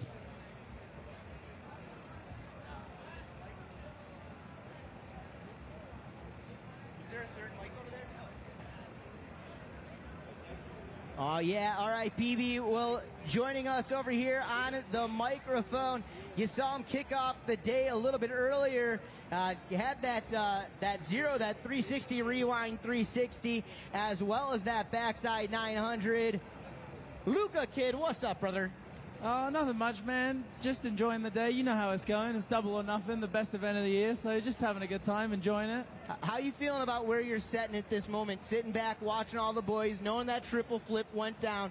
You still had that bolt back 9 to kick off the morning. How are you feeling about your position as we said? I mean, coming into the event, you're 2 years in a row you made it into the final round. Yeah. Longest 2 years of my life. How are you feeling about your position right now? You think you're in as we set right now? I think I'm probably in maybe like bottom half of the top 4, maybe somewhere. Who knows? But hopefully I can get through the finals and kind of just go crazy on them. How does it feel with this big crowd we've got so far today? Oh, it's amazing. It's stoked to see so many people coming out and supporting the sport, supporting the event, and just enjoying wakeboarding. This is wakeboarding at its finest right now. You're seeing some of the craziest tricks that are going down, so it's pretty unreal. I'm stoked. The vibe is all time. I gotta say, I love the camaraderie I see down there. La Familia, the boys, all the riders in general are hanging out. But how did it feel to watch Thomas Herman land that triple flip today? I'm not gonna lie, I was absolutely stunned, to be honest. I didn't really like the first one. I was like, oh, okay, he's gonna give it a crack, and then he just absolutely banged it, and it was pretty impressive stuff. Like you got to give credit where credit's due. It's the first ever triple flip, so yeah, good on him. I'm just trying to think of what I can do to try up it. Does that change up the way, if you made the finals, what are you doing? What are you doing now? Does that change your MO? If I make finals, I'm probably going to go back 12 or back 7, front 3. There we go. And try to grab it and leave it up to the judges, but hopefully I can put it down. All right. Well, looking forward to that all coming down to the wire here, no doubt. But I'm going to hand it to you, Luca, kid. Why don't you call it out? What are we seeing from Sam Brown? All right, my man Sammy Boy coming in. He's choosing to bin that one. Probably a smart move, you know. He's probably just taking a minute, reset himself, and come back round. But if there's anyone that's going to do something brazy, I can tell you Sam's going to do it for sure. All right, well, taking the pass right there. So a lot of people are calling that Thomas, no matter what goes down, has it on lock with that triple flip. But in your mind, in your view, what other tricks could scratch the surface of that triple today? I think a grab 1260, a double mode 5, maybe like a 7 rewind front 3. I don't know, something. It's pretty. Luca, it's you're pretty naming crazy. all your tricks, brother. Hey, I'm not doing a double mode 5. Hell nah. Yeah, well, no doubt, man. Well, no doubt. We're just looking forward to watching this all go down. And, something else I got to ask you about, obviously, Luca, you've been making your way up through the ranks over the past few years, really making a name for yourself, no doubt. But getting to ride in an event with the likes of Parks and Danny Harf and Rusty Malinowski, what does that mean to someone like you? It's kind of crazy, to be honest. Like, I remember being back in the day, just like watching the videos of this, like, and just like being like, damn, those guys they're crazy. Like, this is insane. And now I just get to kick it with them. Every time I see Rusty, he comes and gives me a big hug, and it's just nice to be like kind of homies with them all. Well, very good. Well, we're looking forward to watching those guys come up here. Some classic hits. That's what I'm calling for. Yeah, for sure. But back to the question of what tricks would beat a triple. I think you got to ask Parks that one. That's not for me to say, to be honest. Well, I've been trying to get that out of Parks all morning, ever since the triple flip went down. But I lost my voice. I can't even. If I had an answer, I couldn't even say it. oh, we know you know. Come on, give it to us. Triple S-spin. Well, where's Ulf? or John T. Green. Good belly flop. I'm kind of partial to belly flops. I don't think he'll get it done, but I'd appreciate it. I'm saying a PB double mode.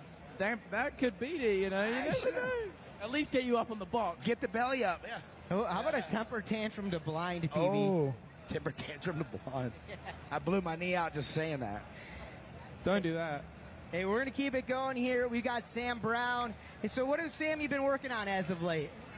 Oh, Sam, he's just the wizard of wakeboarding. Like, he just, mate, I don't know how he puts himself in these body positions, but he'll go set himself to a trick and he'll go get it done. Like, it's insane. Like, I mean, he bangs back mob 7s off the dubs, off the wake. He bangs the double mob. So, I know, he's either going to go double mob 5 right now, if he can get a good release, or I don't know, man. We're gonna have to see. He's pretty well at surprising everyone. He does pretty good at that. Now, I noticed that Sam didn't come in wearing his signature do-rag. How's that working for him this weekend? He lost it at Worlds in Portugal, so he's still waiting on a new one. But I think he's gonna change it up from original black to like green velvet, and he'll be on fire.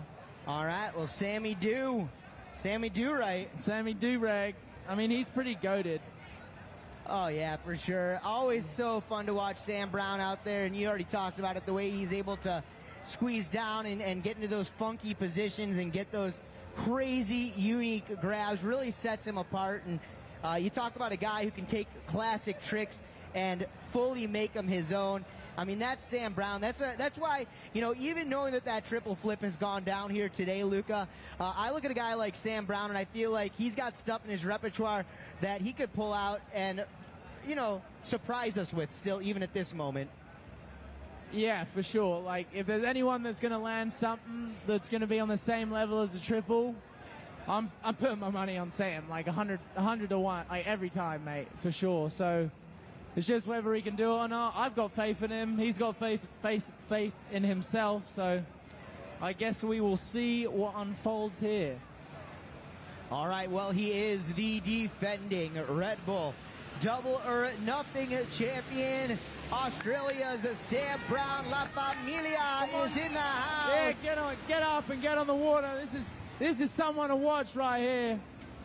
The crowd getting loud. As you guys know, the louder you get when they pass by, the more energy. And Luke, I'll let you talk on that shortly here. But first things first, keep your eyes on that XRS, folks, as he comes down and around, as those wakes get ready to converge, as he gets set to explode, fly high through the sky. Sammy Brown, baby. Sammy, do what you got. Oh, yeah. Check this out. He's coming in right for Hillside now. Hopefully that dub's going to be clean for a brother.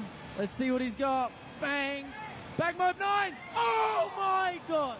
That's exactly what I'm talking about. That's exactly why I put my money on him to land something that brazy, because he almost landed a back mode 9, and he hasn't even tried that trick since last year. Absolutely unreal. Break it down here as we go into instant replay. He goes up, cab roll, and then he's basically got to pass a toe back 7 all the way around, and you can see he comes round on it. Like, that's fully doable. Here we go, from the boat. Grab the absolute balls out of it. Oh. and his air awareness, it's almost like none other. I mean, holy smokes, so much going on all at one time out there. Luca, I mean, break it down. How technical actually is that trick?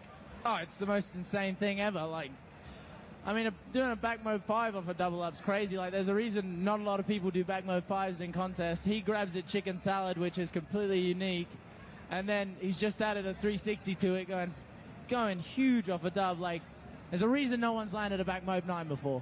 No, absolutely. Well, folks, you've seen it right there, and one of the closest attempts we've ever seen, and going down live right here in front of the crowd. You gotta love it. Want to send a big shout out to the Roswell boys in the house. Yo. What's up to the gang? What's up, crew? We're going to keep it going. Sammy Brown out there. Sammy Dew. He's got one more attempt of the double up. Going for that hillside back mob 900 there. Now, remind us last year, was that a heel back mob 5 or back mob 7? That or double back mob last year? Last year he won with a double mute mode. Double mute back mob. So Yes, you sir. gotta believe that this kid has the tools to make it happen, Cap. And we're gonna see how it all unfolds here. That's what you mean. You know, if he would have just gone for that back mob 7, he may have been able to get that, Luca. But, you know, Sam, knowing that he has to take it to that next level, to literally send it, if he wants to scratch the surface of that triple flip we saw that went down earlier today, courtesy of Thomas Herman. Hey, if you guys aren't already following Thomas Herman on social media, you better do so now. Go check out the clip. Did you hear in like literally the first 4 minutes it had over 10,000 views from Thomas Herman there. Absolutely Dang. unreal. We're going to keep it going here. Taking a good view down on site. You see the Sunbum tent down there. Ronix, our friends from Performance Ski and Surf, Mastercraft, Action Water Sports.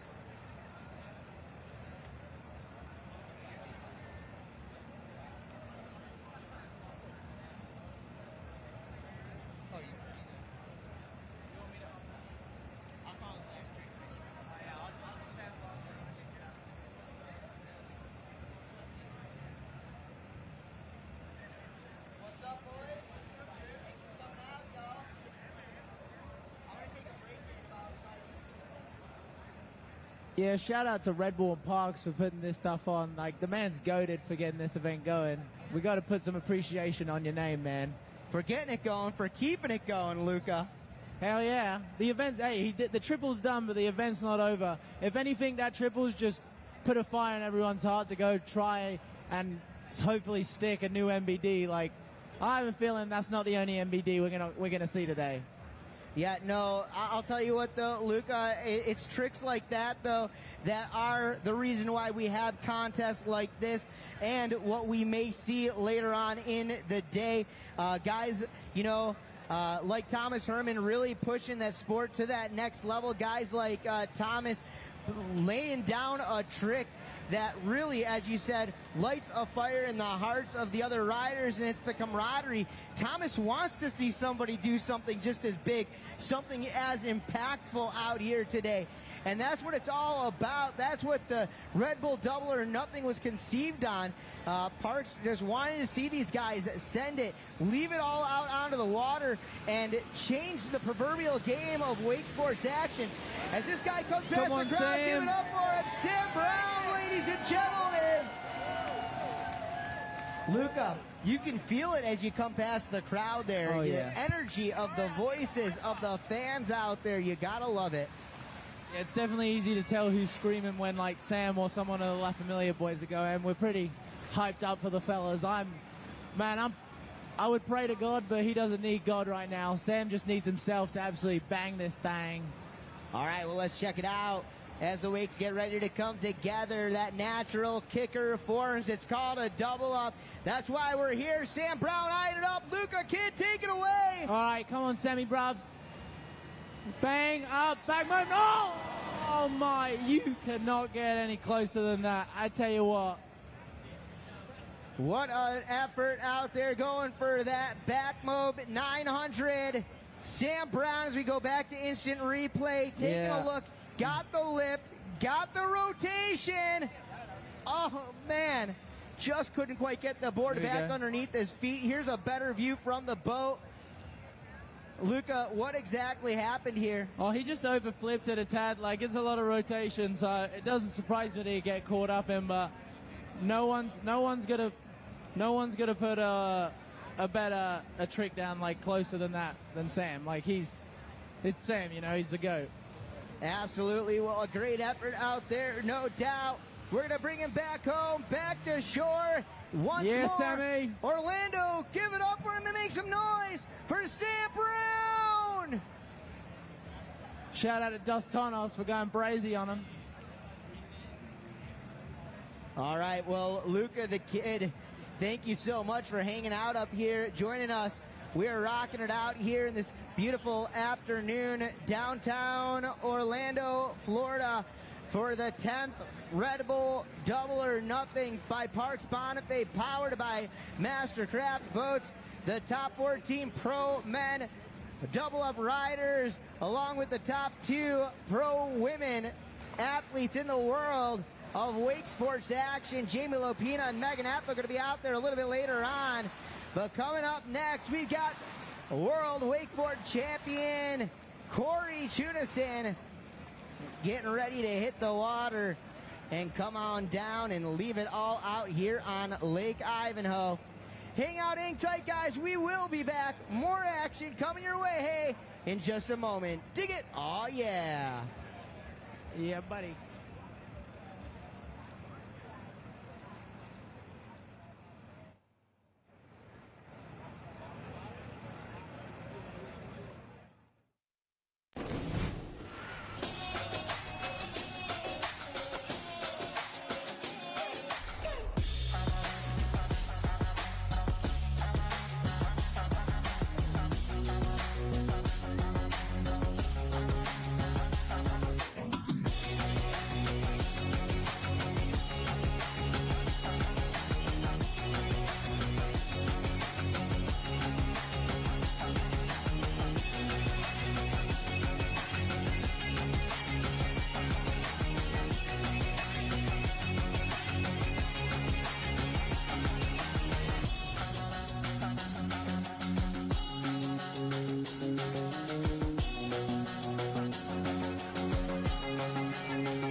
I'm down here lakeside with the 2022 Double or Nothing champion, Sam Brown. We just came out of the water. How are you feeling right now?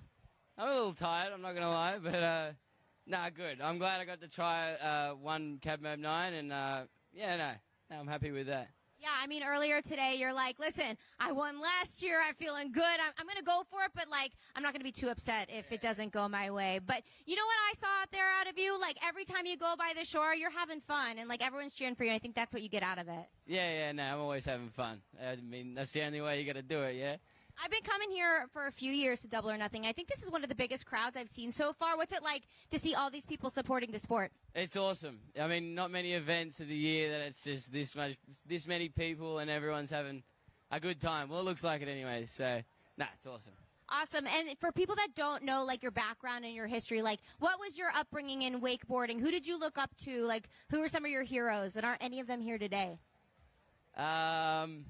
Massey Piffer and Raph Jerome are probably most of my heroes. But, I grew up riding with Scotty Kell a lot and on the Hawkesbury River, and the Australian crew back then was pretty big, and It's not as big now as it used to be, but no, it was awesome growing up with all those boys, and I think it molded me to who I am today. And a nice young chap you have become, I must say.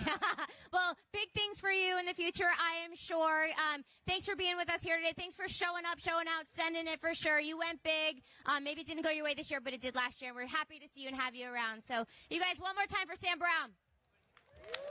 Thank you, Corey. Crazy run for Sam Brown.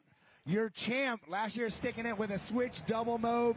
Sam Brown going for a cab mob 900. I don't even think I've ever seen that trick ever even attempted. So double or nothing, delivering new feats all the way through. I don't know if you were tuned in earlier, but Thomas Herman landed the first ever triple flip behind a boat. A lot of firsts going down here today. Another first is the women's that we got riding here today. I'm sitting here with Megan Ethel, the GOAT of all women wakeboarding, the winningest wakeboarder in history. What do you think about this event, Megan? The crowd's packed. You psyched to get out there? I mean, how can I not be psyched? I've been coming to this event for as long as I have been. It's so much fun watching all the boys throw down, and I think because it's the 10th anniversary, like, we got to go big. We got to get the girls involved, so it's going to be a big one. Not a better year to have them involved while we got the Send It official live stream going down on YouTube. We got a packed house here, probably 2,500 people on shore to watch Corey Teunissen come in for his first double up, switching it around, and Corey getting a solid kick. And looks like he bailed out on a double roll, possibly at a blind, and turned it into a roll to blind. Man, not the probably result that Corey was looking for on his very first trick. Yeah, it looks like he was going for some sort of double there and kind of bailed out about halfway through. Might need to get into that second double up if he wants to get a little bit better kick. 3 more double ups to go for Corey. But yeah, we're just talking with Megan, and she's going to be riding alongside Jamie Lapina out there. The first time girls have ever been in a double up contest and really riding in front of a lot of people. I'm stoked. I've been watching some of y'all's social media and how y'all are getting after it. So, you know, I know the crowd is psyched to see y'all get out here, and you do a lot of spreading the sport with your letter rip stuff that you do with Mastercraft. And Megan's all about spreading the sport of wakeboarding and diversifying her portfolio. You ride park really well. You ride boat. What is it about double ups that is kind of challenging? I think the most challenging part is that it's kind of uncharted territory for women. I mean, going wake to wake is one thing, but then when you add moving water into it, I mean, it just is a whole another animal to try to deal with. And I mean, it really opens the door to trying to push women's wakeboarding and landing something that's really never been done before. So, I mean, I think between Jamie and I, we're both capable of going out there and laying down a hammer for today. Hammers down. Megan Ethel ready to send it. We got the wind picking up right now. It's getting a little cloudy. Still no rainstorms on the horizon. The last couple years we've had some rainstorms blow through to kind of cool everyone off, but we got a nice breeze right now out of a good direction. So I'm interested to see what Corey's got these last 3 double ups.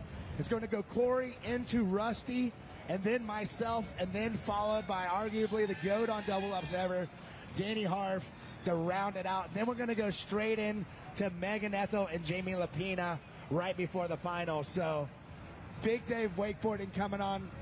Dano's taking a break. And the crowd is packed. Everyone get some food, get some cocktails. How many people having fun out there on the shoreline here at Double or Nothing? Make some noise. Get hype! Let's see Crowd is live. The kids keep wanting some Pit Vipers. When are they coming out? Number one concern on a lot of them, all the kids just got out of the chair. I just said Pit Vipers. We're not passing any out. I just said it. And they are running. I love it. A lot of people helping out with the event. Mastercraft supplying the X-Star S with a Piranha engine, a 640 horsepower engine, which allows us to put so much weight in the boat and really get these double ups as big as they could possibly get, which is what it has to be a Double or Nothing. We're not going to settle for anything but the best double ups here on the planet. You have a Piranha engine in your X-Star. How much weight do you put in that thing? I do have the Piranha engine, and I load it up pretty well. I know Ty probably throws a couple more lead bags in there than I do, but yeah, the double ups have been huge, and I mean, I feel really grateful that I get to practice behind the boat that is pulling the competition just right at home in my own backyard. It's pretty much home rad. court advantage for you almost, huh? Home court advantage, you know. It's gonna be good. Yeah, Megan living about 10 minutes away from here on Clear Lake with her boyfriend Gunther Oka, a judge here today. And we got Corey Teunissen coming back around for a second double up. What's he gonna do? I don't know. I'm interested to see. It looked like he was trying some sort of a double. Maybe he thinks the double flip could sneak him into the final. Maybe a double roll to blind could be on the roster for him. It's hard to tell right now. Yeah. Corey's got such a deep bag of tricks from 1260s to 1080s. Yeah. He's been right here, really close to winning this event multiple times. Has it happened for him before? I do not believe Corey has won double or nothing yet. So definitely on his bucket list. However, to take down double or nothing 2023 is going to be quite the feat today, considering you got to beat the triple flip by Thomas Herman. It's going to be a tough one, but let's see what Corey's about to do here. All right, Corey coming back around, hipping it, hopping it, switching it, flicking it, and there is a roll to blind. Not going to happen, and even if he landed at that, that's not going to get him through, nor a KGB, nor the double roll to blind probably. Do you think that's what Corey, he plans? Squeeze that throttle. What do you think, Megs? You think that's what he planned, or do you think roll to blind was what he was wanting to do out there? I think he's possibly trying a double roll. I would agree with you. I think he knew that he wasn't going to get around, so he probably bailed on it. Had too much heat? A little too much heat. Maybe came in a little hot. Maybe mistimed a bit? Maybe mistimed. These double ups, like you were saying, Megan, are kind of difficult to hit. A lot of water moving around, a lot of moving parts, and it has to be accurate. You have to be on point to hit that peak. And looks like Corey maybe was just a little bit early. I'm curious to know what he's going for. He's got a deep bag of tricks, so it could be anything.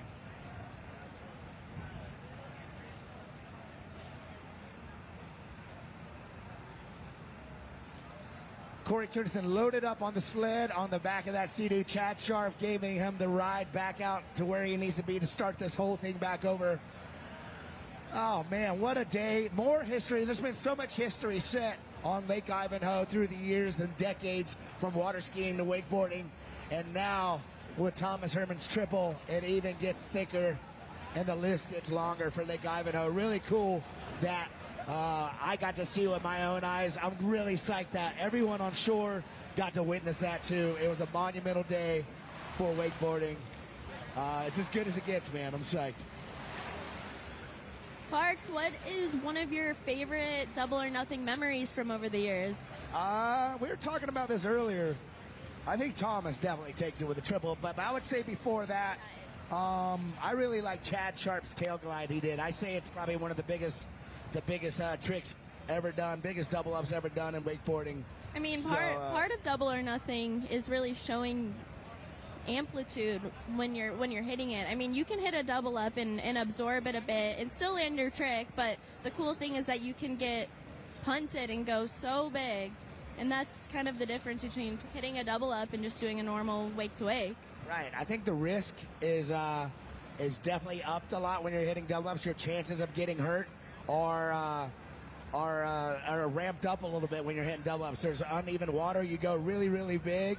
So it's really easy to get hurt doing double ups. But also I think that makes it more gratifying when you do hit it. They are very tricky, hard to dial in, and hard to get the trick that you want. But when you do it, with all the risk that's involved and the amount of time that you put in to the double ups, I think it pays good residuals, and it's a very gratifying feeling when you can stick a double up and pull through. And when you connect on it, that feeling of connecting and just hitting it perfectly, like nothing really beats that feeling.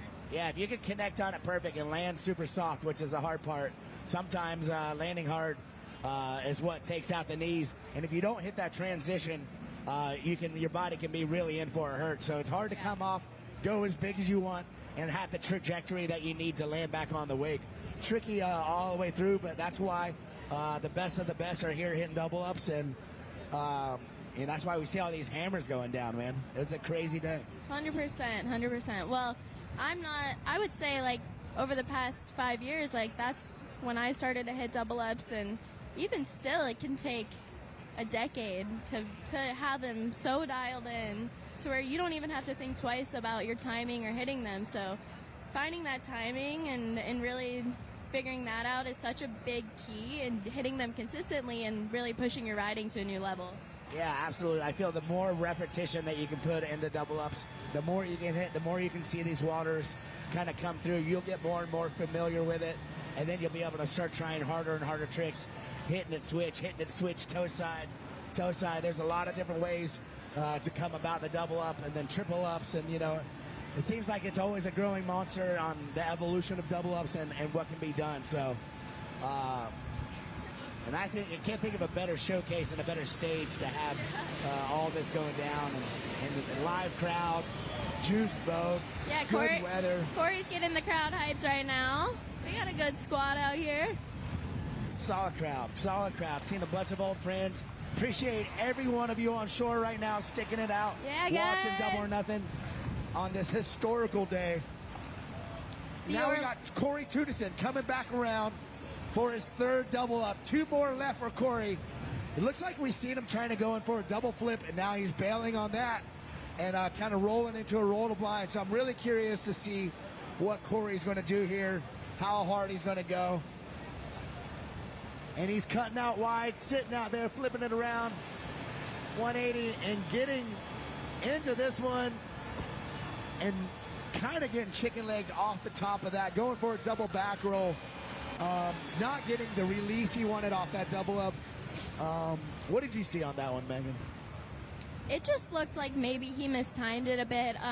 He got into maybe the second or third roller, but just didn't hit the peak of the double up. So he just didn't get a scent as he probably wanted to there.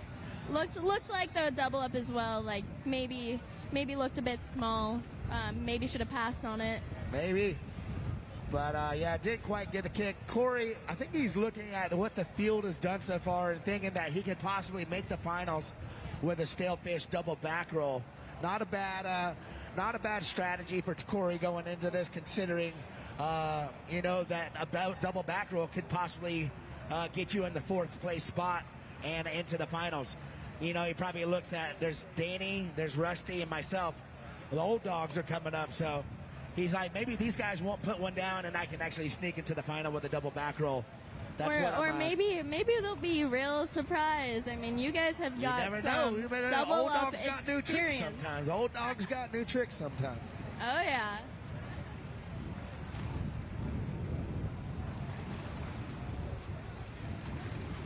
Yeah, I want to say thank you for Action Water Sports for supplying the boats here today. Out of Polk City, right in my neck of the woods where I grew up. You'll see their store right off of I-4, off to the right, Action Water Sports. If you want to get a Mastercraft, go on down there. They will take care of you. Customer service is amazing, and we got a good crew and a beautiful showroom and service department ready for anything. So get a Mastercraft, head on down to Action Water Sports and check them out. Man, and thanks Red Bull for making this all happen, man. Seriously, this is one of the coolest events of the year. I've been to a lot of wakeboard contests this year, from cable and boat, and this is one of the biggest ones that at least go down in Florida. Packed house, open bar. Maybe not open. You got to pay for cocktails. Weekend that gets dangerous. We have open bar in the sun all day. It'd be so dangerous. What's up, guys? Here we go. We're Parks. gonna throw it down to Corey Yarkin. Right now with Austin Duvall, one of the legends and the man, the myth of Dubin. I know, Austin's like, are we on TV? I'm like, yeah, you're on TV. Guys, let's do it. We're down here at the Dubin tent, here by the big screen. And if you guys haven't heard of Dubin yet, you've been living under a rock, people, okay? It's like one of the biggest lifestyle brands in the nation right now. And what I love about this brand is that it is Orlando-based local, and they're doing big things all over. It's like the coolest kits, the coolest gear you can see, and today they're the official merchandiser of Double or Nothing. This is one of the founders, Austin. Tell us a little bit about your backstory and how you started this company.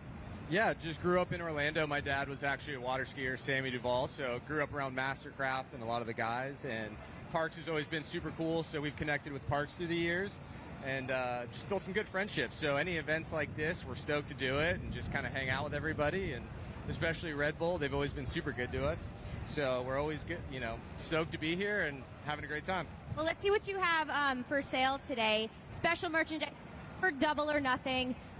You can tell us about it. But look, we have these Duvin shirts. This is the front. Over here is the back of the shirt. So you can commemorate. You guys should all come and buy one to commemorate a triple flip. History being made today here at Double or Nothing. What else have we got? We got some other hats, but not too much. But if you want anything else, you can go to our site, duvindesign.com.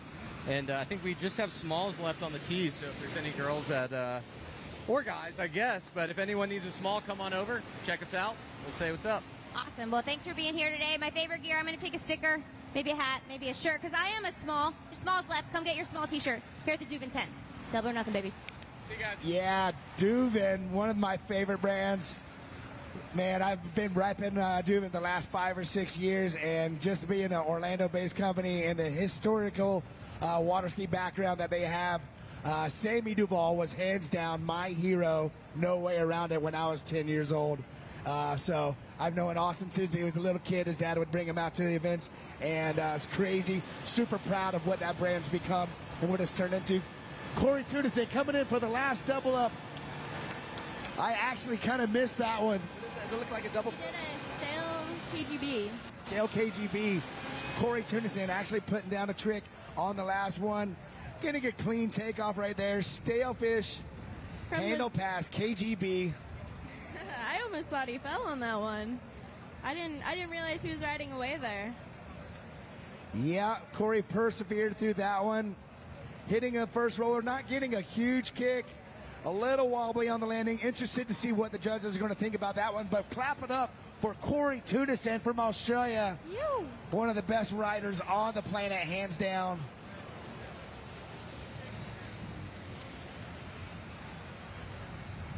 All right, guys, we're going to take a little break in between Corey and Rusty Malinowski. We're going to throw it to a little Mastercraft commercial. Stick around. I want to get into my board shorts, start doing my yoga. I just did it. That was it. I'm going to start stretching out and get ready. Rusty Malinowski on the dock, followed by me, then Danny Harf, and then Megan and Jamie. Stay tuned. Excited.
everybody, what is up, and welcome back. Dan Lamano here, and joining me up in the announcers area, I've got Red Bull athlete and past Red Bull Double or Nothing champion, Gunther Oka. Gunther, welcome back, my friend. Yeah, Dano, been an unreal day so far, and we're keeping this party rolling. All right, my friend. Well, hey, so glad to have you here, and I'm looking forward to hearing some commentary from you in just a few moments. But right now, we've got Corey Yarkin hanging out down by the water with that last rider, Corey Teunissen. Let's hear what they've got to say. Hey, yeah, Corey and Corey down here, that's for sure. We just got done watching history being made today. I see you jumping in the water after Thomas Herman. What's it like to see one of your best friends having such a big moment like that? Yeah, today was insane. Like, such a cool moment for him, and literally the fact that everyone here got to witness history, like I've been saying it all day today, is like on the same level as Travis Pastrana doing the first ever double backflip, Tony Hawk doing the first ever 900, and today goes down in history for Thomas Herman landing the first triple flip behind a boat at Double or Nothing. Bro, for him to have that moment in front of all you guys is insane, absolutely insane. So today's just been a crazy day. I'm stoked to be a part of it, and yeah, literally I got the opportunity to be in the boat. I filmed it on his camera, and bruh, threw that camera straight across the boat and literally just hopped straight in the water, so it was pretty sick. That's awesome. That's awesome. And before the contest today, Parks was with you guys, all the riders, kind of hyping you guys up, saying, you got to really go big, you got to go big or go home, because it's about pushing the sport. 100%, yeah, that's what this event has been designed for. You look at the past winners of this event, and there's pretty much every single time the winner has done something that's never been done before. So Tom following history books and the event and just, yeah, doing stuff that has never been done. And, I mean, we saw another triple flip today, but I don't think that thing's going to be done for a long time. That is so progressive and so far ahead of, like, where this sport is. It's hard to put into words how far and how out of reach that thing is, and he just went and stuck it second try. It's insane. Amazing. Well, I'm glad we all got to witness it with you, and it's great to see you back out on the water, my friend. Have fun for the rest of the day. Right now we're going to throw it back to Dano, see what's happening out there on the lake. Oh, yeah. What's up, everybody? Dano and Gunther here hanging out, and we just got a sweet little treat, right? Well, nothing little about that. That was absolutely huge. That 3-2-1, that 360 rewind backside 180 out of a man who needs no introduction, although we will give it to him as he gets ready to come back in for his second double up. Rusty Malinowski, walk us through what we just saw a few moments ago, Gunther. Man, Rusty, and we were talking about this before, but it was kind of self-proclaimed of that Rusty has hit the most double ups in the world of wakeboarding, more than any other rider out there, just due to like this dude's rigorous history of being, you know, one of the all-time greats competitively. And with that comes, you know, the rigorous training of hitting double ups. And so Rusty, no stranger to what's going on here, and showing us firsthand his experience coming to play, getting so connected, so punted on that 3-2-1. So the wrapped heel side, front side 360, a trick unique to wakeboarding, stopping his momentum and then reverting it back the other way. And so using that line tension to his favor and just going to the moon on it. Looked like he went a little too big, kind of overshot that second wake, and there's just only so much the human body can handle on those landings. No doubt. Well, you know, you talk about Rusty and you talk about his career. Today we saw an industry at contest first. We saw the triple flip go down a little bit earlier today from Thomas Herman.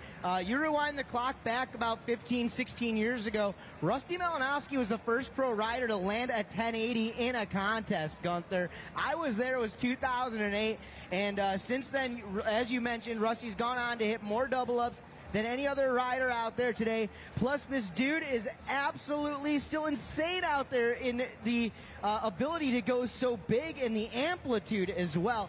I don't know how he does it, how he continues to condition himself to do just that. But when it comes down to it, Rusty Malinowski, he is a double-up beast, and that's what he's all about these days. Yeah, and if you get one look at Rusty, you can see just by his stature that dude is like built for sending, you know, built like a brick house. And so, you know, what you guys don't see and what you can't feel from the shoreline is the amount of like G-forces that these riders go through on their way on the takeoff, right? They're kind of sucking up those rollers, rolling over the first one, rolling over the second one, and as they connect, the most insane amount of pressure builds up at the bottom before it explodes you up into the air. And so Rusty's build, he can just handle that so well, channel all that energy from the wake into his board, hence going as big as he's going for, what we just saw out here. So I'm really excited. Rusty just has that vision. He knows exactly what it takes to connect and find that sweet spot in the roller. And so give this dude a couple more dubs, and I think he's going to put down here something he rad. is. Here he goes. He's one of those guys. He feeds off the crowd.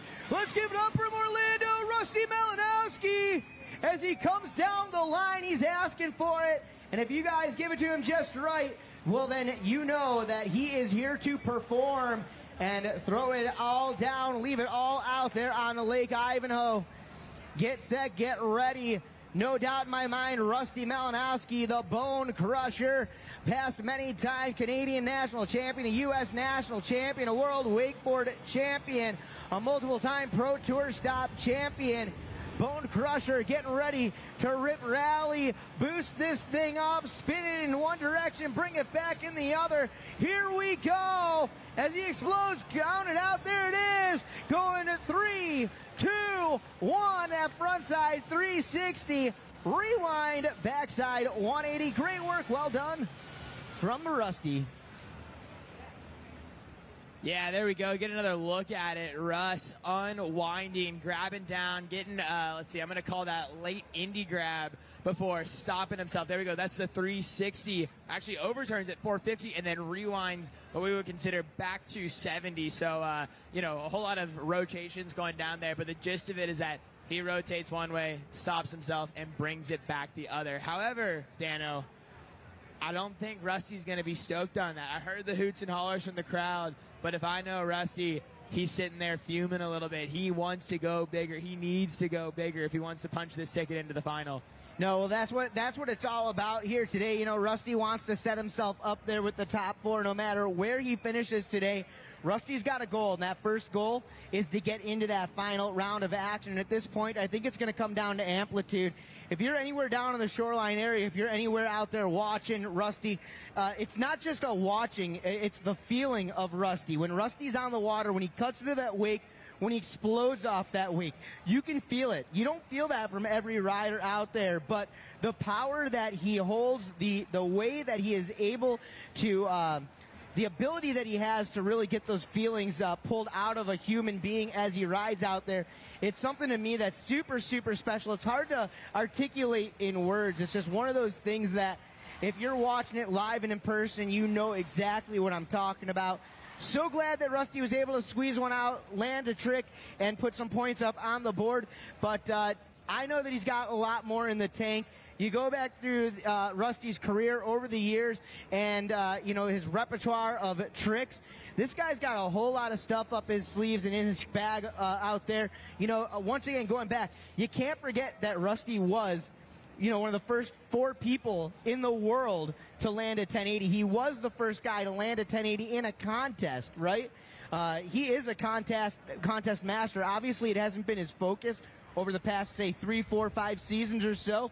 But you can take Rusty out of the contest, but you can't take the contest guy out of Rusty, if you get what I'm saying. Oh, I'm picking up what you're putting down to a T, Dano. I mean, that speaks truth right there. And so, even to see Russ out here, right? Like you said before, one of the first riders to ever do a 1080 off the double up at a pro wakeboard tour stop, right? That's it. Yeah, That's true. For sure. And so, the fact that he has that trick up his sleeve, but he's not opting to do it, tells me that he's got something bigger in mind and, he's going to go bigger. He wants something with, a little bit more oomph behind it. And so, pretty excited to watch this boat get back up and turn him around for Rusty to give it a third attempt. Yeah, well, no doubt. Well, hey, even that 360, that wrapped off-axis 360 rewind back 180 out, I mean, you talk about a trick, there's a lot of risk behind that maneuver right there. And, look, ultimately, we knew Rusty wanted to come out here, land a trick, and ride it away. But at the end of the day here, now that he's got that trick, trust me, there's been a fire ignited deep, deep in the heart and the loins of Rusty Malinowski. Rusty's a winner, man. He didn't come out here to lose, I'll tell you that much. No, and I'm sure he had to watch that triple go down and just be thinking to himself, all right, what's it going to take? What do I have to dig deep for this one for, And so we got Russ back up on the water, and man, I think, what's going through his head is he needs to hit this one true. And what I mean by that is hold nothing back, get the full connection of this roller and, really make it count. Because the clock's ticking down here. This will be Rusty's third attempt. There we go. Make some noise for him, ladies and gentlemen. Man, you can feel it, the energy, the presence that the Bone Crusher carries as he rides past the crowd, the energy that comes off of the crowd there. You gotta dig it, you gotta love it, and we together are living it out here. Rusty, the Bone Crusher Malinowski, getting ready for his third double up of the set, and it looks like he is wrapped up again for an assist on this takeoff. Let's see what he puts together here and now. Gunther Oka, it's Rusty Malinowski. I'm going to let you take it away. Here we go. He's lining them up. Over 1, over 2. He's into 3. Here we go. Oh, Russ going for the wrapped 3, 2, 1. Once again, throwing some water up. Not pleased. He knows he's got it in the back pocket, but it's just about putting those landing gears Look at this down. right here. Look at how long he waited to rewind that back in, that handle control. Brought it all the way back around, just couldn't ride it away. Once and the again, grab, look at that, holding it. I mean, as long as you can count it for, you can see that thing all the way through.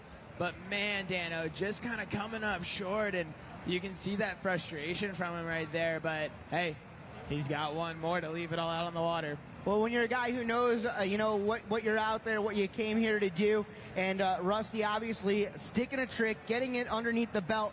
But again, the big thing here is that Rusty wants to take it to that next level. He wants to solidify himself a spot in that final round. Is he going out there and throwing down the most technical trick of the day? No, probably not. But what he's going out there to do is to bring his own style, his own blend of amplitude and intensity to one trick to earn himself a spot into that next round of action. Hey, look, if there's anybody who can do it, it's Rusty Malinowski. You can count him down, but definitely do not count this man out. Not yet. No, not one bit. And, you know, going back to the format that was brought to all the riders this morning, right? And so to fill you guys in, and as the crowd fills in, let you guys know that, you know, with double or nothing, right, this is essentially a big air competition, right? We are serving up the biggest wakes with the biggest double ups, and we want these riders to go huge. And so that's a huge part of our scoring criteria, is seeing just how high they go. And so Rusty, no stranger to that, along with the innovation and the progression of the tricks that are going down, and then of course grabbing your board, and Rusty giving us the perfect demonstration, grabbing Indy all the way through that rewind. So you know, he's checking all the boxes right now, but I think he's really going to give it a good swing on attempt number 4 here. All right, well, we are going to watch what he decides to throw down for his 4th and final double up. Just asking for a little bit of an adjustment from a towboat driver. He's no stranger to riding behind for many years as the #1 towboat driver in the industry, Travis Moy. We're going to see, we're going to find out what's going to happen here in just a moment, y'all, as we throw it down the throttle I'm talking about. And the Bone Crusher, Rusty Malinowski, gets back up and at it on the water one more time. He's got one final attempt. We are down to the final 2 riders of this semi-final round, going to be followed up by Megan Ethel and Jamie Lopina, battling out for the first time ever. The ladies on the water here at Red Bull Double or Nothing by Parks Bonifay, powered by Mastercraft Boats. As we get another shot down of the site, want to send a big thank you to our friends watching around the world through YouTube and the Send It official YouTube page.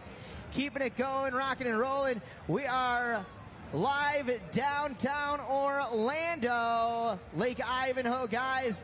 The beautiful Mastercraft XRS, the official towboat out here today.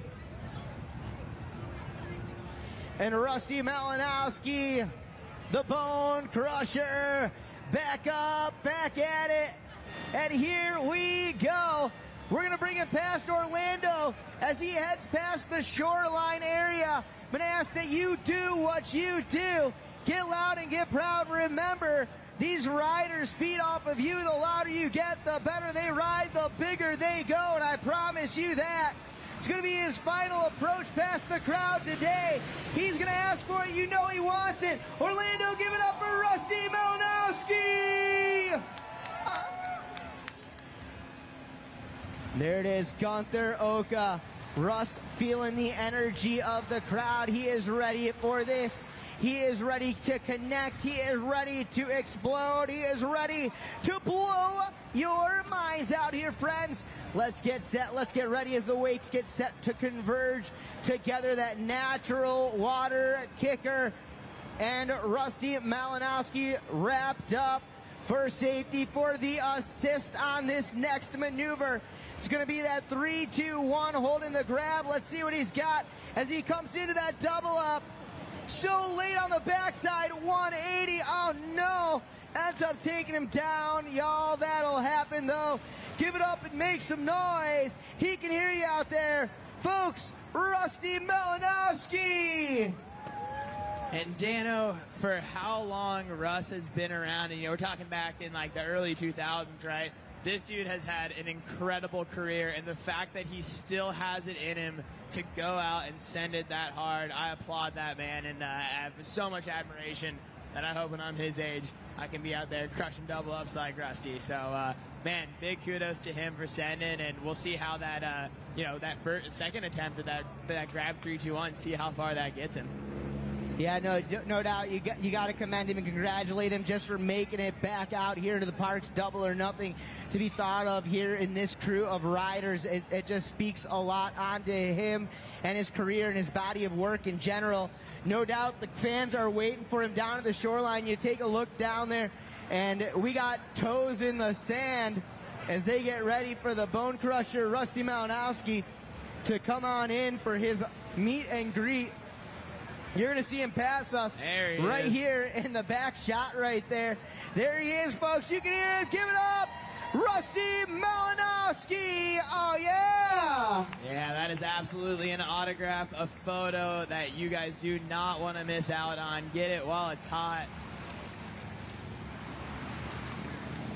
All right, well. Oh, man. Oh, this next one, hey. I'm feeling it right now. There is a lot of energy right now. There's a great shot of Rusty cruising down the line. His boy Cruz down there with him. But a moment many of us have all been waiting for. There's one man that has brought us here together 10 times over the last 2 decades for this event, industry-changing event, this visionary, this champion, this 2-time Hall of Famer. Ladies and gentlemen, as he gets ready to head out and show you how it's done, Orlando, give it up for the living legend and two-time Hall of Famer. This is good old PB Parks Bonifay.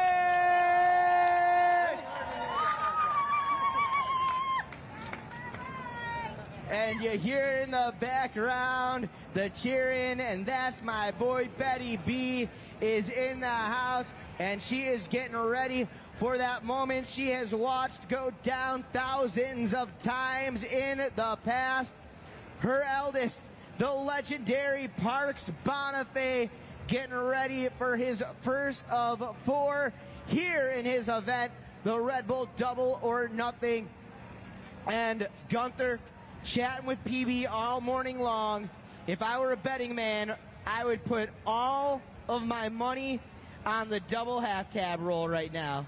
I'll do you one better and say he's going to go straight to double mob, Dano, and add that extra 180 on there.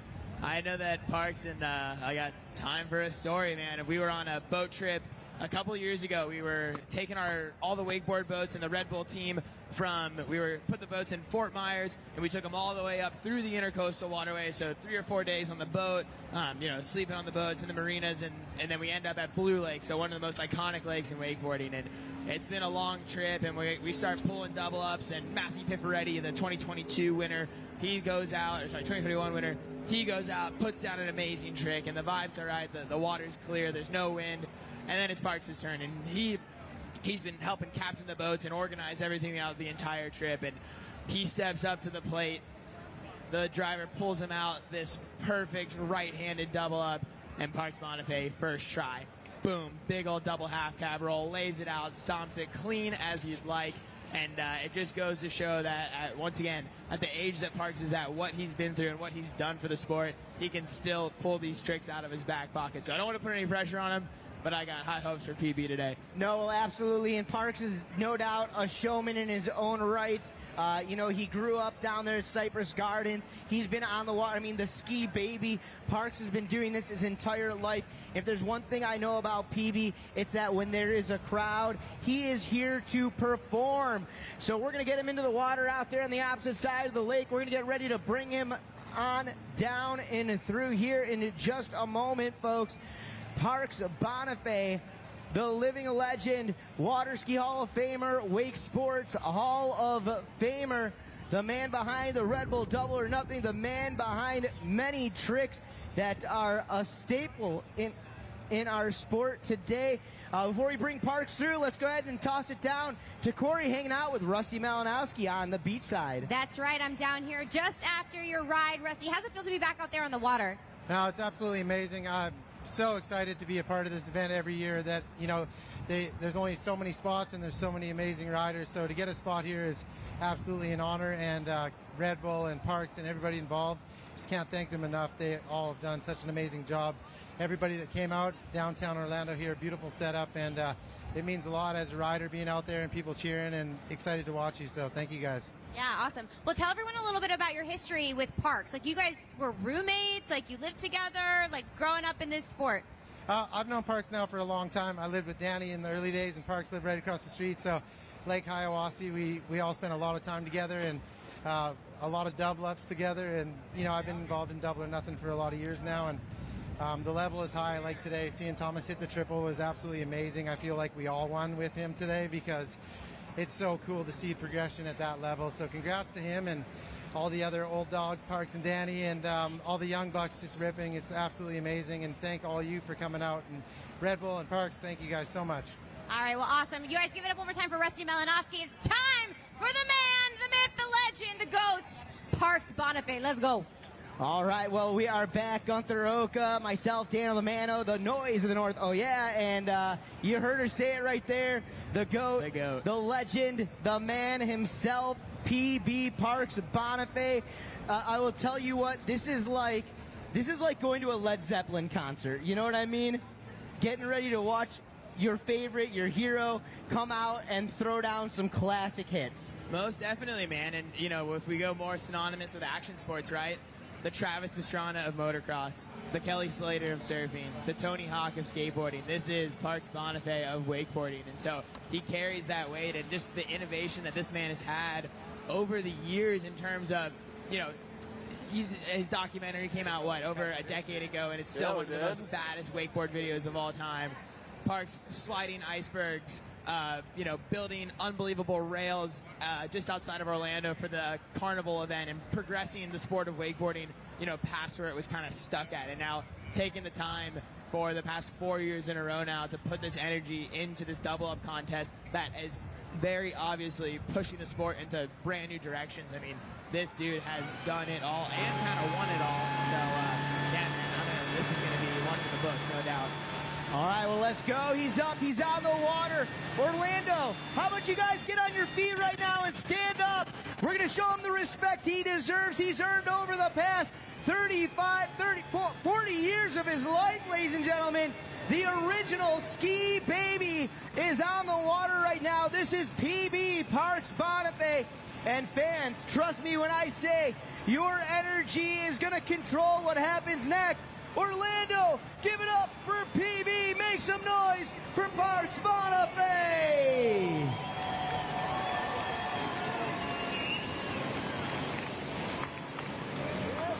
Gunther, it doesn't get much more classic than that right there. The crowd getting loud, throwing it down for Parks Bonifay, the living classic legend on the water. And here we go. I got to stand up for this one, Dano. I got to be on the feet. He's going to eye it up. This is a big old right-handed double up, so he's going to swing out wide. I'm assuming he's going to have to switch that stance around. So hitting it from the switch stance, here we go. Eyeing up these rollers. There's one, there's two, there's three. PB! Oh! so close right there. Just couldn't quite hit the note on that one. Parks going 2.5. Let's break this down right here. Getting a piece, almost a full piece right there of that double up from Parks Bonifay, and coming all the way around. Here's a better shot. Check Break it down out for us, Gunther. So Parks laying it out. Look at that. He's full extension as he comes around into a, pretty much a backflip. Lands it clean, and oh man, just bounces off that roller. You know he's going to be frustrated for how close he was. That's only going to fire up to stomp it on this next time around. But this trick's really fun. Parks invented this trick, I don't know how many years ago, debuting it in the 90s. Yeah, probably around then. And so, but coming just totally out of left field, laying out a double flip, whereas you've seen everybody else do it today, they have to get as small and compact as possible. But Parks really just leveraging the rope, leveraging his wakeboard through that roller, and able to have so much kick from the very beginning that he can just lay that thing out like Superman, doing 2 flips through the air. And oh man, Dano, that got me so pumped, and I want to see him land this. Absolutely. Well, PB, going back to that muscle memory, it's not every day that Parks is out there throwing these double half cab rolls. But again, if there was a guy that I would bet on to land a double half cab roll after not landing one after maybe 6 months, a year, 6 years, whatever it might be, Parks would be that guy. He gets that ride back over to the other side of the lake. He's going to catch his breath. There you guys see a great shot of Parks Bonifay heading on down across the lake to the opposite side. He's going to be coming back on through. We've got Parks out there, 2-time Hall of Famer, water ski Hall of Fame, wakeboarding Hall of Fame. We could write a whole book on this man and what he's done. And even it slipped my mind of the most insane video that he had last year, barefooting behind the Formula One Red Bull car. I mean, how ridiculous is that? And for all you in the crowd, if you have not seen that yet, it's a quick YouTube search. Parks Bonifay, F1 car.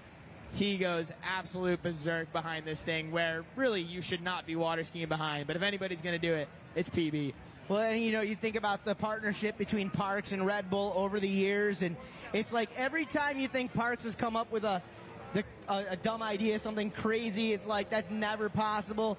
Red Bull steps in, they say, no, yeah, actually, Parks, we think we can make that happen. We're going to do it for sure. And that even goes to the documentary that I was talking about, the one stunt where he wakeboards behind a helicopter. And then the helicopter takes him up to 10,000 feet, and he drops off and parachutes down below. I mean, just the stuff like this, like a true visionary, no doubt. Try this one. All right, well, we are getting ready to pick him back up and get him back out there. PB Parks Bonifay, one of the all-time greats, living legends, 2-time Hall of Famer, no doubt. Getting ready to come back in, come back at it. Folks, you did an awesome job minutes ago, cheering for him as he came past the crowd. Want to hear that energy come back at him once again, this time times 2. As that Mastercraft X-Star S comes down the line, Parks Bonifay, the living legend, in tow. Orlando, would love to see you on your feet once again. Let's get loud, let's make some noise. Give it up, though, for Parks Bonifay.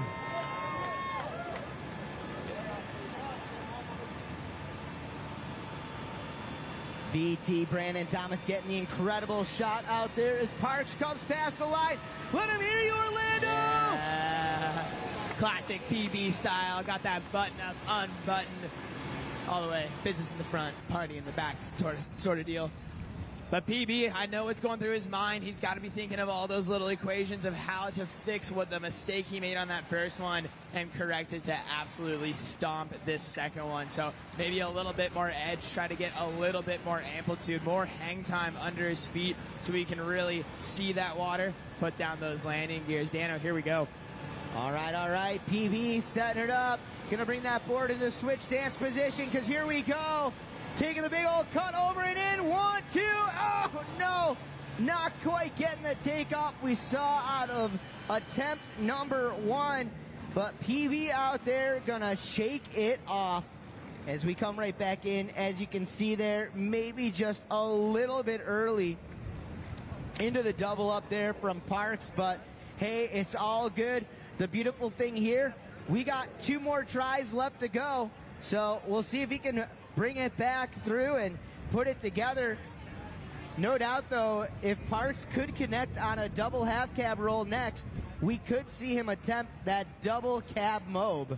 That would be unbelievable. At least Parks has got a pretty solid nomination for biggest splash award on that one, throwing up some serious water with his face. And, that's part of the excitement out here. You never want to see anybody get hurt, but the crashes can be so entertaining. And, it's been great to see all the riders walk away and just, everyone, putting on the line, but being smart about it and sending with calculation, you know what I mean? Being calculated with every hit they go through and, walking that line. Absolutely, Gunther. Well, we got two more from Parks Bonifay. Following him up, we have got wakeboarding legend himself, past Rider of the Year, past Trick of the Year award winner, Danny Harf. He is warming up down in the dockside area. Currently, as we set, though, right now, Parks Bonifay on the back side of that watercraft out there on the water. Here at the Red Bull Double or Nothing by Parks Bonifay, powered by Mastercraft Boats. Big shout out to our friends over there at Duvin. Make sure you guys get over to the Duvin tent located over by the Big Jumbo TV to pick up some commemorative gear from this Double or Nothing event, as well as some sweet Duvin shirts. Big thank you to those guys for all they do each and every year. A great support of this awesome event and wake sports in general. Action water sports, performance ski and surf, Sun Bum, the whole crew. It's all about you. We thank the sponsors, the partners, and supporters. Of course, you fans, you friends, you enthusiasts, all here on site hanging out.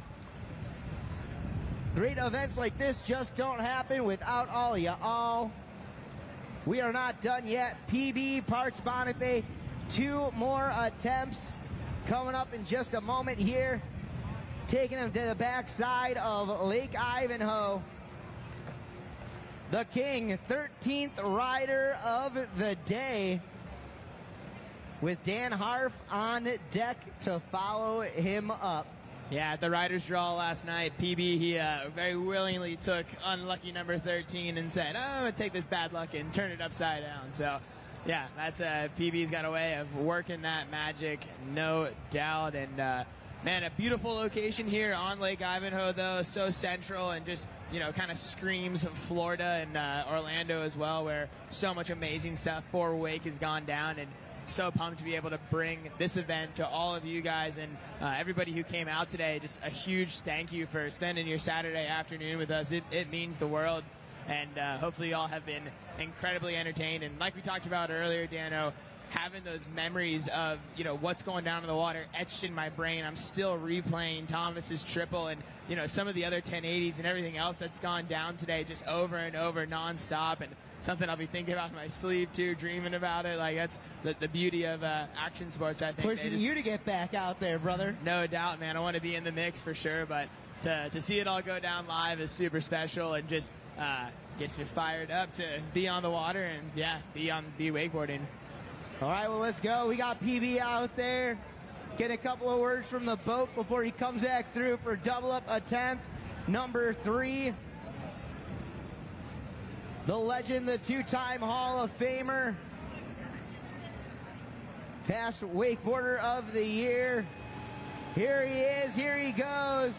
Parks Bonifay, a national champion, a world champion, X Games champion, a Pro Tour stop, and overall Pro Tour champion. You talk about a guy who's done it all, paved the way for the rest of us in the sport, no doubt. PB, Parks Bonifay, Orlando, Florida, one more time as he gets ready to come on down and come on past y'all.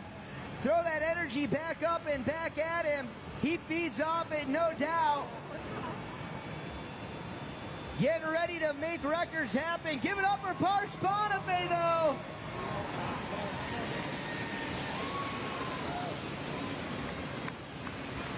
That's one thing that never went away, that slick, smooth show ski wave right there.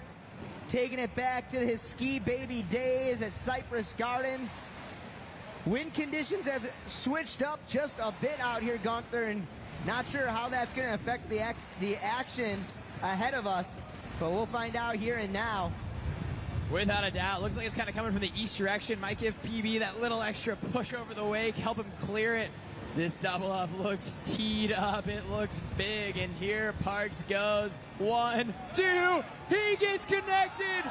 And oh no, Parks just going down and holding onto it for dear life. Let's see what happened.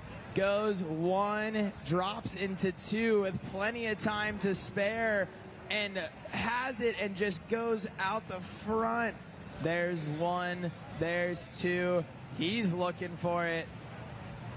Looks perfect, and then just gets twisted up at the end. So that's going to be a no-go, but he looks to be in one piece, and oh man, Dano, 4th time's the charm. Come on, let's send some energy his way. All right, well, PB, I thought he was pulling out of that board. I thought maybe he was calling it for the day, but thank goodness he's just letting those dogs catch a breath right there. I'm talking about his feet. Wouldn't mind seeing him crank through a barefoot run right now to cool those things down. Hey, it's his event. He can do what he wants, you know. And if he makes it to finals, that could be his 4th double up, or maybe pull up for the wild card, come ripping through here in classic PB fashion. Oh, they would love it. There's no doubt about that. But we're going to get ready to bring him back in and bring him back through here. So close there on that double half cab roll once again from Parks Bonifay. Hey, right now we got Corey Yarkin down by the shoreline area. Who you got, Corey?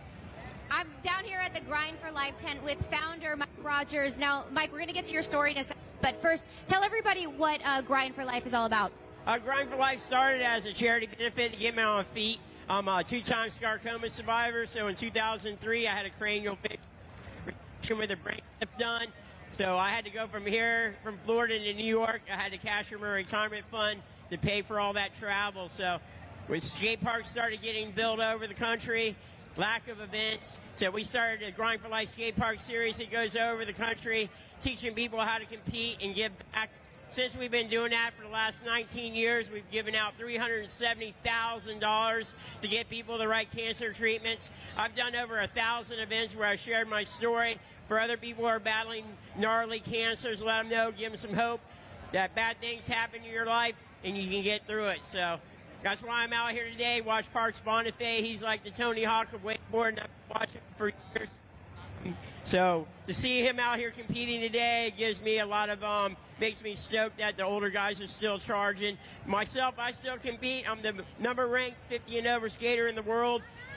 So yeah, you can have cancer, you can blow out your knee, you can have bad things in your life happen, but you can persevere and get back to boarding, wakeboarding, doing what you want to do. You just got to put in the rehab, get yourself better, take care of yourself, and you can get back out there like Parks just did that double backflip. So that was pretty sick. Yeah, right.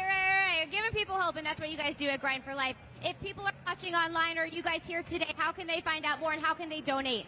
Yeah, you can go to grindforlife.org. It has a great website. It has a lot of nice blog on there, videos, a great web store to donate, to buy stuff, or if you just want to donate, it's all 501c3 tax deduction. So great way to help. Yeah, go get you a floor, shoes, whatever you would like. Let's check out. So you got skateboards for sale. That's all going to Grind for Life. We have vans that have your logo on them, all for Grind for Life. And you're helping families that are traveling or people with cancer traveling far distances to help pay for those expenses as well. Exactly. That's what everybody needs help with. We've got all the cures for cancer in the country. Sometimes your surgery or your doctor might be in your state. So you got to travel all that way.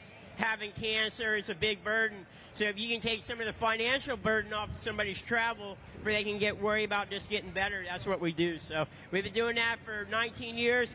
On September 3rd, 2003, I had the cranial facial resection done. That's 20 years. So that's living proof. You can have bad things happen in your life, and you can do good things afterwards. So Parks, thanks for having me out here to double up. Thanks for Red Bull for supporting our Grind for Life series. So Red Bull, they do a lot of great things for a lot of people. So to have this event for everybody is a great thing. So thank you. Well, it's so nice to meet you. Go check out grindforlife.org. You're doing big things and inspiring a lot of people. And I just wanted to point out he called Parks Bonifay old. He did just now. But we're old. You can be old. You can still rip. Yeah, he's about to do his last rip. Some people say I'm too old to do that. Well, Parks just proved everybody wrong. You can do that. There you go, there you go. And with that, here is Parks' last run. Let's go. Hey, what a great cause right there. And want to speak of another great cause. Wings for Life is doing some great stuff right now. Gunther, talk a little bit about what we're looking at around the site. Without a doubt, Dano. And so, Wings for Life is an event that Red Bull hosts every single year. It's a marathon, but the main goal is to raise money for spinal cord injury research and those who have suffered from it. And so, this is such a great cause. And so, what's going on in correlation with Double or Nothing? If you can scan the QR code that you see on the screen or on the tables around you, this will take you guys to an amazing auction. We've got Massey Pivaretti, Corey Teunissen, Megan Ethel. We've got their wakeboards autographed and signed for you guys to bid on. Yeah, PB, let's go. As well as some experiences, one with myself at the cable park, one with the legend on the water, Parks Bonifay right now. You can get a boat day with him, but 100% of those proceeds go to spinal cord injury research. And this is an amazing cause, something to really look into. We'll take a break from that right now and get back to Parks Bonifay's fourth and final double up. Let's go. Let's make some noise and send the energy his way to stomp this thing. All right, Gunther, he wants it. He is eyeing it up right here, right now. PB taking that regular foot cut out. He's going to pop that board around to the switch stance. Let's go as those wakes come together. Here we go, PB. Can he ride it away? Oh, no, so close. Oh, man, guys, giving it a great effort out there. Before we bring him back home, why don't you guys get loud? Give it up so we can hear you in the water. Make some noise for Parks Bonifay. There it is, Dano, the fourth and final attempt. And, man, I know how badly Parks wanted that. Having it at his own event to stick this would have been monumental. And just coming up a little bit short, and once again putting on a big splash out there, but that'll happen sometimes, and no shortage of sending it though. So big ups when Parks come through. Once again, this is a photo op, autograph op, a handshake op you do not want to miss. And there we see it, under rotating, but full commitment, and just having to back out at the last second, trying to dive and committed to the belly flop. Committed to the belly flop. That's Parks' thing, no doubt. And man, what an awesome 4 attempts right there from PB. And you see on the other jet ski, if you guys are watching up on the big screen or in the Send It official YouTube channel right now, Dan Harf getting ready to head out to the opposite side of the lake for his ride here momentarily, as Parks Bonifay makes his way back down to the shoreline. We got fans in the water already awaiting his arrival. PB, get ready, my friend. Get your pen prepared. It looks like it is just about autograph time for about 1,000 people on shore waiting for Parks to land. How about Orlando? Give it up once again for Parks Bonifay.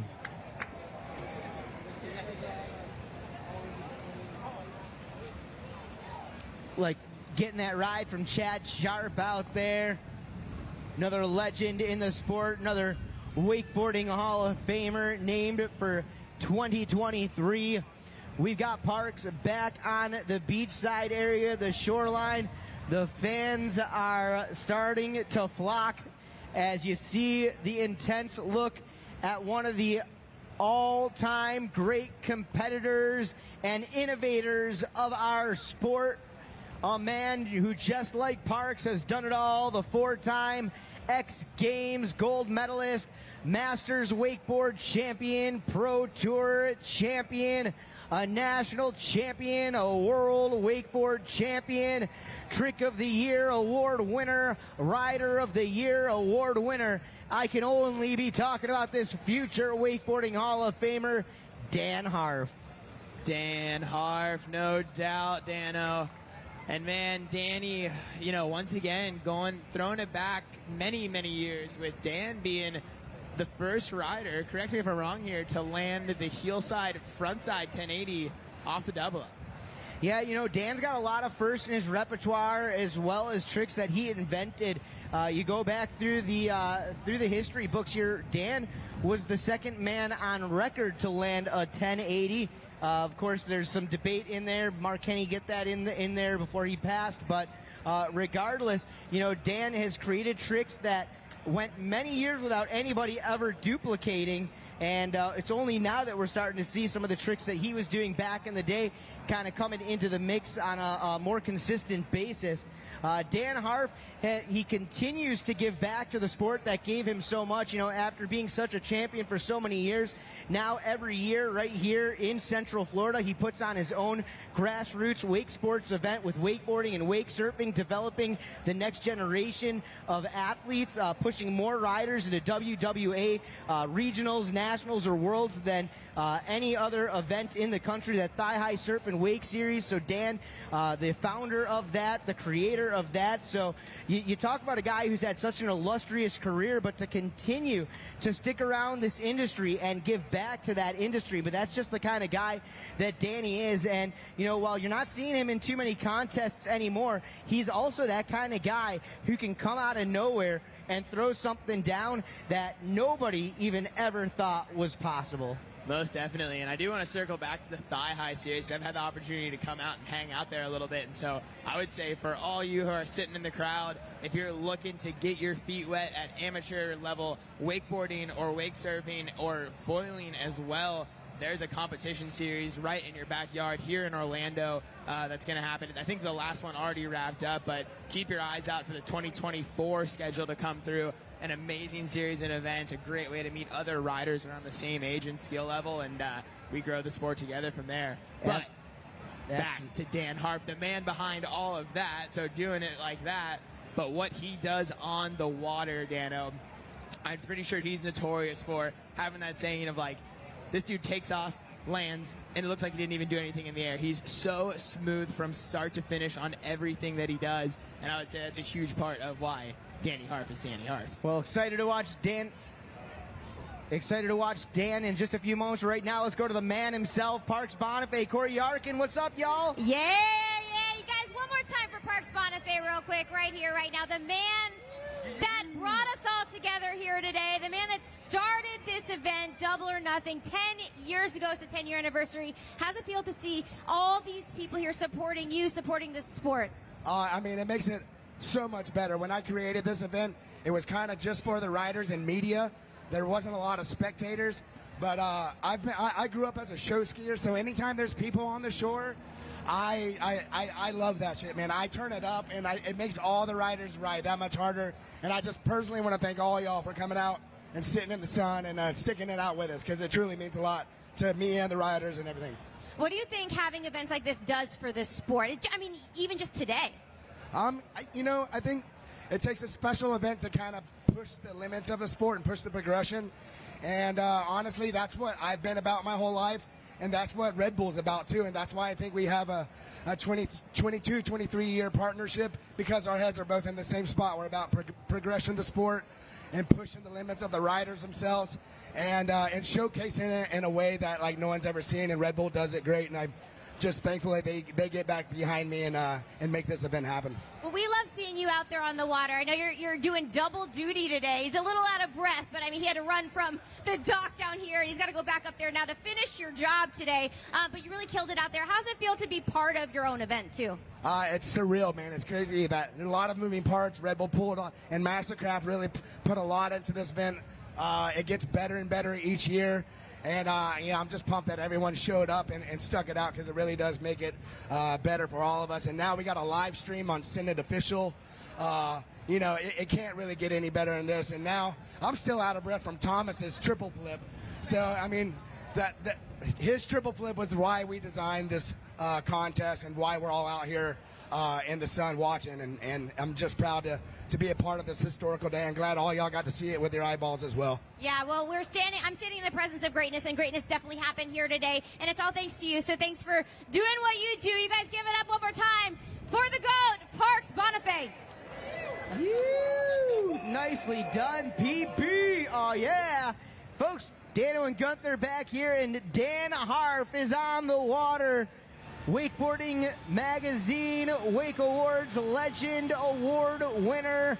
Male Rider of the Year, Boat Rider of the Year award winner, Trick of the Year award winner. Dan Harf has done it all, including taking that X Games gold not once, not twice, not thrice, but 4 times. Oh yeah, give it up for Orlando's Danny Harf.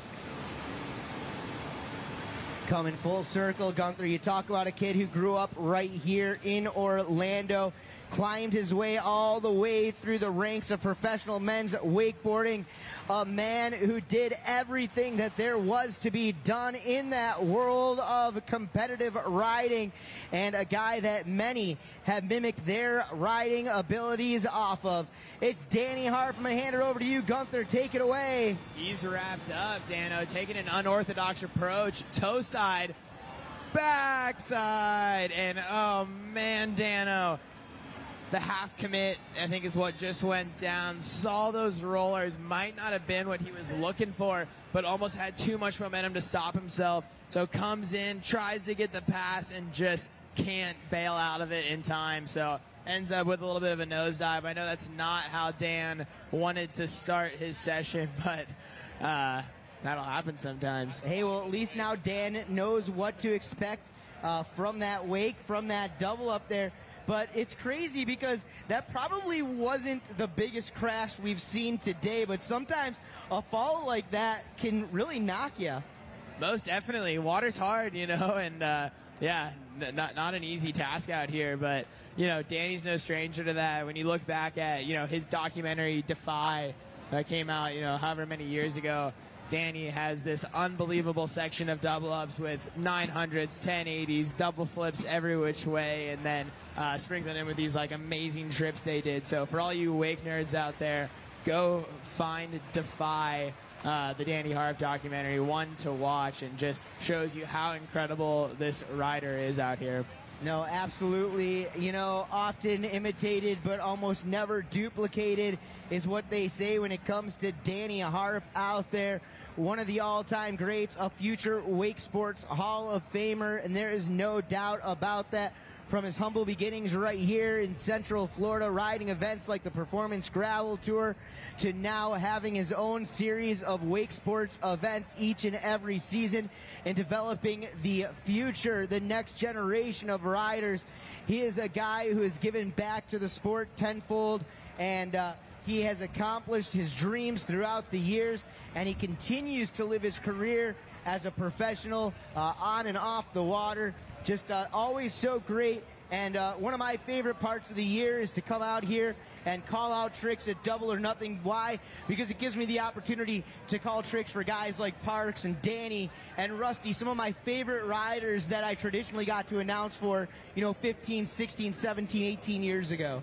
Yeah, it's a fantastic like meeting of the minds and almost that changing of the guard, right? Where we've got, you know, somebody like Thomas Herman, a young legend there, being, you know, maybe 20 years old, mixed in with somebody like Danny and Parks, who, you know, are multiple generations before them, but yet they're all here together on the same platform, hitting the same double ups on the same lake. And so there's something super like poetic about it, I think, and just super cool that when, you know, if you come out here because you know a Parks Bonifay, well, you're probably going to leave knowing Ulf Dish or Kai Dish or Luca Kid, but you're here to see the greatest of all times. And so that's an amazing thing when those timelines kind of start to blend together and everyone's out here shredding. You know, traditionally over the years, if you have followed the career of a guy like Dan Harf, you've watched him get pushed into the corner, back up against the wall, and that's the times where he performs at his peak.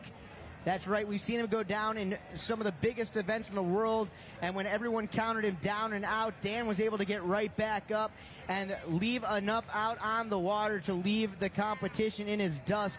We'll see if he can do that again here today and now. When someone like the likes of Danny Harf is here to throw down, he's another one of those riders. He's not here just to play his classic hits. He is here to do whatever he can do to throw down a memorable performance and hopefully earn himself a title right here at the Red Bull Double or Nothing by Parks Bonifay, powered by Mastercraft Boats. It's all going to come down to these next 3 attempts. But as he's back up and at it on the water, you can see he's poised. You can see he's ready to go. He's ready to throw it down out here on Lake Ivanhoe. Yo, what do you know? It's Dan Harf, the man, the myth, the legendary future Wakesports Hall of Famer, no doubt, as he gets ready to come past. Come on, Orlando, give it up for Danny Harf. Yeah, I love this viewpoint here on Ivanhoe, watching this boat making the turn so close to shore with the rider in tow, just seeing, I don't know, how the lines on the boat work, and you can see it on Danny's face as he comes by that he's ready to shake off that first double up and completely redeem himself here for hit number 2. So the approach that Danny's taking, if he goes for it back-to-back, is the raft toe side backside. So he's got the handle pulled behind his boat, pulled behind his waist to assist with the rotation. But, all right, Danny's switching it up, a different approach. Toe side, 1, 2, toe side, backside, 540. Getting all corked out, all inverted, but rides away clean, Dano. I'm stoked he got something on the board, and hopefully let's keep building that momentum for him.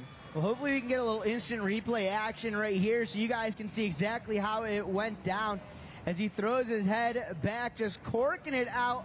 Unlike anybody else out there, I'm almost looking at it as like a mix between like a toe roll to blind. A toe roll to blind, but like you said, I mean, corking it out right there. Gunther, I don't know, man, almost a mix between a toe roll to blind or that toe back off 540 and just a super off-axis unique way right there. And if we're following along with the Grab Matters over-under sheet, I might have just called a trick wrong, so somebody's taking a drink. Anyway. I think you're right, though, Dano. That was kind of this weird corked-out toe roll to blind. And so, Danny, correct me if I'm wrong, but is he the inventor of the nuclear blind Pete? Yeah, Danny, yep, exactly. All right, so a trick that Danny Harf invented however many years ago and still to this day is one of the most difficult maneuvers to do on a wakeboard. But Danny, and not only that, Danny Harf doing it off of the double up would be absolutely sensational right now, and I believe that's a trick that could very well punch his ticket into the final if he stomps that thing. Yeah, we'll find out here in just a moment, guys, but classic hit right there from Dan Harf, going off, taking off toe side, just corking it out right there, getting inverted, rotating 540 degrees, maybe not exactly in the direction you were thinking of, Gunther, but hey, we had to give the guys from Grab Matters something to sip on right there. So yeah, no doubt, and of course it's me too, but that's the one thing that's so epic about Danny, right? You watch him hit that double up, and I'm going to say that was not what he had in mind while he was in the air. However, that air awareness that he has as he brings it back around to his feet, easy and steezy on the ride out of it, in so much control, and so that just shows the veteran status that this guy has, and able to put it down under any conditions. And that was only double up number 2, so I'm jazzed up right now. This is going to be killer. Hey, whether he meant to do it or not, he made it look like it was meant to be, and you know what? We're going to go with it right there. Classic action, Dan Harf all the way. We're going to see what he can do here, and again, like you said, Gunther, capable of multiple 900 variations, 1080 variations, double flip variations, but it's tricks like those classic maneuvers he just threw down right there that he makes so unique to his own, which is really what helps set Dan Harf, and is what has always helped set Dan Harf apart from everybody else. Yeah, no doubt. And so especially, with that toe back roll maneuver off the double up it's a counterintuitive move for those of you who wakeboard, or for those of you who don't. I'll try to break it down in terms of that. When you approach that wake on the toe side, right, you're leaned with your chest kind of broken. You're over your toes, and you have to be driving into the wake. However, to do a backflip or the toe side back roll, you have to throw your head back. But there's this line that you walk of where you have to continue your momentum by keeping your chest down and your body angled into the wake, and then all of a sudden throw it backward at the perfect time. Not only that, rotating blind in the process where you can't see the wake, and you're essentially flying through the air blind, hence the name. And so, Danny Harf is just totally in a world of his own out here, and I'm excited to see him just kind of get more and more dialed in off each double up and really bring this one home. All right, well, definitely a confidence boost right there, Gunther, as you know, standing up any trick here in this event is a big deal. As Dan Harf gets ready, you know, and you look down at the crowd line, so many folks out here grew up watching Danny Harf, wanting to be Danny Harf, making their riding just as close as they could to Danny Harf's riding. Often imitated, mostly imitated, never duplicated, I'll tell you that much. There it is. I was trying to think of another way to say that he's been imitated for decades now. So many riders basing their style off of him. Nonetheless, guys, going to be his third attempt here of the double up. Danny Harf coming back into our viewing area. Give it up for him, Orlando. Asking for it, getting it. And here we go. It's going to be his third of 4 double up attempts here in the semifinal round of action. We'll see if he goes for that toe side approach once again. Looks like he does have that rope behind his back right now, Gunther, and we'll see if he continues to hold it there for the assist on the spin or not. Yeah, once again, it's changing up those maneuvers in between each run is such a difficult task, but Danny wrapped up, handle behind his back with a toe side approach. Here we go, eyes on the water, connecting. Big old tuck knee, backside 540, and Danny catching the edge there at the end and just getting taken down pretty abruptly. Looks like he's all good though. Let's run that one back. Toe side takes off right there, coming around on that rotation. Last moment, looks like he decides to go for that extra 180 going backside 540 here. But from the boat, you're going to take a look at this incredible slam right here. What a hit from Dan Harf right there. That, Gunther, is textbook backside edge. Most definitely one you don't like to see, and that kind of hurts the noggin, gives you a little bit of a bell ringer for sure. But Danny putting his own pizzazz on that trick, so grabbing what we would call Japan, so kind of tucking his knees behind his body and pulling on that board to get him into this crazy corked out position, amidst the hecticness of the rotation he's doing as well. And just a little late on that rotation, but man, I'm just loving what I'm seeing from Dan Harf. All right. Well, Gunther, we are down to the final double up hit of this semifinal round of action. Danny Harf out on the back of the ski, taking that ride over and down to the opposite side of Lake Ivanhoe. We're going to have him back through in just a matter of moments here. But as you can see right there, a beautiful shot of downtown Orlando on this gorgeous Saturday afternoon here on the legendary waters of Lake Ivanhoe.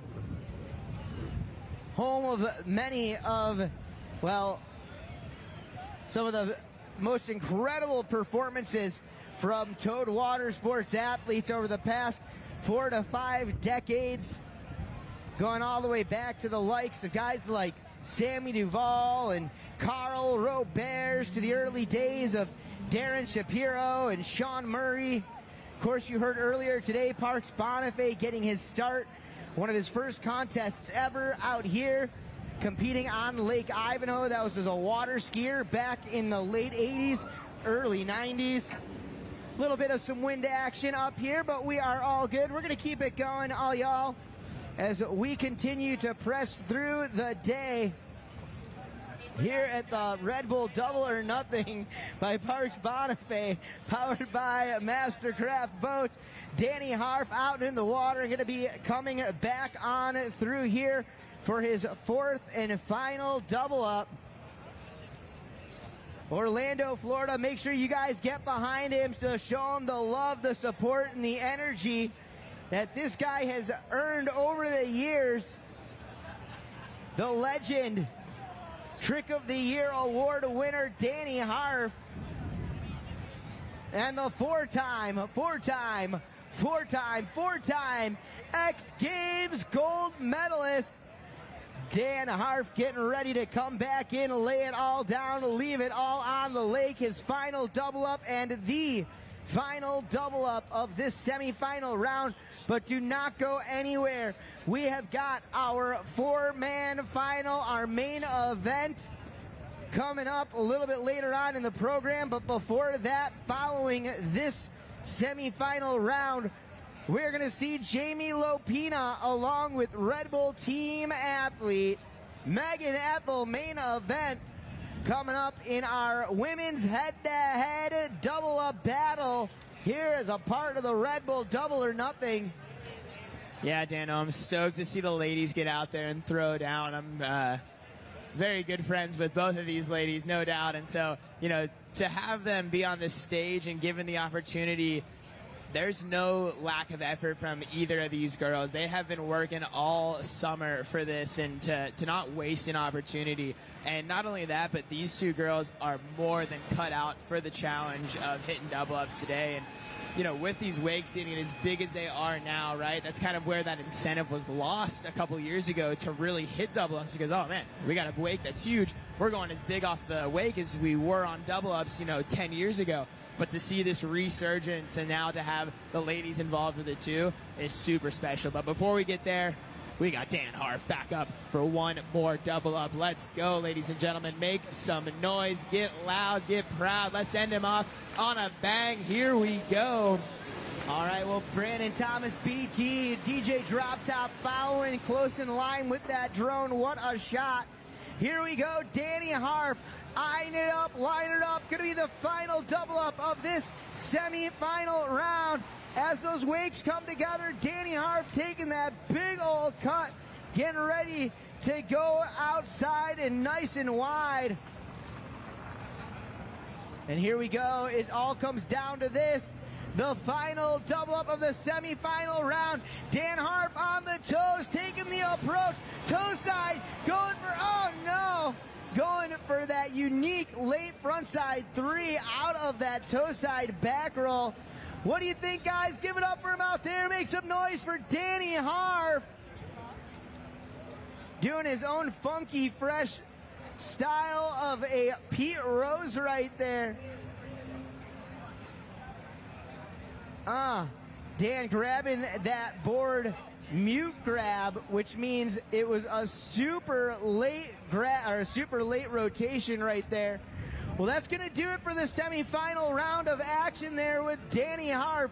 We're going to bring him back to the shore. Hey, folks, we will be back with more on the water. Do not go anywhere. Coming up next, pro women's riders, Red Bull athlete Megan Ethel, one of the top riders in the world today, pro women's athlete Jamie Lopina, coming up next out here on the water.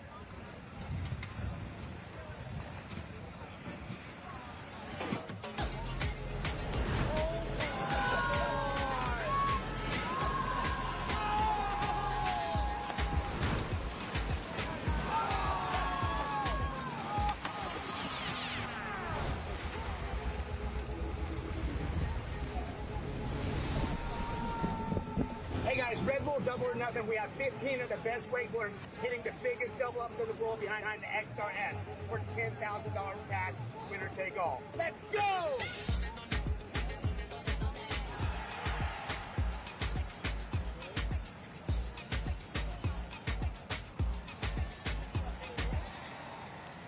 Let's go!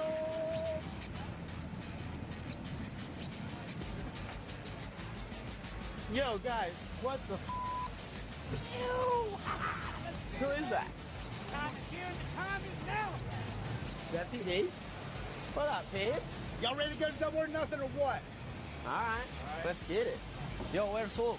Hulk, dale, vamos.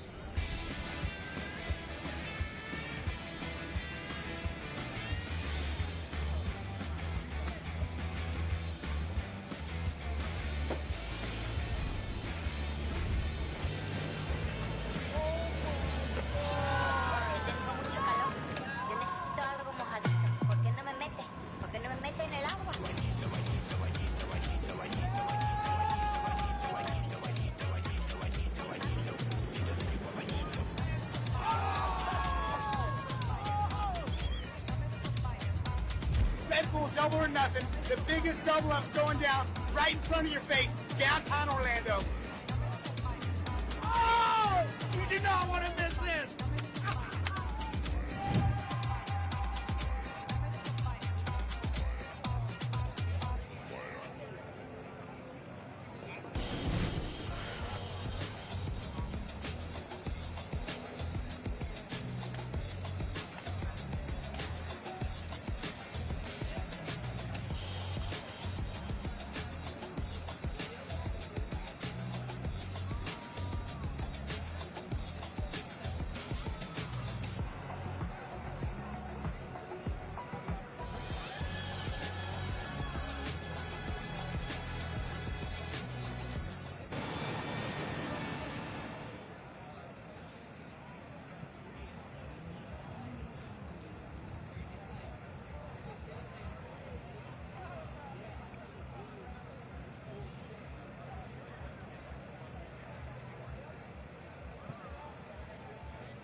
shots, everybody better stay down. I am the boss, you can come and get your payout. I got to make it, cause that's the only way out.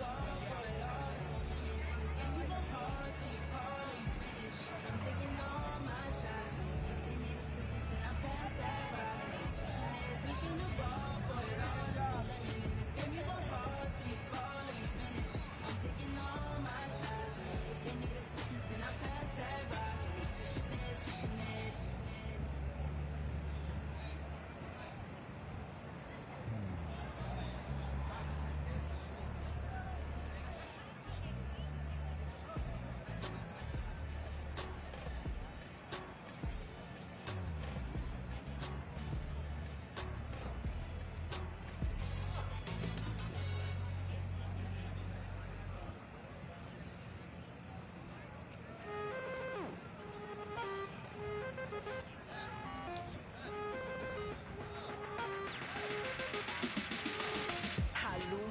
Noche luna, no te voy a perder, solo quiero ascender y te busco hasta en la lluvia.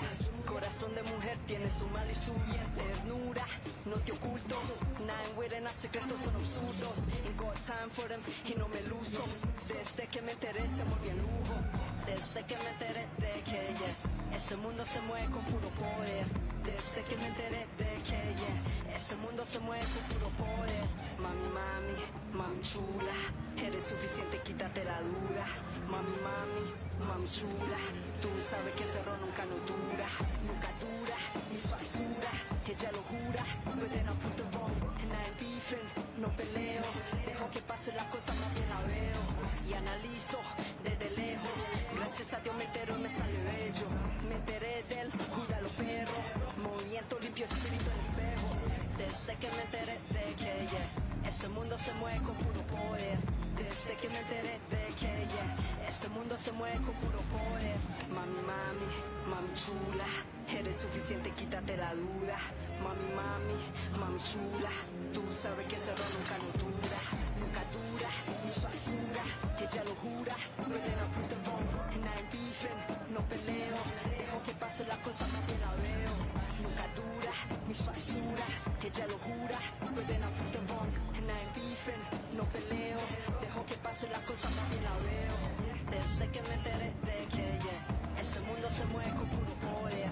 Desde que me enteré de que este mundo se mueve con puro poder. Desde que me enteré de que este mundo se mueve con puro poder. Desde que me enteré de que este mundo se mueve con puro poder.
intention is pure. Actions speak loud and I listen to yours. This ain't what you used to, I'm different for sure. Every single minute you missing and more. That's why you keep coming back, I'm risking it all. Blow the bag on you, you know me, you're small. Better be the only one, tell me it's yours. Every single minute you missing and more. That's why you keep coming back. 1942 just hitting different tonight. Pulling up on you, that's all I'm missing tonight. You know you fucking with a star, make a wish and I might. I go too hard, ain't no dripping polite. I've been sipping liquor, say I'm tripping, I might. You know I'm trying to kick it with you like I'm picking a fight. You've been dealing with your feelings out in any of your life. I've been missing time, been ticking, but I'm getting it right. Your attention is pure. Actions speak loud and I listen to yours. This ain't what you used to, I'm different for sure. Every single minute you missing and more. That's why you keep coming back, I'm risking it all. Blow the bag on you, you know me, you're small. Better be the only one, tell me it's yours. Every single minute you missing and more. That's why you keep coming back. Hey, and we're back. What's up, everybody? Noise of the North, Dano the Mano. Yeah, that's me. And I'm hanging out right here, right now, with one of the wild card riders who went out and absolutely threw it down. What a performance earlier today. Finn Bullock, what's up, brother? How you doing? I'm good. How are you going, Dano? Yeah, man. Well, definitely enjoying this day, getting quite the treat, watching all of you guys go out there and throw down some of the most progressive tricks. I got to ask you, though, that toe 1080, man, how did that feel? It felt really good. Got the grab locked in and just connected with the double up right off the top so I could tell it was on. And you know, can't be happier to put one down and hopefully be on into the finals and hopefully throw some more down for this awesome crowd. And thanks everyone to support. That's right. Hey, well, last night during the card draw for positioning, you ended up with last off the dock. You had the Joker card. It was your choice. Go last or swap with somebody. You ended up swapping with number 8. Number 8. I believe that was Danny Harf. So what was your idea behind that? I didn't actually know it was Harf. My planning was to go middle of the pack. I didn't want to go too early, but I didn't want to go too late to where it got too windy. So I went with number 8 and ended up being Harf. And he appreciated it because he had some work to do in the morning. So I think he appreciated going later in the day. Yeah, no doubt. Well, I agree with you on that, man. So watching that triple flip go down today, one of your good pals, Thomas Herman, thoughts on watching that trick go down? I've known Thomas forever. We've been competing against each other since we were 9, if not younger, and he's one of my closest friends. I know how much work he's put into doing that triple, and I think it's awesome that he finally was able to put it down, especially here at probably the biggest event of the year. So, yeah, I know he's stoked, and I know we're all stoked for the progression of the sport. You know, once he set that bar on that triple flip, a lot of people say, hey, he's got it in the bag. Contest is basically over. What are you hearing down with the boys down at the dock, and what's the mentality, the strategy throughout the rest of the event after watching a trick like that happen? Obviously, that was one of one on that trick. I mean, it's going to take a lot to beat that if that's even possible, and I think either way, we're here to put on a show for everyone that's come out and watch and support. So, you know, we're still going to put on a show for everyone and try and throw down what we came here to throw down. Absolutely. Well, hey, hang out for just a sec, Finn.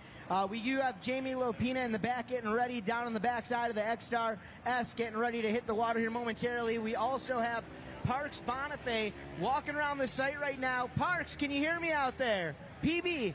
All right, so we've got a couple of quick trivia questions for you guys.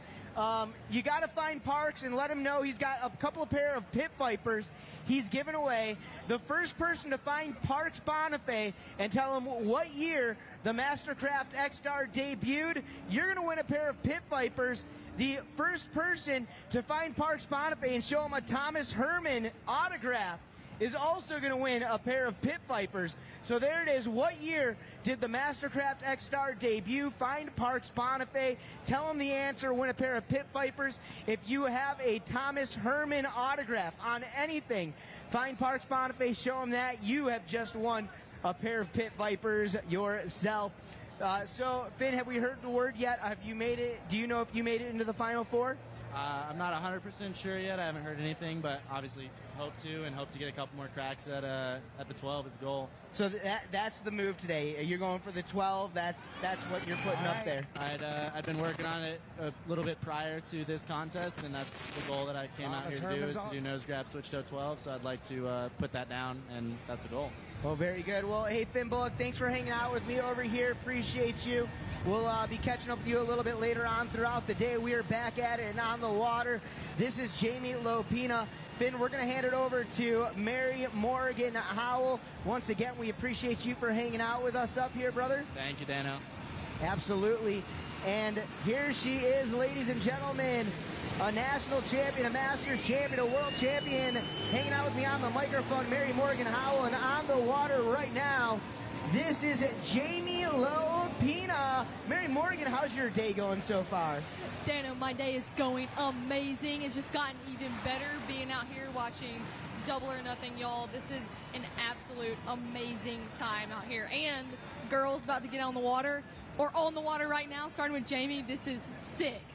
That's right. Well, we're going to see what Jamie puts together here. You know, Jamie started this season off down in Australia at the first stop of the season, and you know, it's made history with a heelside 720, and she cuts up over and in for that double up right there. A little bit of a miss. She ends up going down and taking a fall there, but we'll get her back up. How about we get behind her? First things first, make some noise, Orlando. And the crowd goes wild. Now, what does it mean to the ladies and women's wakeboarding in general, having the opportunity to be out here and a part of this platform today? Oh, this is so cool. I mean, this is literally making history. We just saw, you know, Thomas Herman out there with that triple flip. What in the world history made? And now having the girls out there being able to hold it down, Jamie and Megan both. I mean, this is so cool, and I'm so grateful we're having the opportunity to do it. Absolutely. So, Mary Morgan, you know, when you think of double ups and women's wakeboarding, obviously throughout the years we've seen many ladies go through go for it, go and hit some double ups, do some awesome tricks over the years, but maybe not necessarily fully associated with pro women's wakeboarding as much as it is with the pro men's division.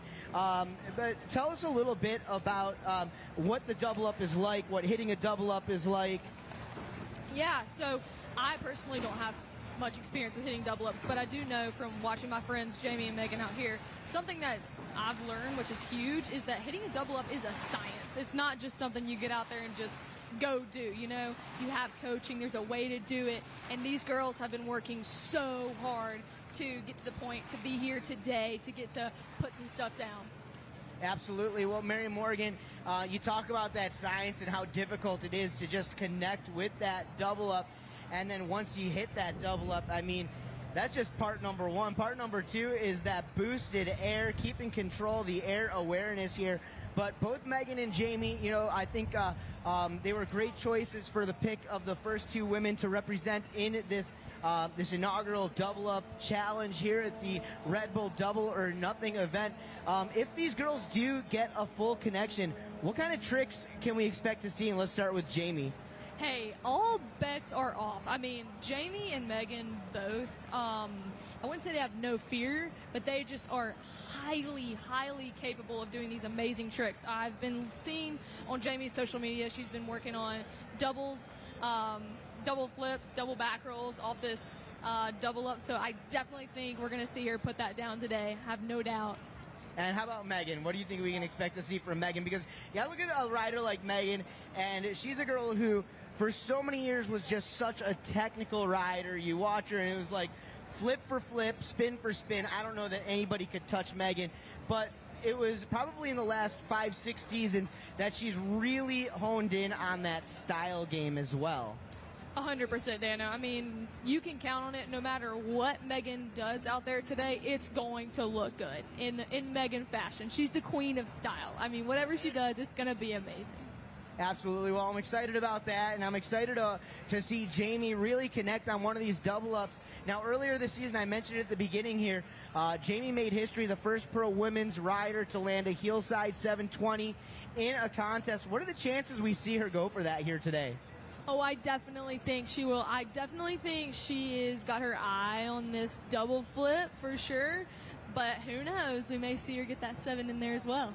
Okay, so you obviously know something that many of us don't know. And I'm guessing that she's probably been talking it up and saying, hey, if I connect, I'm going for the double out here, which is great.